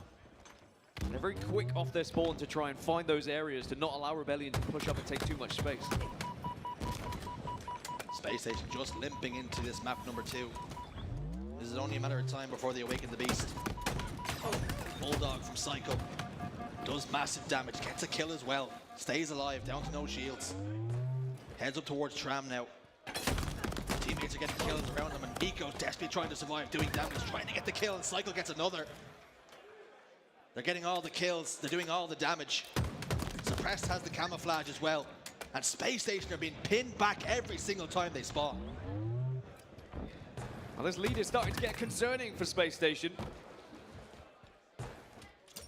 Rebellion just seem to be relentless with their pushes, but that's the kind of fights they don't want to be taking. You don't want to give a ticket back into the game by taking too many individual fights. I know that they are going to be confident after that game 1, but you also have to recognize the team you're going up against. It's the current champions of the previous event. Some of the best individuals in the game. Soul Snipe gets shut down very quickly from Eco, and as long as Space Station are within, you know, kind of 6, 7, there's always that opportunity for a comeback on streets. Get a Bulldog in your hand, get a Stalker rifle, and then you've got all the power weapons that you could probably dream of. So for Rebellion, it's ensuring that they're on top of that, and of course, a lot of that comes down to the coach too. We had an opportunity to listen to Rebellion in map number 1. Let's flip the script and let's listen to the reigning champions, SSG, and see what they're saying. One shot driveway, one shot driveway. I'm gonna be. Soul Snipe. I'm gonna go down. One shot driveway, one shot driveway. Ready. Just stock. You're out. Last two guys are me. Last two guys. I'm living. I can't. One shot B stairs. Okay, B stairs again. Dog shot down. One guy PT, careful. No help, Brayden. Nice. Maybe. You're B stairs again. Come on, guys, come on. We need to Pushing get back. purple. Yep. Okay, back door. You plant Back door. Two plants. Back door, agent maybe. One shot me dead. 1% thing, no 1% thing. Weak. Give me stairs. I'm still up. Agent, Rick. I'm Kevin. Nice. Agent again, John Gear, Kevin. Nice. Two on party. Two on shotty. Go. Let's try to check for weapons. You're on shotty, weak monkey. Right, I'm here with you with camo. You're on my heavy. Front C, watch out, front C. Watch out, bottom C. Yeah. One's on shotty, weak monkey. There's two on shotty, stack one monkey. You guys can try to walk cafe maybe? Watch two there. You guys are all through there. Right hiding. Yeah, multiple. Watch the agent. Hear that? There are three here then. Watch two guys one shot agent. Go on. Agent can just one shot. One's back tower. Back tower, kill me. Two agent tower. Watch tower. Yo, one shot. On shotty. Two shotgun, guys. Live. On shotty weak. Three there. Three. Two more. Cafe weak. Watch out. No. Last guy. Nice. Got it. Should be C. Okay. Walk up B. Let's walk up B together, guys. Walk up B. Okay. I'm going arcade. In arcade and driveway. Okay. Watching driveway. Arcade 3. Driveway weak. Head one shot. Stalker. Watch out driveway. Nice. Don't driveway. Bedroom. Challenge. Bedroom one shot. One heavy. Just driveway. Let's drop the map. I'm going purple. Cafe, kill me. I'm going. Multiple. On the bandit. Is agent. Watch agent. One shot. Yep, nice. I'm one shot down. I cannot help. One cafe. Space Station just about starting to find their footing in this series then. They were down by 4, down by 5. They've now taken the lead here. Both teams requiring 9, suppressed with a huge double kill. And what a difference that could make in this series. I mean, they were down by 7 at one point, and that's what Rebellion, they had to be concerned about. That comeback, it's always possible. And now it's a 43-43 game. And those 7 kills, boy, they would hope to have those back. But now Shopify will just gain by 1, and I wouldn't be surprised if the game just slows back down again. As Rebellion realize that they have thrown away quite the lead, but it's got to be said, the comeback from Space Station and how they did it, they started to play together more, they started to push those angles correctly. They overwhelmed Rebellion with so many pushes. This camo, though, is going to be big. Shroud will go down, it's going to be a good cover.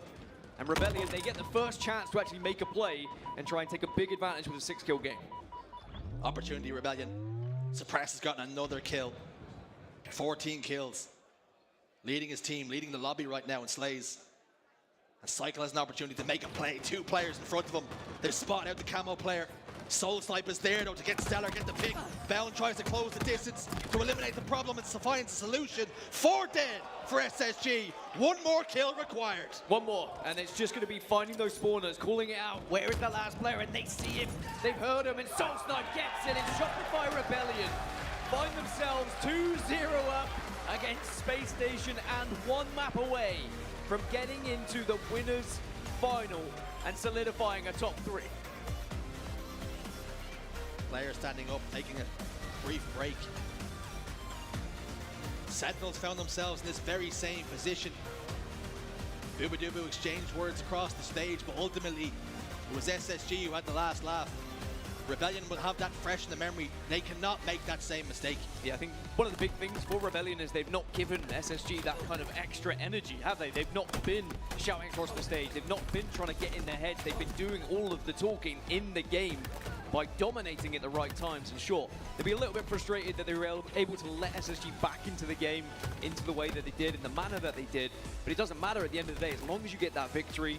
And once more, they find exactly the same form as they did back in Arlington. It's another victory on Slayer Streets. It's taking SSG down again and solidifying themselves at the moment as the best slaying team in the league. We spoke about before this series started, the challenge for this team was to be no longer be an irritation, start to be a big problem, start to push yourself into those winners finals. They're on the cusp now, 1 map away. Confirmation of what we've seen, 3-0, dominant. Flag forbidden. Slayer Streets 50-46, and for large parts, they were dictating the tempo, they were pushing the pace. Livefire King of the Hill on the horizon. This could be huge for the future of Rebellion. they can make a statement here. Well, that's what we were asking right at the top of the show. The analyst desk was, can Shopify Rebellion be the team that closes the gap, that gets into that top 3? Well, they've got the best opportunity they could have ever asked for here now. A 2-0 lead over a Space Station that looked a little bit flat. King of the Hill live fire was my big question mark when I looked at this series layout, because both teams have been a bit iffy here or there on it. They've had some success, but they've also struggled in certain areas with the control of certain hills. Whilst we wait for Space Station to get back on their booth, Cloud9 versus Sentinels are currently going up against each other on the B stream, and Cloud9, they have a 1-0 lead here. As Loser goes home here, and Sentinels find themselves in a position that they don't like too often, on the back foot here. After a massive performance against SSG, has that just taken the life out of them? Could be a long day doing it from the elimination bracket. A lot of games, a lot of series to play. They need to find the energy, find the spark, find the fuel and push themselves forward. Because Cloud9 at the moment, they have a series lead, but Sentinels 5 to the good here and looking to tie up the series. Yeah, usually in a position like this, you'd imagine Sentinels would go on to win Slayer Streets. Very good at controlling a game when they have the lead. If they're chasing a game, that's when they're usually struggling. You can see Cloud9 are happy to play this one slow. They're just trying to suss out which position Sentinels are holding at the moment. Boo-Boo's on a scouting mission. I wouldn't be surprised if Sentinels, seeing how scared Cloud9 are playing, they try and get an early pick or try and get an early position, and then suddenly they full send it, and here we go. It's going to be down pink. Boo-Boo was almost the first distraction. Now they want to try and bounce off that. It was a brawl down pink. Enemy team nearing The Sentinels have got the kills they needed to push themselves forward now, ahead by 7. Teammates combined, lethal and precision. A huge addition to the team he's been. You can see on the scoreline, 14, 6, and 11. Just a damage dealer, and he's the truth. Suddenly it's an 8-kill lead, and you surely don't see them throw this one away. Cloud9 are the team that have to now try and take the initiative, say, all right, we've tried the slow effect, we've tried to match the same kind of pace of Sentinels. How instead can we push them a little bit further? How do we surprise them? And I think you've got to run as a 4. You need to start just getting that initial kill, getting the extra player on the board, and then you just keep going, keep moving around the map as a unit, but they've just given up the camouflage. And suddenly things go from bad for worse. Cloud9, you have to be very careful when you're playing against them. You can almost be guilty of overlooking them, but they're more than capable of causing an upset. We've seen it before. Sentinels have got to mind their P's and Q, have to come out firing on all cylinders, because if not, they show a little bit of weakness. Cloud9 will capitalize, but as I say that, they require 4 kills to tie up the series here. From there on out, it's even Stevens, anyone can win. 17 kills, 4 precision. What an addition he's been to this squad. As Cloud9, they're trying to claw their way back in, but they just seem to be too far behind. Every time they get 1 or 2 kills, Sentinels, they just find one of their own. And then they're right on top of them once more. 3 more required for Sentinels, but they're happy to play it slow. Finally, they do start to get a little bit more aggressive. Lethal finds one. A trade is absolutely fine for them. And they're just going to be looking for those trades to even this one up. Trades are good. 1 kill needed. Lethal gets 1. Bare knuckle brawl. Falcade in tires. Will get taken down. Lethal again with his bare hands. Ties up the series 50 to 45. That one's close. That one's on a knife's edge. It really is, and of course, if you want to carry on watching that one, it is on the B stream, but we will be going back to Space Station versus Rebellion here on the main stage in the winners semi-final. Rebellion have a 2-0 map lead and are 1 map away from getting into the winners final and sending our reigning champs down into the elimination bracket. It's King of the Hill live fire. I mentioned it just before we went away to the B stream that this one is a big question mark because both teams have been a little bit all over the place playing it. We'll have to see whether they can find a bit more consistency when it comes to holding these hills. Space Station on the ropes. Space Station on the back foot, but they've been comfortable playing from this position before. Are they going to perform yet another rope-a-dope and hit the reverse sweep? Or can Rebellion send them to the elimination bracket here and now? We're about to find out. On board with Legend. You really need one of your superstars to step up to the plate and show what you're made of now. Stella wasn't able to get that sniper rifle going on Forbidden. He was shut down immediately at the start of the game. There's only 1 sniper rifle on live fire. Put it to good use, and it could change the entire fortune of your team for this series. You speak of superstars, there are few brighter than that man on your screens right now with the sniper rifle. SSG's is stellar, capable of turning a game on its head. Can he be the difference maker here for his team? as he so often is. Legend with the camouflage, they have all the goodies they need. Rebellion have a little bit of progress on this first hill. SSG happy to sacrifice the time at the beginning. 3 dead, and they will now move in. They will collapse on cycle. They'll clear out the riffraff, and they'll start to score. That's a lot of time, though, for Rebellion. They'll be pretty happy. Get it over halfway. 1 push, all 4 dead, and they might be able to put this first point on the board, but the same could be said for Space Station. 1 more wipe, and that could be the start of said wipe. 2 have fallen. Nice use as well, just to be able to push that grenade away. For Rebellion, they're just trying to sneak around, and Suppress just needs to stay alive for as long as he can here and delay. Delay he can. Delay he shall. Snipe shot connects with the body. It's going to force Cycle to back down. Cycle has to be cautious not to take too much more damage. Stellar's there, standing strong. Up against Mental. Mental wins it.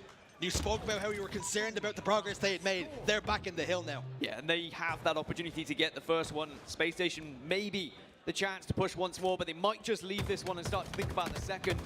Legend already trying to make waves and go around the other side. So Space Station said, look, we'll give it up. We'll start to focus elsewhere. Let's see if we can get round towards tower. And Mental's under a little bit of pressure, but he's doing very well just to lead the rest of Space Station into a trap. Sure, Legend's been able to get a double kill, but at least Space Station weren't able to set up for this next kill, and that was mainly just the positioning from Mental and the information he was able to give to the rest of the team. Mental sent them down the garden path. Now on top tower. It's a strong position to be in. Desperately waiting for teammates to arrive. They're not going to come quick enough. Suppressed is going to eliminate him from the equation. Stellar back tower will get a kill on the cycle, but members of Rebellion dropping down to clear him out. Eco's died elsewhere. Stellar somehow, some way, eventually gets taken down. They have control of the hill, but they have to try and play for camouflage at the same time. Bound has it in his chest, but can he survive?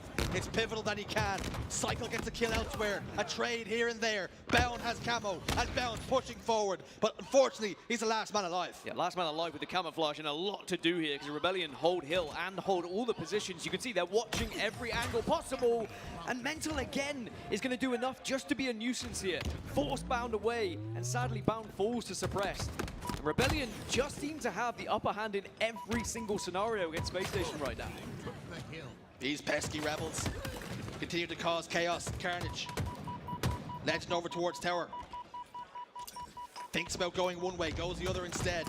Bound slides in, hits an ill-timed grenade though. Unfortunately, he's no longer a part of the equation. Legend back tower again, desperately trying to stay alive, trying to do damage. Stellar gets killed, excuse me. And Legend's still there, but he can't have an influence, can't do anything. Space Station looks so disjointed in Rebellion. It's food and drink to them.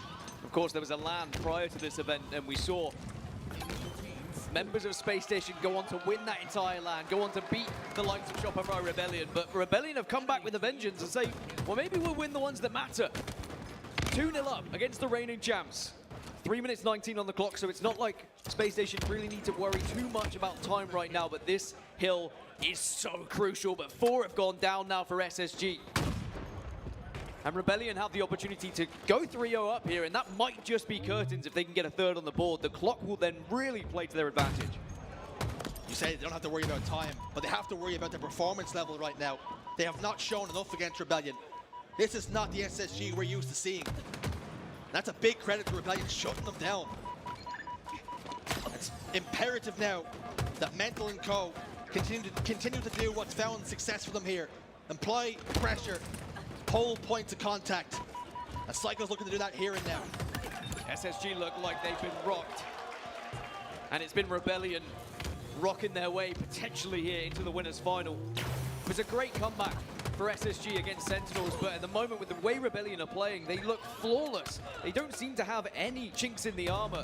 Nothing that Space Station could find to break through. And if they're able to get yet another camouflage, it denies any sort of play attempt for Space Station to break this. Cycle's happy to hold. There's Bound with a last-ditch attempt, but it has to be a push now. You can't afford to go 3-0 down. Space Station in big trouble here. They've got to get forward. They've got to get to the hill. Eco's gonna fall. Cycle cuts him down. This hill is huge. Stellar will get there. Cycle desperately trying to stay alive. He will get cut apart. But how good is the hold from SSG? Stellar will live for now. Legend is there. 3 dead. This has got to be a perfect hold for Space Station. Yeah, this is a last stand now from Space Station. If they get this hill, there's still a real opportunity they can break their way back into this game and they can just start to crush the spirits of Rebellion. But off spawn Rebellion, at the moment, it's a 2-2 split. And it's whether they're going to try and go for some sort of pinch here. Eco may be aware of it, and I think he's calling it out to the rest of the team. If you sense a pinch is happening, you try and isolate two of the players, but they're unable to do so at the moment. Rebellion, they push in at the same time, but Legend gets a big kill. But it's not big enough because Rebellion have been able to get all four. And it's 3-0 now to Rebellion. Space Station are well and truly on the ropes and on the verge of being sent to the elimination bracket. Sniper rifle for Suppressed. It goes from bad to worse for Space Station. The QT will save SSG's life for now. Suppressed though, connects with the body. Eco could be his latest victim, fires two, swings and misses, and backs away, plays his life. And now I said earlier, the clock was not against Space Station. Now it most certainly is. 1 minute 54. And Rebellion, they can use it to their advantage. Force Space Station into the hill, and then start to surround them! And Suppressed again, putting the sniper to good use. Oh! One more! Just for good luck, 4 are dead! And Rebellion, they can taste that winner's final. When people hit shots like that against you, it's just not your night. And now the hold. But the decision is, we're gonna play time instead. Suppressed holds the line. Finds the body, Mental. Gets taken care of elsewhere. Cycle answers back. 3v3 on the map, but shield advantage for Rebellion. Soul Snipe will fall, but Space Station have made a beautiful little flank over towards Tower.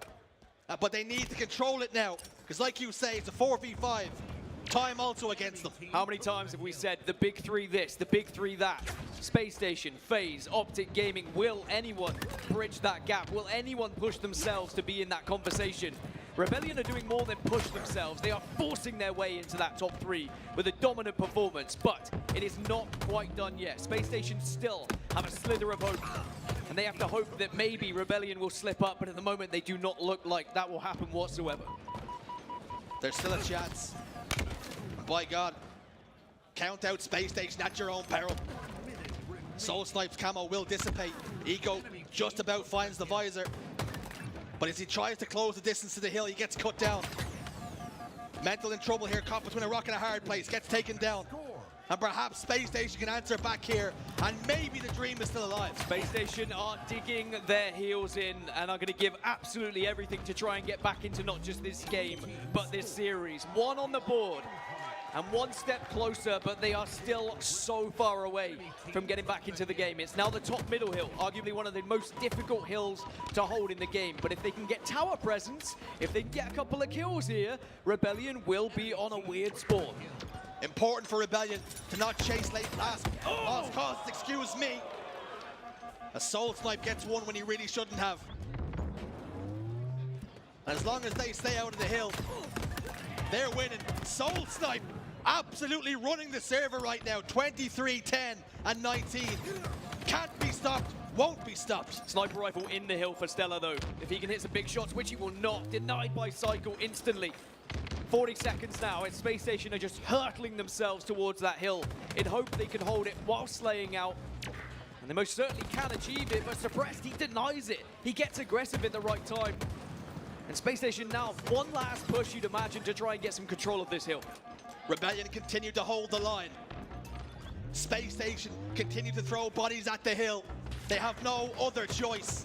And every single time they do, they're nothing but cannon fodder. Suppressed and Soul Snipe combined to take down 2 members of SSG. The writing's on the wall here. Writing's on the wall. Last push then. Legend does get the opener, but it gets traded out. Rebellion just need to watch. And now it's 2 kills, and surely this is going to be job done. 10 seconds remain then. Have they done enough? Mental gets 1 more. They're in the hill. And they're out of the hill just as quick. Cycle throws nades. Legend desperately tucks his tail between his legs and hopes for the best praise. But here comes the collapse from Rebellion, and they send them home. They send them down the chute. 2 seconds. 1. Rebellion. Clean sweep to Space Station Gaming. And boy, do they let them know about it as well.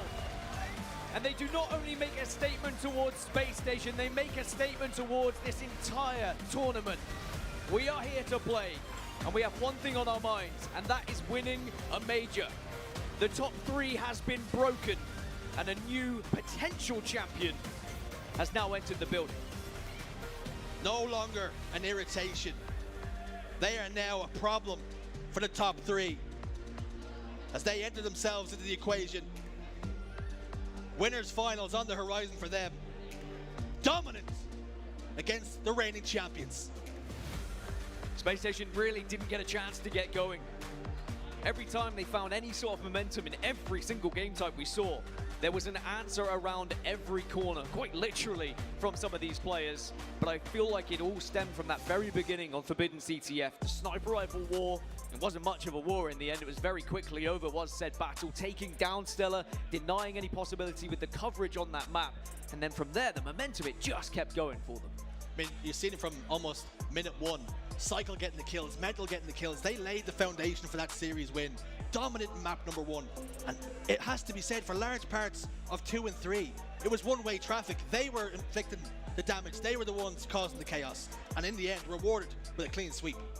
And it really is, I mean, kind of mind-blowing when you look at that final series layout. You look at the 3-0 sweep for Rebellion, especially when you look at the fact Space Station were undefeated leading up to this point. This entire year had not dropped a series, but now for the first time this year they're gonna have to battle through that elimination bracket. As for Rebellion, it's uncharted territory being in this winners final, and I'm sure they will love every moment of it, but they'll have to wait till tomorrow now to be able to play again. They have to wait till tomorrow, but we do not have to wait till tomorrow to listen to Mr. Soul Snipe. Blaze has an interview. Take it away.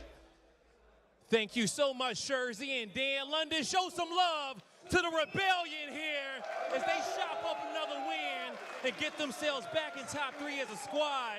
And Soul Snipe, as I said, back in the top 3, but the job is not done yet. Just let me know, how proud are you for the boys today and how they played?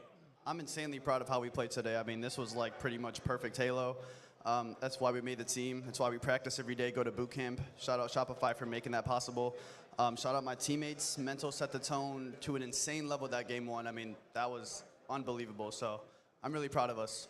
Now, talk to me a little bit more about Mental, because I was having a conversation with Tony, and we were just so amazed at how in the beginning of these games he has such great starts to really kind of put you guys in that position. Talk to me about his evolution and even getting that new addition of Psycho on the team. He's been here for a while, but you guys have been evolving. Talk to me about these 2 young guns. Yeah, I mean, Mental's literally the best Gears player in the world when he competed in Gears.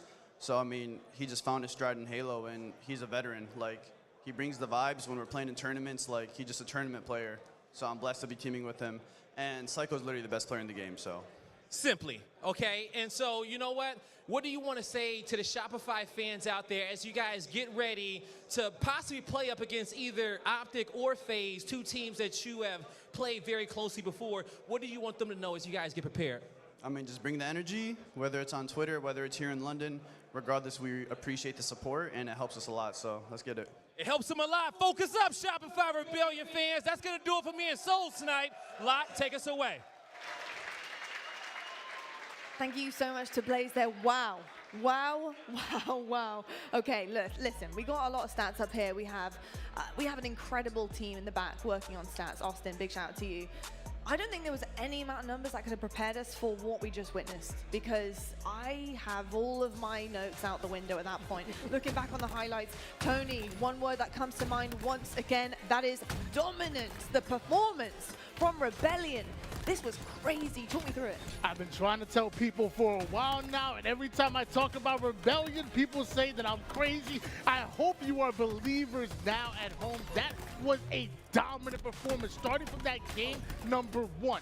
3-0 on Forbidden. You literally almost doubled the slays of SSDG, the Shopify Rebellion. Game 2, Soul Snipe, 14 kills, 10 assists, almost 5k damage. That was crazy. But it was that game number 3 for me, where people are going to say, oh, that was a close game. That was a 3-2. It wasn't. It was over when it was 3-0, when it was a minute and a half on the clock, and Rebellion decided to play time. Because at that point, it was damn near mathematically impossible for SSG to come back, at least the way Rebellion were playing. They were the better team today. They're in the winners bracket finals. They had a lot of expectation on their shoulders coming into things, especially with how they performed online. And you can say what you want about online, but when you get results like this on LAN, as expected for your fans, this is everything that you want to see and talk about. Lethal, talk to me about what actually you saw in this series that you really loved out of Shopify Rebellion that SSG just couldn't answer back to. Structure on another level. I think that's the best way to describe it. And I think game number 3, we can point out in numerous different ways. There's setups, there's strategies for the counter-attacks. It felt like they knew SSG more than they knew themselves. That's how good it was and how involved they were. And they adapted so easily. SSG just had no answers, no ideas to break anything which was coming their way. And it's a very rare sight indeed. Look at those stats. Not something you normally see every day in terms of Space Station, the entire roster riding the struggle bus in terms of the kills. But the damage is there for players like Legend. But if you look on the other side, every single player in Shopify are having an absolute field day. And one player I definitely need to point out was Mental. At the start, or before this series rather, I said to you guys, just want to see just a little bit more from him. Yeah. We got that and some. Like literally the start of that Forbidden game, he was going 17-4 at one point, treating it like a standard ranked game. It was just unreal. Very, very impressed with what Mental actually been able to do. Normally with the Slaying department, we see Cycle and Suppressed, but I'm glad Mental just went absolutely into one for that entirety of this series. He really did indeed. I've got to ask you as well, Tony, in terms of Shopify Rebellion, did we see them enter a flow state? Because this is something that we tend to see with some of our top teams, especially when they take down others in a fashion like this. Flow states are what needs to be hit to get results like 3-0s. I'll be honest with you, the word flow state gets thrown around a lot over in the commentating booth. Shout out my man Active. But that right there was pure flow state being hit by Shopify Rebellion. That's right there when everything is just simply going your way. You can't lose a battle. If you're suppressed, you can't lose a no-scope. Nothing is going the opposition's way. That right there was the definition of flow state. Well, that's the Shopify Rebellion we wanted to see at LAN. Let's take a look at your brackets right now to see how they have progressed on their journey. My goodness, it's been absolutely incredible. I am so excited about this winners finals that they find themselves in. Of course, what journey? Cloud9 3-1. They go to Space Station Gaming. We're wondering what they've got left in the tank. Well, apparently they had a full tank of gas for that one, 3-0. And here we go. Will it be FaZe? Will it be Optic? That is the big question, which we'll be finding out very shortly. We'll take also a little quick look at the elimination bracket to see who is fighting for their life here in London. Sentinels right now 1-1 with Cloud9. We're currently waiting to see who's going to be going forward for their quarterfinals here. And Quadrant versus Proton Gaming is happening very shortly. Proton 3-0 SWAT Esports, Quadrant 3-0 Native Gaming, and Space Station Gaming. Who would have thought it this early on? The champions from Arlington getting knocked down in the elimination bracket. This is the problem with having so much competition and having such fierce competition. It is just electrifying and you never know what is going to happen. I'm not sure I would have believed you if you had told me that Space Station Gaming were being knocked down this early to the elim bracket, Harry. I mean, it's pretty crazy, to be honest. It's madness, absolute madness. And even at the start of Friday, we were talking about who could challenge the top 3. Will it be challenged? Will it stay like this for the entirety of the season? Well, the answer is no, because already Shopify have guaranteed their spot in the top 3 in the upper bracket final, which is just unreal. It really is. But I think it's great to see a team like this that works so hard and knuckle down on all their strategies and structure and their coordination to lead to this moment to take down the Arlington Major champions in such clean fashion. No one would have predicted this. Nobody would have predicted it, including the fact that we also have a banger of a matchup coming your way next. We're heading to a quick break. When we come back, it's going to be Optic Gaming versus FaZe. This one you won't want to miss for the last one of the night, and we'll see you right after this. The HCS London Major is presented by AMD and by Streamlabs.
This is the world's most advanced processor. In entertainment, its rendering speeds render other processors obsolete. It drives the future of autonomous driving, powers cloud services for billions, helps change the course of climate change, connects communities of gamers anytime, anywhere, and uses AI to accelerate disease detection and cures. We make the world's most advanced processors, but only with your vision can we advance the world. AMD, together we advance. Welcome to the stream, where our passions roll and communities get hyped. We don't just create, we create a scene. Because when we go live, it matters. It defines culture. We're not just changing the game. We're building a whole new arena. We demand intuitive tools that make a powerful impact. That keep our creativity streaming, vibes flowing, communities growing. Because in the stream, every view, like, follow, chat, sub counts. Streamlabs, unleash your live.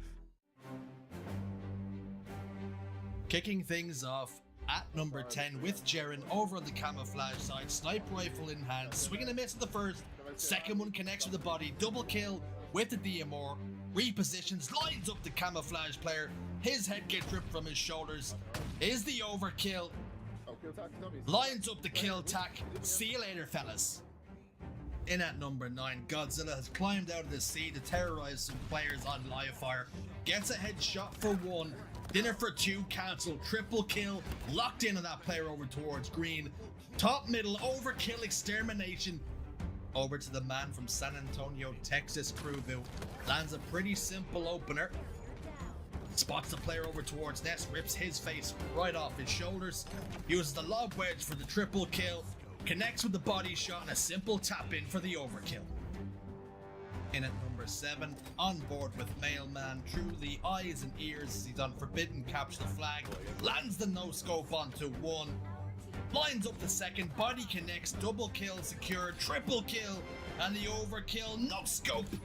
Something tells me he's much like FedEx, he ships worldwide. In at number 6, it's Jaren back once again, this time with a little bit more quality.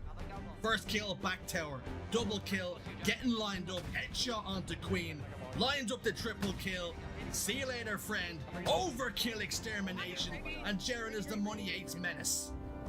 Number 5 now, and on board with Gambino. Let's see what he's whipping up as he kills the demon for one, double kill onto that player over towards Nest, the player in the hill, he's not safe either, triple kill as he heads up towards Nest, and the overkill to the player over towards Dice. See you later, kill-tacular. Number 4 now, and it's Monster on a new input, deciding to use emailing equipment as his preferred method of murder. Playing the keys though, locks in a very quick double kill, triple kill onto Spartan. And the overkill, is it going to come? The answer is yes. Locked in onto Strikey, into the podium places now. Same monster, different map. A little bit of poke damage onto one. Lines up that player onto Sewer. Double kill, goes back for the player down low. He manages to evade for now, but only for now, as breaking shot. And the overkill onto June. Good night. In at number 2, on board with SLG the Frenchman, and this is definitely one from his archives as it's a battle rifle start. Gets in a pretty simple double kill, but the triple kill onto Rhino, the overkill onto Mental, absolutely sickening. What's that coming over the hill? It's Monster again, no scope on Argyle, captures the flag. Double kill lined up, soaring in through the vent, triple kill for the latest victim, Sparky McFly in the ground, overkill, good night, sweet dreams. Welcome back Halo fans, and welcome back to London in the UK. We're here for the Quadrant Major right now, and we've got a banger of a matchup coming your way on the main stage. It's Optic Gaming versus FaZe. This is a rivalry as old as time now, to be honest, because we've had quite a few seasons of Halo Infinite, and this one has always been a really, really good matchup. I cannot wait to talk all about it. And of course, they're getting ready, and I think they're probably feeling pretty comfortable right now, both teams. I think they're excited about this. I would be if I was on either of these rosters.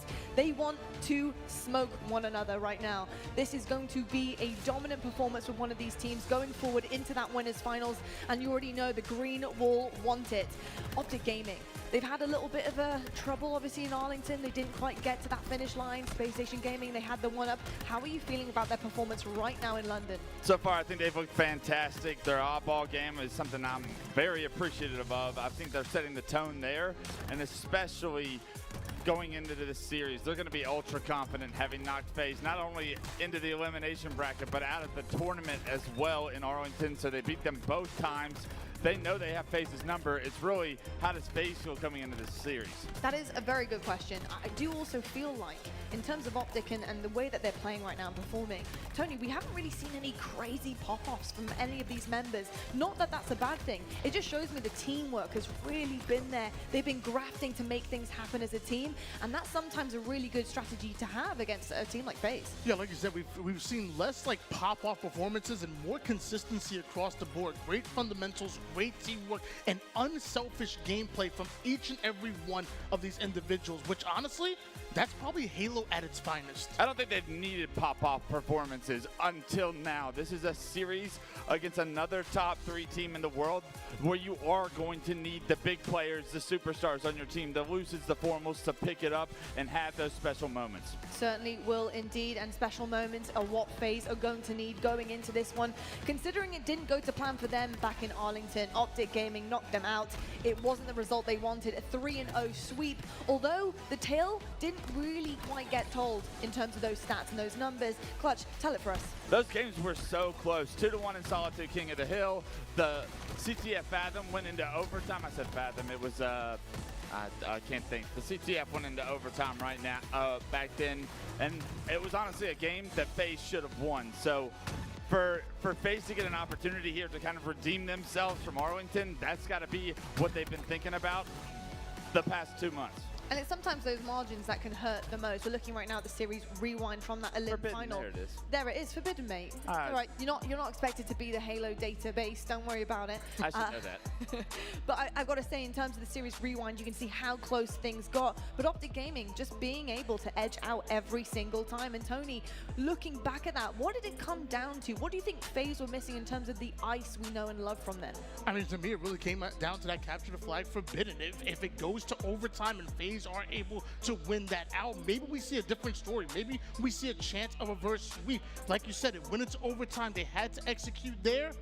Optic closed it out in that game 3. For me, when I look at this and I rewatch the series, I saw Optic get momentum and never let it go. The amount of ice that they show compared to the normal ice that we see from FaZe, it was not there in Arlington for FaZe. If you're FaZe, you have to figure out ways to gain momentum back, because when Optic get control of a series like they did, they felt so comfortable, especially at the end of those games. Indeed, I also got to say, looking at series layouts, 2 teams who really do lean on what is going to be happening to them in this series. It is significant for both of these teams. And I will say with FaZe, they weren't very happy with their series layout going up against Optic. I think something that they've worked on is deepening that map and mode pool. That's been really important for them. Clutch, do you feel like you've seen enough this tournament to know that improvements have been made and adjustments have worked? Not yet this tournament. I think the online scrim results would say otherwise, and they give me confidence that FaZe can hang with the big dogs, the SSGs, and the Optics of the world at this moment. But they're going to have to do it at the tournament. They're going to have to do it on lane under the bright lights, which is typically where these guys shine. The big game type, the map mode combination I'm looking at in this series is always going to be the oddball, because oddball has been FaZe's worst game type in my opinion, and Optic's strongest. So if FaZe can make the oddball competitive, this series could go the distance. And Tony, it's going to be difficult. You're looking at objective excellence on the side of Optic here in our keys to victory, and oddball 7-1 so far this year. They're looking very dominant on oddball, so they will capitalize on this, and they will try to push that momentum into their favor, especially in a favorable mode. They really are, and Optic obviously a very good oddball team, but I will say FaZe have, like you said, sneakily become a very good oddball team. Even going back to Season 2, same thing. Every time I looked at the stats, they've sneakily made one of their weaknesses their strength. I'm not going to count out FaZe just yet, even though I really think Optic have been looking very clean going into this matchup. It's always very interesting to me when I see rivalries start to form. You look at the likes of Quadrant and Optic, etc. When you look at these two, Clutch, what is it that creates this atmosphere around both of them? Why is it so close? Why is it so competitive? Why is it different from everyone else? I think it's the talent in the series, the superstars on both sides of the stage. You could argue for all 8 players up there that they are capable of being the best player in the world today. SSG is going to obviously try to rival that, and then Shopify's individuals are great as well, as we just saw. But every player on that stage has the potential to take over in a series that means this much against this level and caliber of players. So it's all about who is on fire that day, who has the best series as an individual is going to give their team so much to work with as far as the results come through. They certainly do indeed. Tony, in terms of Optic Gaming right now, who have you got your eye on? Who are you looking up to really step the game up? You know, we mentioned about nobody's really had a crazy pop-off moment yet, but Wes mentioned that we need this for this series. Who are you looking at? Well, I was looking at Dead Zone before, but I'm actually going to go to his best buddy. I'm actually going to go over to Trippy, who has been consistently so big, especially in big games. There's a reason why we call him Big Game Trip. So I'll say Dead Zone definitely for that unselfish plays, but as far as consistent and maybe that pop-off game that might be needed, give me Big Game Trip all day. All right, big Game Trip, excuse me, for a reason. We're looking at the series layout right now. Of course, we've got CTF Forbidden first map. That is going to be difficult. That's a mental battle, I think, for FaZe, but they're going to want some revenge on that first map. Look at this. This is beautiful if you're a FaZe Clan fan. Not even an oddball in the series. You know what? We've been putting in a lot of work, but we don't even have to worry about oddball here. CTF Forbidden. This team, these two matched up in the elimination bracket, and then it went out into overtime. Optic Gaming ended up squeezing it out. But FaZe Clan looked like the better CTF Forbidden team the entire time. There was 4 or 5 caps that I think I could have argued FaZe should have been able to punch in. So I like that being game 1 for the series for FaZe. Optic not having an oddball and how strong they've looked at oddball, they're probably pretty bummed with the map suite, looking at how big of a series this is for their tournament. Well, it can look promising all they like, but it comes down to who plays well on the day. We're going to be finding that out right now. We got FaZe going up against Optic. Let's meet your teams. Ain't nowhere to run when the sky fall, when the sky fall. You gon' run high when the sky fall, when the sky fall. You gon' live or die when the sky fall, when the sky fall. Ain't nowhere to run when the sky fall, when the sky fall.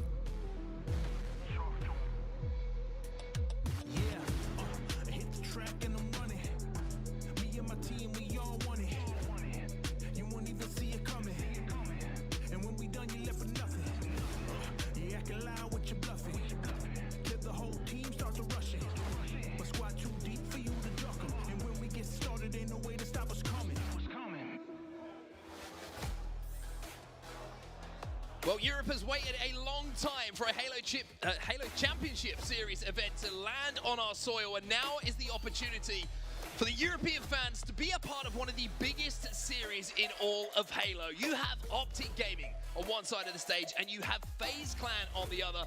And I gotta tell you, there's a lot to talk about with these two teams. That's right, it's been 6 years since the last major Halo event on UK or European soil, and here we are now back in London, and 2 of the biggest teams in the world going up against one another. Undoubtedly, many fans in the room seeing Optic and or FaZe for the very first time after decades of watching these two go up against each other across multiple titles. And game number 1 between these two will be CTF Forbidden. It's Optic versus FaZe. And so much to talk about, right? FaZe kind of under-talked about coming into this event, maybe a little bit under-hyped for what this team can achieve. Just remember, everyone, these are the Halo World Champions that we're talking about. On the other side of the stage, the team who made that change, who got to the grand final at the first major of the year. This is the two teams who are steeped in history. They don't want to lose to the other. They want to come out victors, and we're going to start off with a man who people know better than most. It's, of course, your man Formal. That's right, make some noise, London. We are underway with El Clasico. It's Optic Gaming versus FaZe Clan. And let's not forget, in Arlington, FaZe Clan was eliminated by just one team. They lost to Optic Gaming twice. Both of those were 3-0. This is their chance at redemption. 3-0 is scoreline, but extremely close games, each and every one of them. But off the rip here, a little bit of an advantage immediately going over to the side of FaZe. Oh! Good evening, Frosty. An overkill off the rip in game one. An unbelievable start. We may have never even seen that at all on Forbidden CTF on the main stage. What a start here for FaZe Clan. A great start, but you can see nothing really comes off the back of it. It seems like Optic managed to get a few trades themselves, managed to get back on the map, and Deadzone's found himself a snipe to play with as well. Unfortunately for him, it looks like the ammo has disappeared before he can do some real damage, as now we see a 2v2 on the map. Renegade should be able to deal with him. Ooh, nice little work. He manages to stay on as well. A very nice ledge there. And maybe, almost hits the full Dipsy Doodle. Renegade's grenade at the end takes him down. Renegade with that kill. It looks like he's trying to pressure the snipe side here of the Optic base. 2 players for him to deal with. Has the sidekick if anyone tries to get too close, and he can hit the old pop. Get those shields dropping. Royal 2 elsewhere, managing to find a kill himself. And Renegade's just trying to buy time, just trying to allow the rest of FaZe Clan to do work on the other side of the map while he distracts the rest of Optic. See what Frosty can do. Only one shot left. Does not connect in the end. We'll have to opt for the Bandit here. Flag is moving though. You can see the FaZe are kind of walking this one back. They've got it back to their hut now, and Snakebite is trying to be a little bit sneaky with this one. Knows they need another kill, and Frosty, well, there's a snake in the grass, and he's waiting for his opportunity to strike behind the respawners coming in from Optic. It'll be a tough 1v2, potentially 1v3 in just a second. He does get taken down. Really good job by Optic to make sure they don't forfeit any kills there in the end. However, it will be a 3-for-2 trade for just a moment. Overshield coming up as well. Formal is on it. Royal 2's trying to win the fight, but Formal will take him down. Overshield is still down, but in the meantime, Lucid can't stop this flag. And FaZe, who we questioned about their ability to be consistent in making the right decisions when running that flag back, especially after what we saw in Arlington, they made all the right decisions this time. And they get the overshield as well. You talked there, Mark, about how Snakebite was delaying the run. He's going to hold it there. They're going to wait to see the battle stop mid. In the end, they get the overshield and the flag as well. FaZe Clan will lead 1-0. So Optic on the back foot in our game number 1. A little bit of step jump coming in from Lucid. As Frosty re-challenges, and it will cost him his life this time. FaZe find themselves 2 dead. Optic with a little bit of top mid control. FaZe looking so good off the opening. Of course, let's not forget it was also a Frosty overkill to start things. How fitting that he's also 7-3 this early on with 1 flag in. It's a good opportunity to get to an early listening with FaZe Clan. Okay. Two on me. No, he's our back UV and Brad. Holy fuck! Nice. UV and Brad, oh my god! I'm here, Brad. You're good, Brad. You're good. Wait, I see the flag. Yeah, I'm gonna flank tunnel. I'm trying to get you, man. I'm gonna flank tunnel. One's elbow. Oh, wing. Absolutely. Hey, watch out, team. The flag safe zone. To their hut. He's our hut. Almost on your corner right here. The back flag, one shot. Nice, John. One to the hut. Yeah, the back flag, Tommy. The snipe's down there, Peaches. Yo, OB and 30 guys? Yeah, he's on the play. He's on the play. Nice. Someone hit left. Yeah, I'm gonna hit left. OB in 20. We can get all of this. I'll push him out. One hit Lucid. Yo, their core. Matthew, OB in 15 guys. Dead from their core and their flag. They're going flag. Yo, routes for OB. Court is going main. He's their flag. They're main. When if they're out. He's their flag. OB in 5. They play. Our street in their house. Looking at us. Looking over there. Just kill the guy. One's next to you. One's the pistol. OB's up now, guys. Yeah, one shot the red. One shot the red tunnel. He's their top red tunnel. Yeah, they're holding for the OB. Yo, he's going for it from their fire. They're gonna get it. Yeah. It's 2 damage. Yeah, 2 our street. Hurry. Yeah, hitting our street. I'm knocking there all one hit, bro. This guy's on Brad. It's okay, awesome. He's in our flag. He's going our flag right now. Jumping our flag. Watch our flag. Don't be afraid of the tunnel, guys. I'm gonna tunnel. Will Optic get that overshield now? They're listening. They might have an opportunity to push forward onto the FaZe base and get that flag moving. It's going to be 2 dead momentarily. Frosty just off spawn is trying to get the damage onto the flag to stop this run, but Optic have got this one moving. Tries to get through as well, tries to go main ramp. Not going to be easy. You can tell he got the nade damage he needed, but no cleanups here. The crowd already loves to see this run coming in for Optic, and that flag has crossed the mid-map. Lucid wins the 1v1 as well against Renegade. That means FaZe are going to be 2 down, and that flag is going to be moving home. This should be the tying flag coming in. It's 1-1, and Optic are back into this game. And it feels like this room's a little bit louder for the Optic side, and as we said, many Optic fans across the pond here in the UK excited to see these guys on the main stage. We are all tied up at 1 flag apiece with 6:44 left on the clock. Lucid's hunting as well. He wants Royal 2 to add to his collection. He gets it and stays alive as well. So Lucid having a pretty good start to this game himself. 8-5 at this point in the game, as the flag is now once again moving from the FaZe base back towards the Optic one. Look at this damage that's coming in from Lucid. They will need kills here, though. Let's not forget, it's 8 up on the map right now, and this is going to be the FaZe push. This flag's going quick, though. Look how far Dead Zone already is. He might try to go. We'll see what the angles are. Well, Frosty fell off the map, so he's not going to be able to stop this, and no one else from FaZe is going to be able to stop it as well, as Optic will go up 2-1. Their second flag will go home. Wow, back-to-back caps coming in for them, so well executed just moments ago. It was 1-0 in favor of FaZe, but really well done there by the entire side of Optic Gaming to get not 1, but 2 flag caps on the board in just about 2 minutes of play. And the green wall chant begins. Doesn't matter where you are in the world, there's always a green wall army ready to start the chance and get behind their boys. Renegade with the overshield, though, might be the difference maker here for FaZe. He's going to be trapped, though, and he might be baited in. He's trying to play his life, trying to do so much, and by doing so, has allowed the space for FaZe to tie the game up. It's 2-2, and it's next flag wins. Second time we've seen FaZe with map control that allowed them both the overshield and the flag. They seem to be playing so well around the both of them together. And look at the pressure. They still are inside of the base here. They're still putting pressure onto Optic respawners, and Optic have to be so careful. Oh, you saw and it. That is such an important kill to deal with Renegade inside of their base.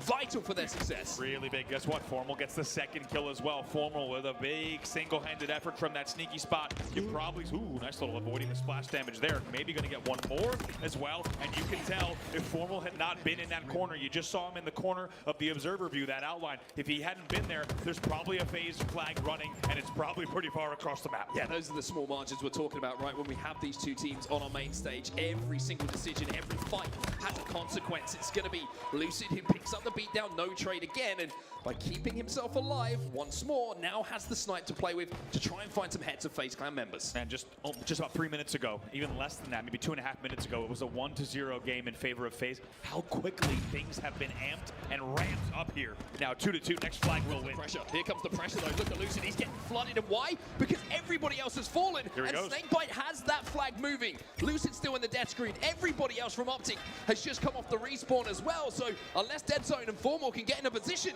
to stop this flag, then this might be the game. Formal sneaks through, though. He gets that flag away. There was a gasp there in the audience. They thought Snakebite fumbled the flag. No, he knew exactly what he was doing. He was going to stop on the flag. Both flags are out. Overshield's coming up as well. Top middle. Keep your eyes on that. Optic look like they might be in position to stop this one. Both flags are away, and both flags, by the looks of things, are about to be sent home. Frosty gets the overshield, though, and now, all of a sudden, no one touch came in, and FaZe might win this one. Royal 2's going to force it. And FaZe will win game number 1, 3-2. Wow, down to the wire. You saw Renegade able to jump on the return. And how about the play from Snakebite? There was an audible gasp in the room here in London. They thought that Snakebite had fumbled the flag on the way up the back rat ramp. That was not the case. He knew the flag was being pulled, and had he not taken the immediate angle from the flag stand to stop the Formal flag run, that flag would have gone as well. We would have been in a flag standoff. Brilliant plays from FaZe to close it out in the end. We talked about communication, decision-making, objective efficiency for FaZe, right? Take yourself back to probably one of the most talked about plays from the last event that summarized how we felt the event went for FaZe. It was that Royal 2 run where there was a little bit of miscommunication. Didn't run it in. Clutch was talking about it on the desk where there was opportunities to score and they didn't take it.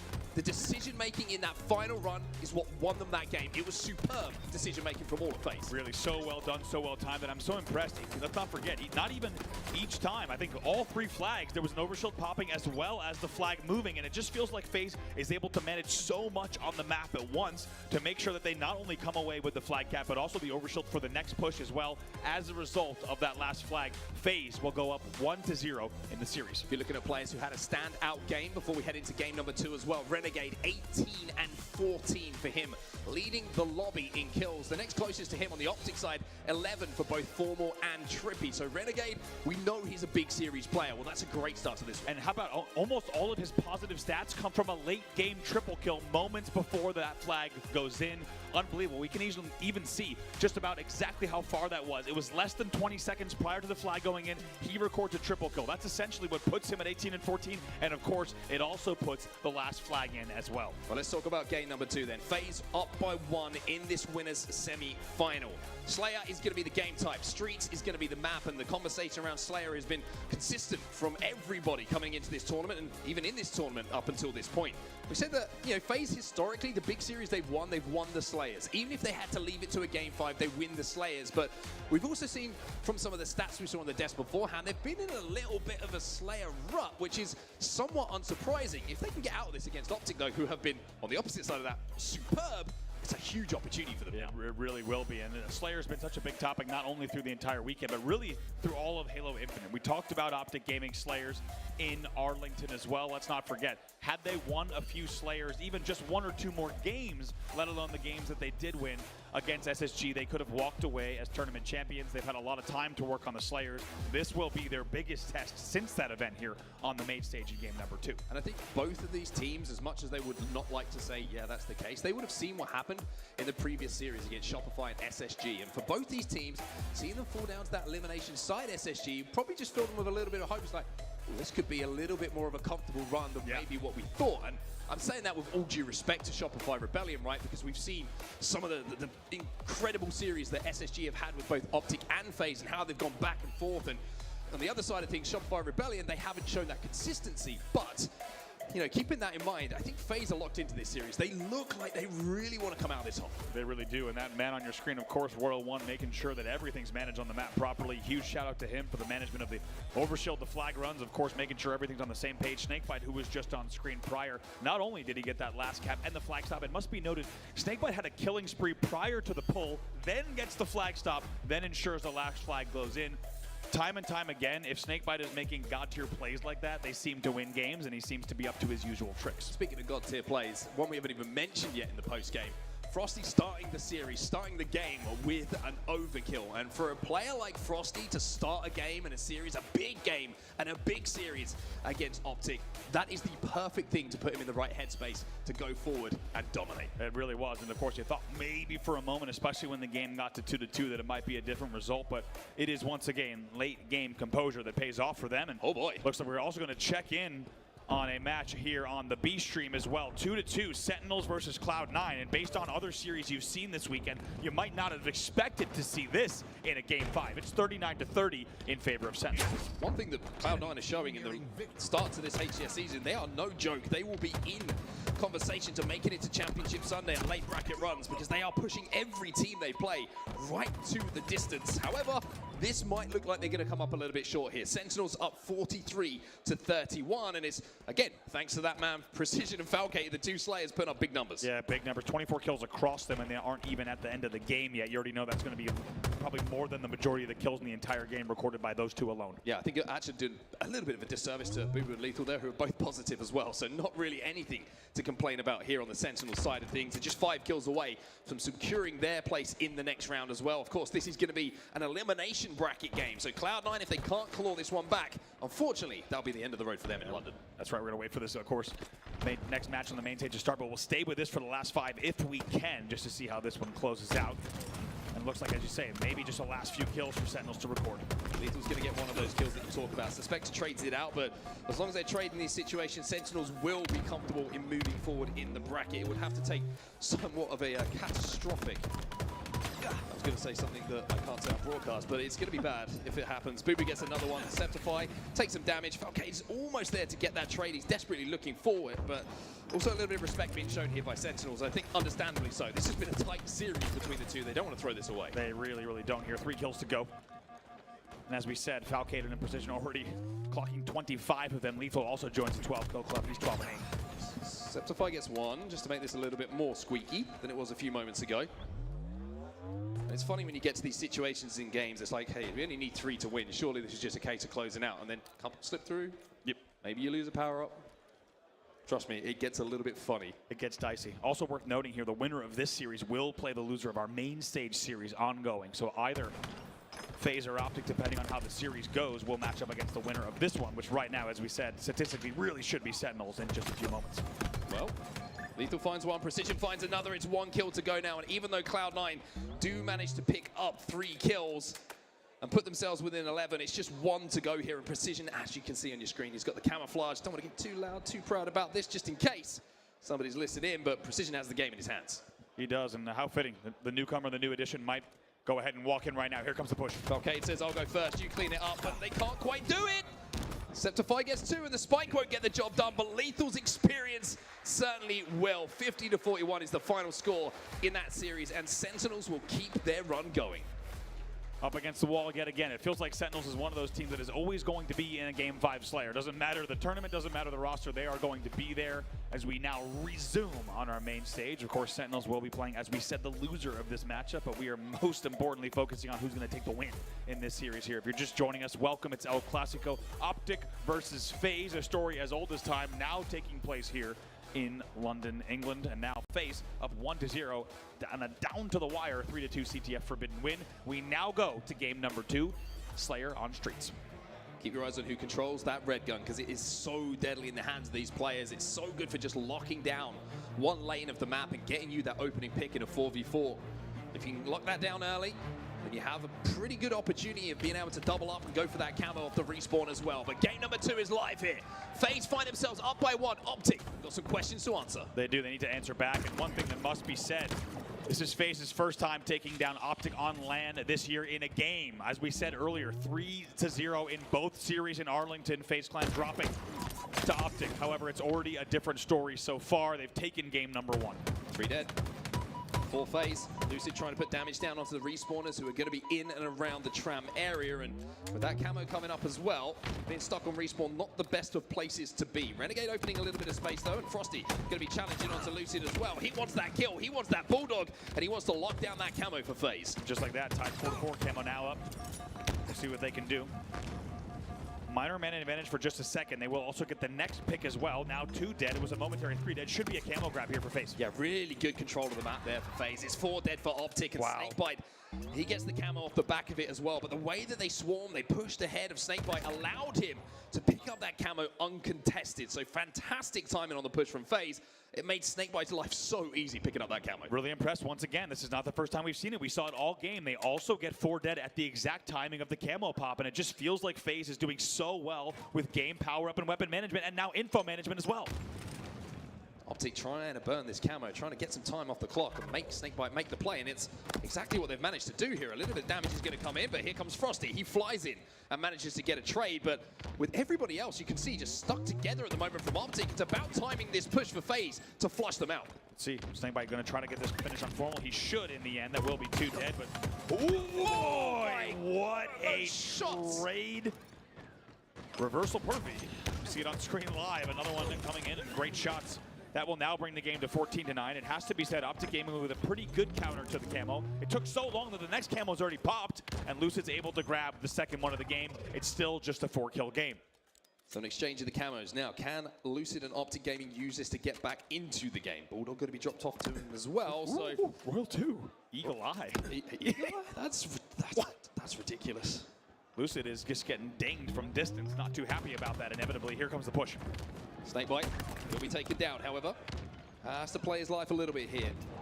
Royal 2, we saw him earlier, but Lucid's coming back for more. He gets that kill, it certainly helps to contribute to it. And now you're going to see Frosty a little bit trapped here. Frosty gets taken down as well, and Optic bring themselves within 2. Lucid going unconventional there. Camo dissipates at the exact time that he decides to pop back around. Eventually just wins it with a nade and a Bulldog as well. The green wall chant begins as they brought this game back. Optic fans getting loud. As Optic now go into a lead. FaZe are going to find themselves 3 dead momentarily here. Trippy looking for those respawns. Everybody at the moment from FaZe Clan is trapped in the tram. 19-18 here, and the green hold chant sets off Optic Gaming into a lead. Let's get into a listen in with Optic. Yo, guys, listen. You guys should double up. Two guys. One shot pillars. Look that in. Yeah, they're trying to push. One's Arcade with soccer right now. Arcade's weak. And the guy cuts. Not pillars yet. Andre. They're pushing mid, guys. One shot, blue gen, green gen, one shot, blue gen. Cafe, 2 shot on me. Cafe, 2 shot. Cafe, weak. On DMR spawn. He's going green gen. Sitting green, going blue gen now to tires. They're repulsor. Two shot, one shot blue. There's two there now, guys. Blue gen, one shot, blue gen, one. Still blue gen. I'm dying to shoddy. I'm looking spikes. Spikes, man, weak. Yeah, turn around, man. One shot, P Street. Two shot. Yeah, guys, I'm one Two shot. there. One shot, ATM. Can't see that guy. Green gen.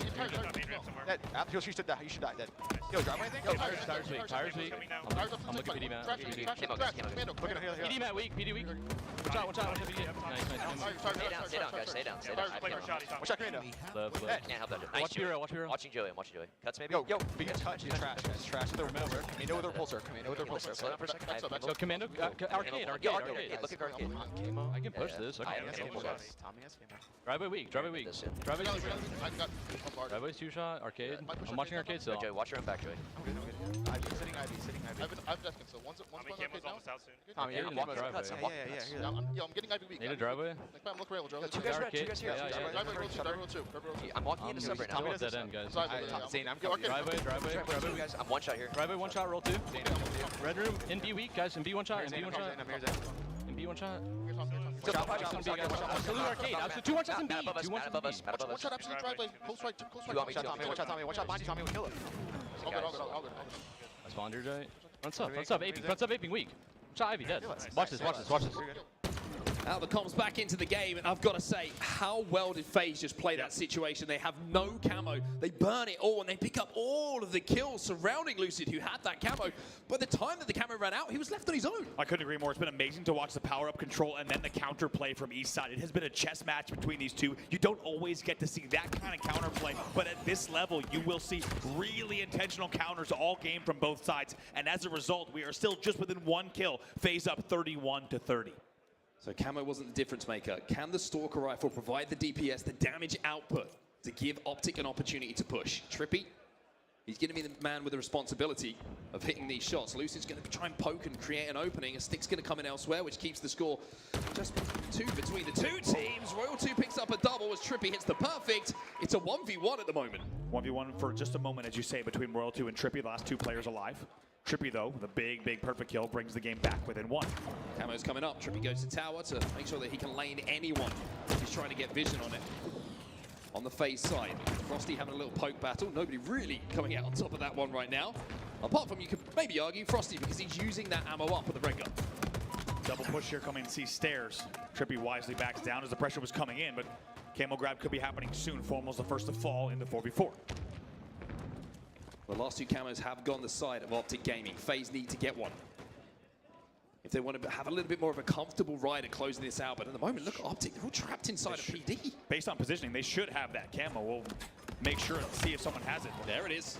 Snakebite gets 2 by using that camo as well. Stays alive as well. Lucid last alive. First off, respawn maybe. And FaZe make another fantastic push. Like you said, based around the timing of that power. Yeah, once again, I'm seeing incredible stuff here for the entire FaZe side. Royal 1 obviously included in that mix because they have just been on top of these power-ups and perfect map control once again. The second you saw all these players in PD, you knew that FaZe had to have that, not just map control, but the power-up as well. And as a result of the back of those plays and an early double from Snakebite off the rush, a killing spree is now 43-35 in favor of FaZe. 13-7, 13-8, unfortunately, as we read the stat line for Snakebite leading the way here for FaZe Clan, and now they find themselves within just 6 kills of going up by 2 in this series. Optic need to find not just 1 or 2 kills here, they need to cycle these spawns, they need to control the next 30 seconds to a minute, and they certainly need to get this camo. Don't forget, it was just 34-32. This is a 10-4 run coming in, and guess what? Half of those kills, it goes without saying, from Snakebite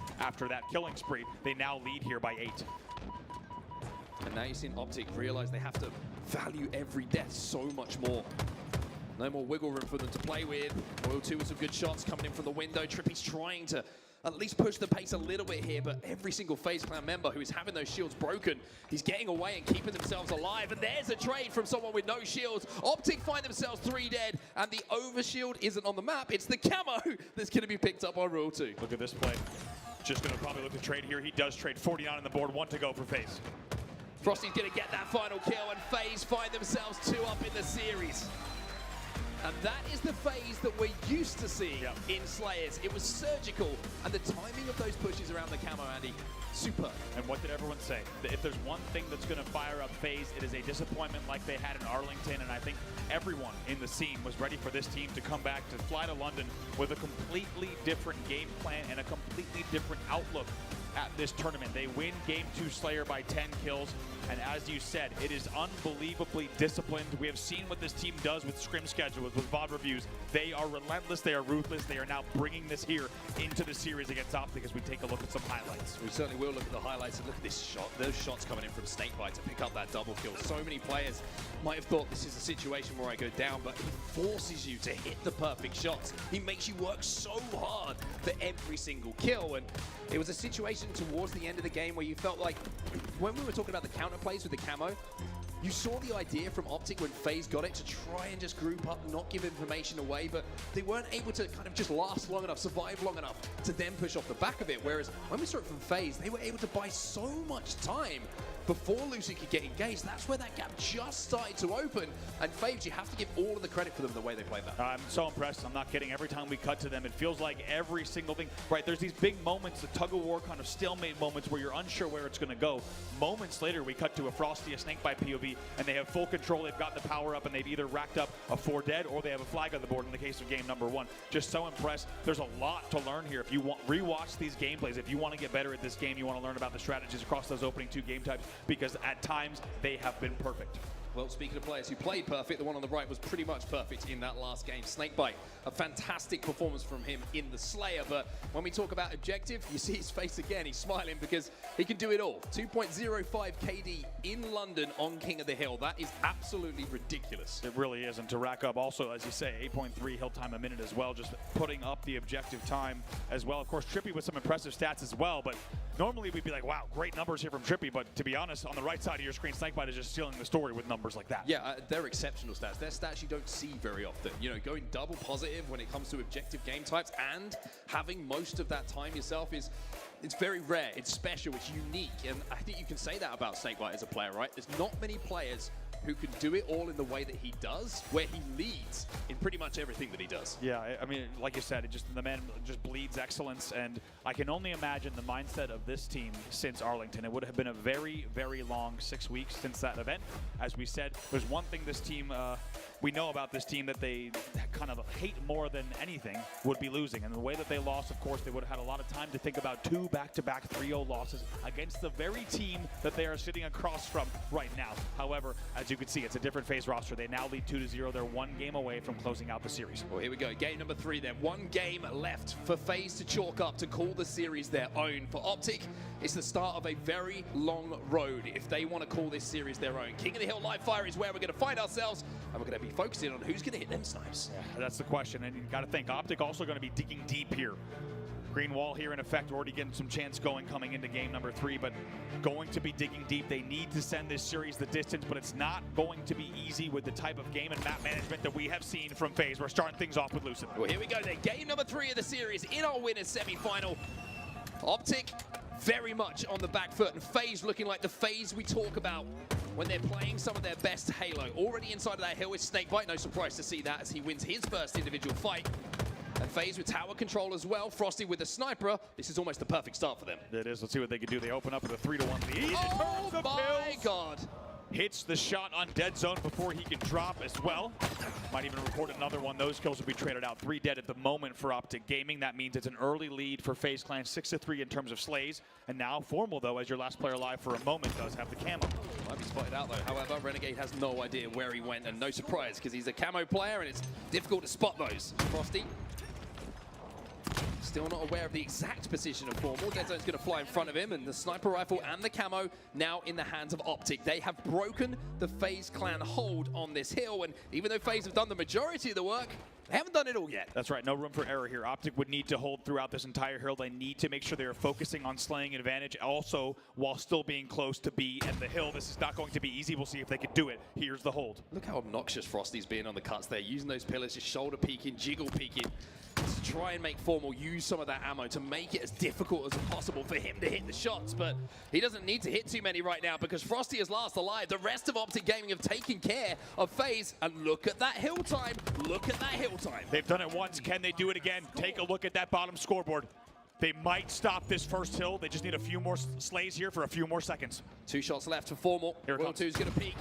He's going to get away with it, but elsewhere, Trade's coming in. Renegade flanking on the pillars, trying to break this hold. Formal trying to play his life right now, but look at the hill. Lucid's still inside of it. FaZe going to contest it. It's a hot contest coming in from FaZe at just the last second. This is getting dicey here. If Lucid can hold, no, FaZe holds. Right now, FaZe might get the steal right now. We'll see if they can fly it, but they get in the hill, and look at Formal go. He's trying to push them out. He's trying to force FaZe to make the play, but it's Snakebite once again, who is the coldest man in the venue, who makes the play to turn the first hill over to FaZe. How many times do we see it time and time again? FaZe knows exactly how many seconds they have for a perfect push to steal it out from underneath Optic Gaming. There was 3 dead for FaZe. With just moments to go, they get the perfect big door push. They jump in the hill, they isolate those 1v1s, and at the very last second, the kills come in. It's Renegade and Snakebite specifically picking up kills to register that first hill for FaZe. Unbelievable stuff. Timing is exceptional, and now Snakebite is continuing on this run as well. He's got Formal in front of him. Formal's no shields, but somehow survives for a little bit longer. Finally, he'll be cleared up, and look at this tower control now from Snakebite and the rest of FaZe. They have completely flipped not only a first hill into their advantage, but they have tower control, they have camo, had camo, as Trippy makes the play to shut that down. Also must be mentioned here, Optic is outslaying 21-17, yet FaZe still steals that hill out from under them. And you have to start to also wonder for the Optic side, as Luce is going to pick up a free kill here on Mud.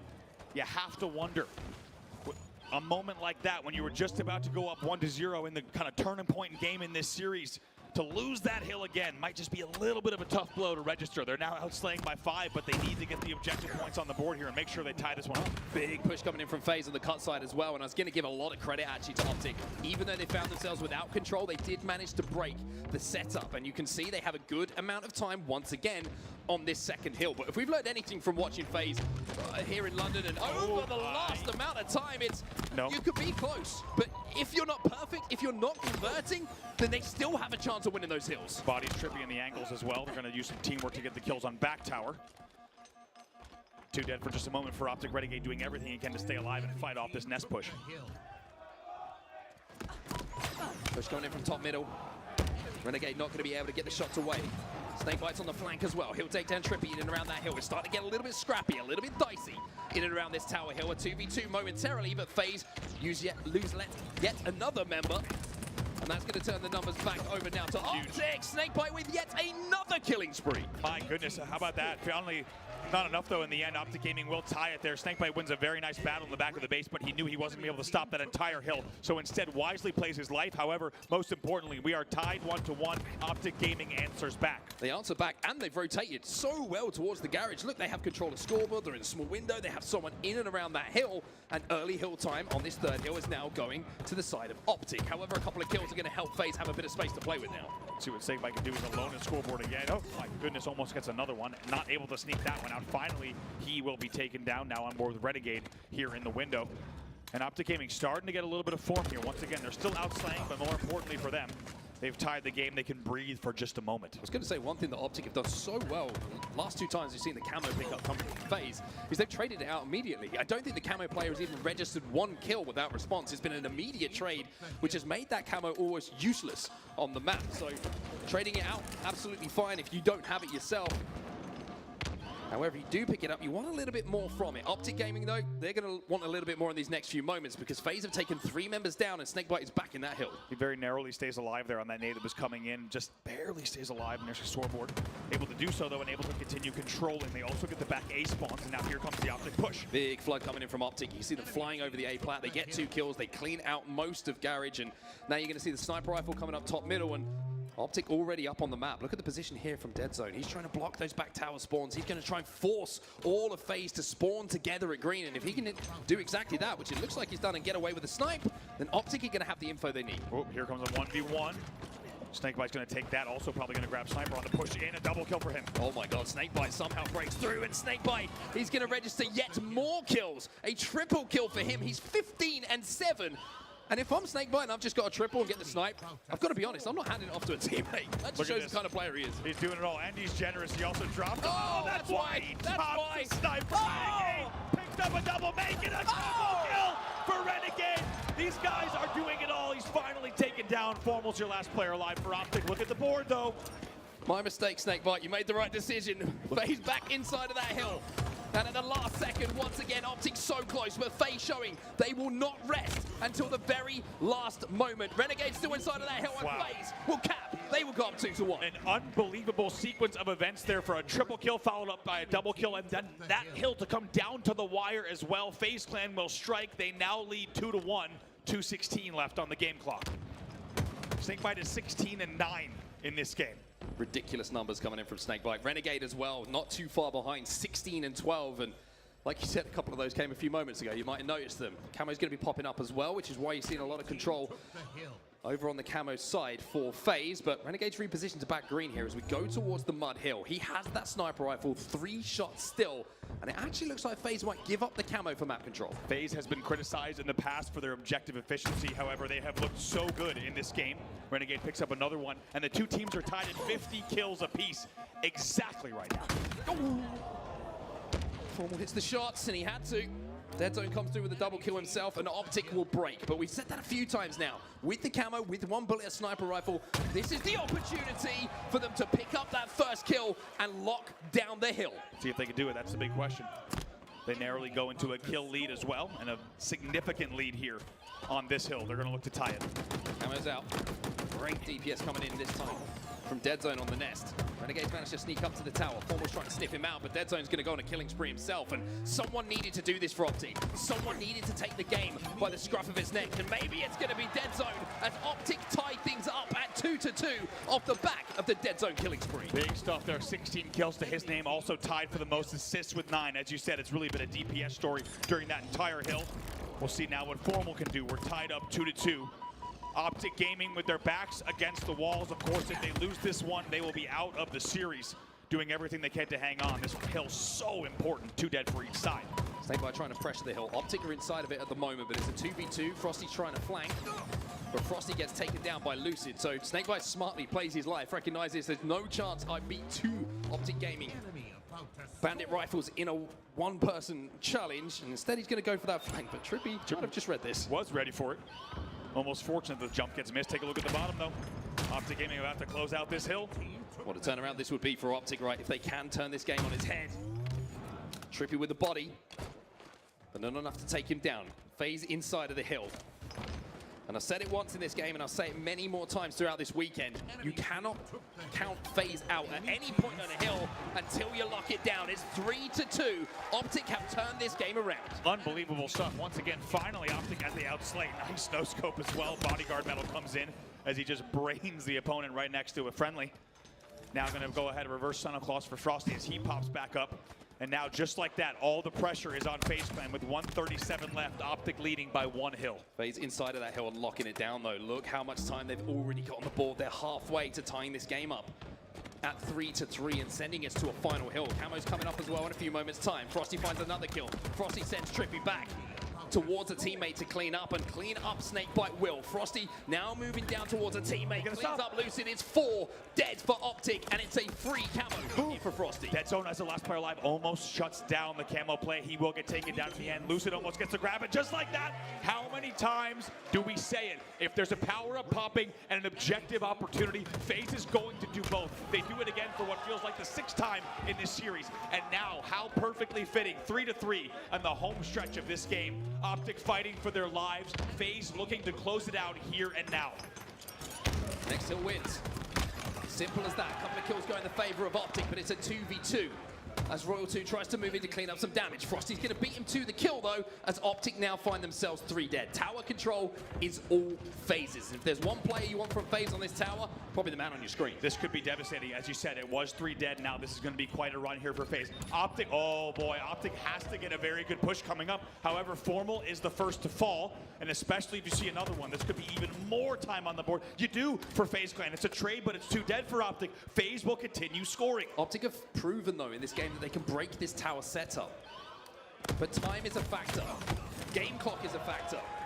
And knowing that there's only one opportunity to get things right is a factor as well. With 1 minute left on the game clock, FaZe find themselves over halfway to capping this hill, but here comes Formal, but here comes Royal 2 as well. Royal 2 with a big kill there on the 1v1. Eventually those kills will be traded out. However, it does end up with Royal 2 getting the upper hand. 50 seconds left on the game clock. FaZe is 50% done on the hill. Dead Zone going to be dropping down. He's weak. Renegade flies in, but is he going to be able to get the kill? No, Lucid arrives at just the right time. Lucid escapes from the clutches of Frosty as well. And FaZe now find themselves with just Frosty alive. Tries to take on Dead Zone here in the 1v1. Dead Zone's trying to flush him out of the tower, and Dead Zone will. FaZe will be broken on this hill. Huge play from Dead Zone to stay alive there on Keydor. It's unbelievable here. Let's not forget, anytime a team is in the hill, that game clock, of course, will stop. So there's a lot of time left to play here at the Sea Hill. Optic Gaming will now continue scoring, and the pressure is on FaZe. They will need to construct a push here. Formal gets taken down. He had the QT, but he wasn't able to survive long enough. Renegade gets one. With that kill, Frosty gets another. It's 2 dead for Optic. And this is looking like it might be Renegade running towards the final kills before they lock down this hill. Look at this, all tied up on the scoreboard here. These two teams just neck and neck here on this final hill. 2 dead for Optic. FaZe will continue scoring. Difference on the push here is the camo is there, and I'm sure that Optic will be thinking, how do we get that? But the problem is the lanes are being locked down by a man called Renegade. It's 2 for him, a double kill for him, as FaZe lock it down. FaZe will close out the series, and FaZe will deal Optic the 3-0. What an unbelievable back and forth between these two across the entire series.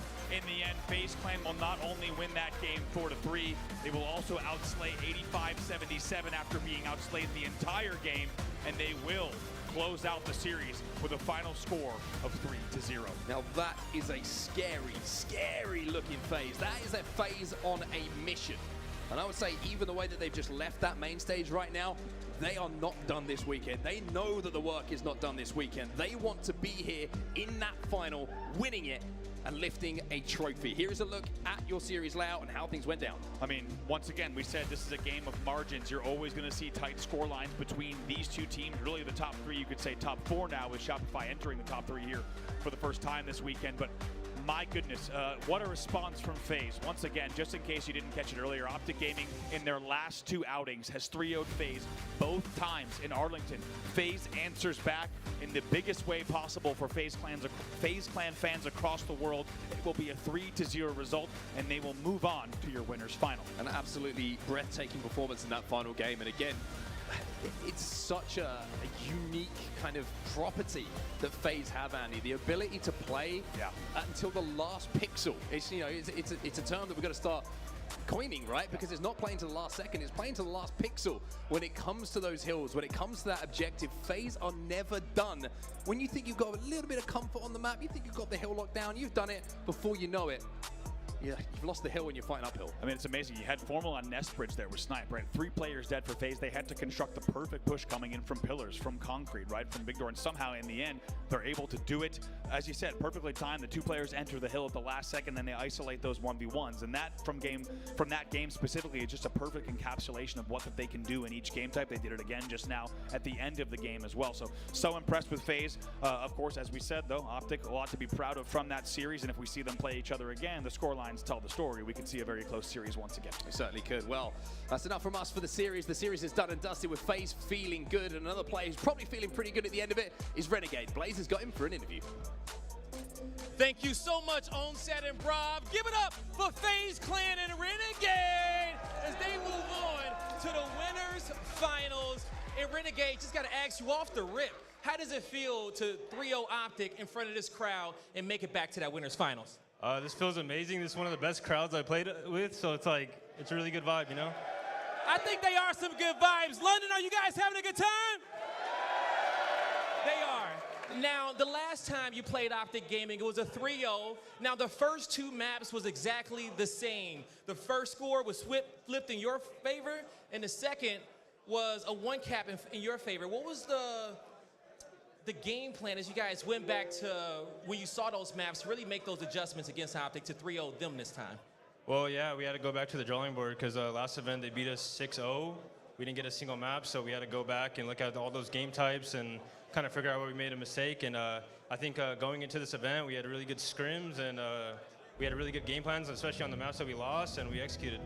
You guys definitely did execute for sure. Now, this crowd is in your favor. You're going to go play on Sunday. What do you want to tell these FaZe fans at home, these FaZe fans over here in London, as you guys get ready for tomorrow on Championship Sunday? I want to say thank you for all the support, as always, like much love.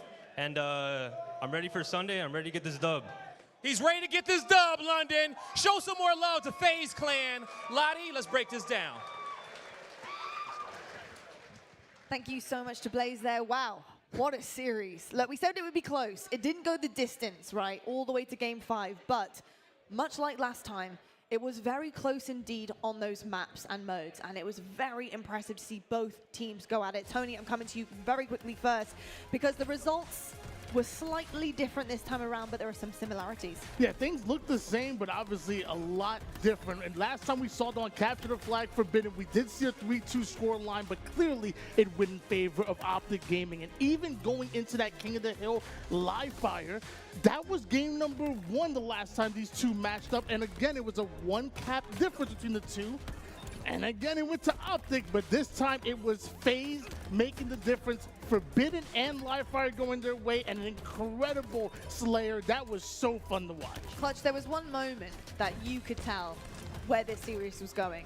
When was that moment for you? Yeah, when we go into a listen-in with FaZe, I can instantly tell how good this FaZe team is going to be. And when we went to a listen-in, I believe it was on Forbidden, you could tell how locked in these guys were. The intensity met the moment for FaZe this series. They knew how important this series is if they want to try and rebound after such a poor performance in Arlington. So when you're listening into FaZe's comms, you can tell the level and intensity that they are playing with, how strong of a team they're going to be. And the difference in this series for me was just getting momentum early on. I said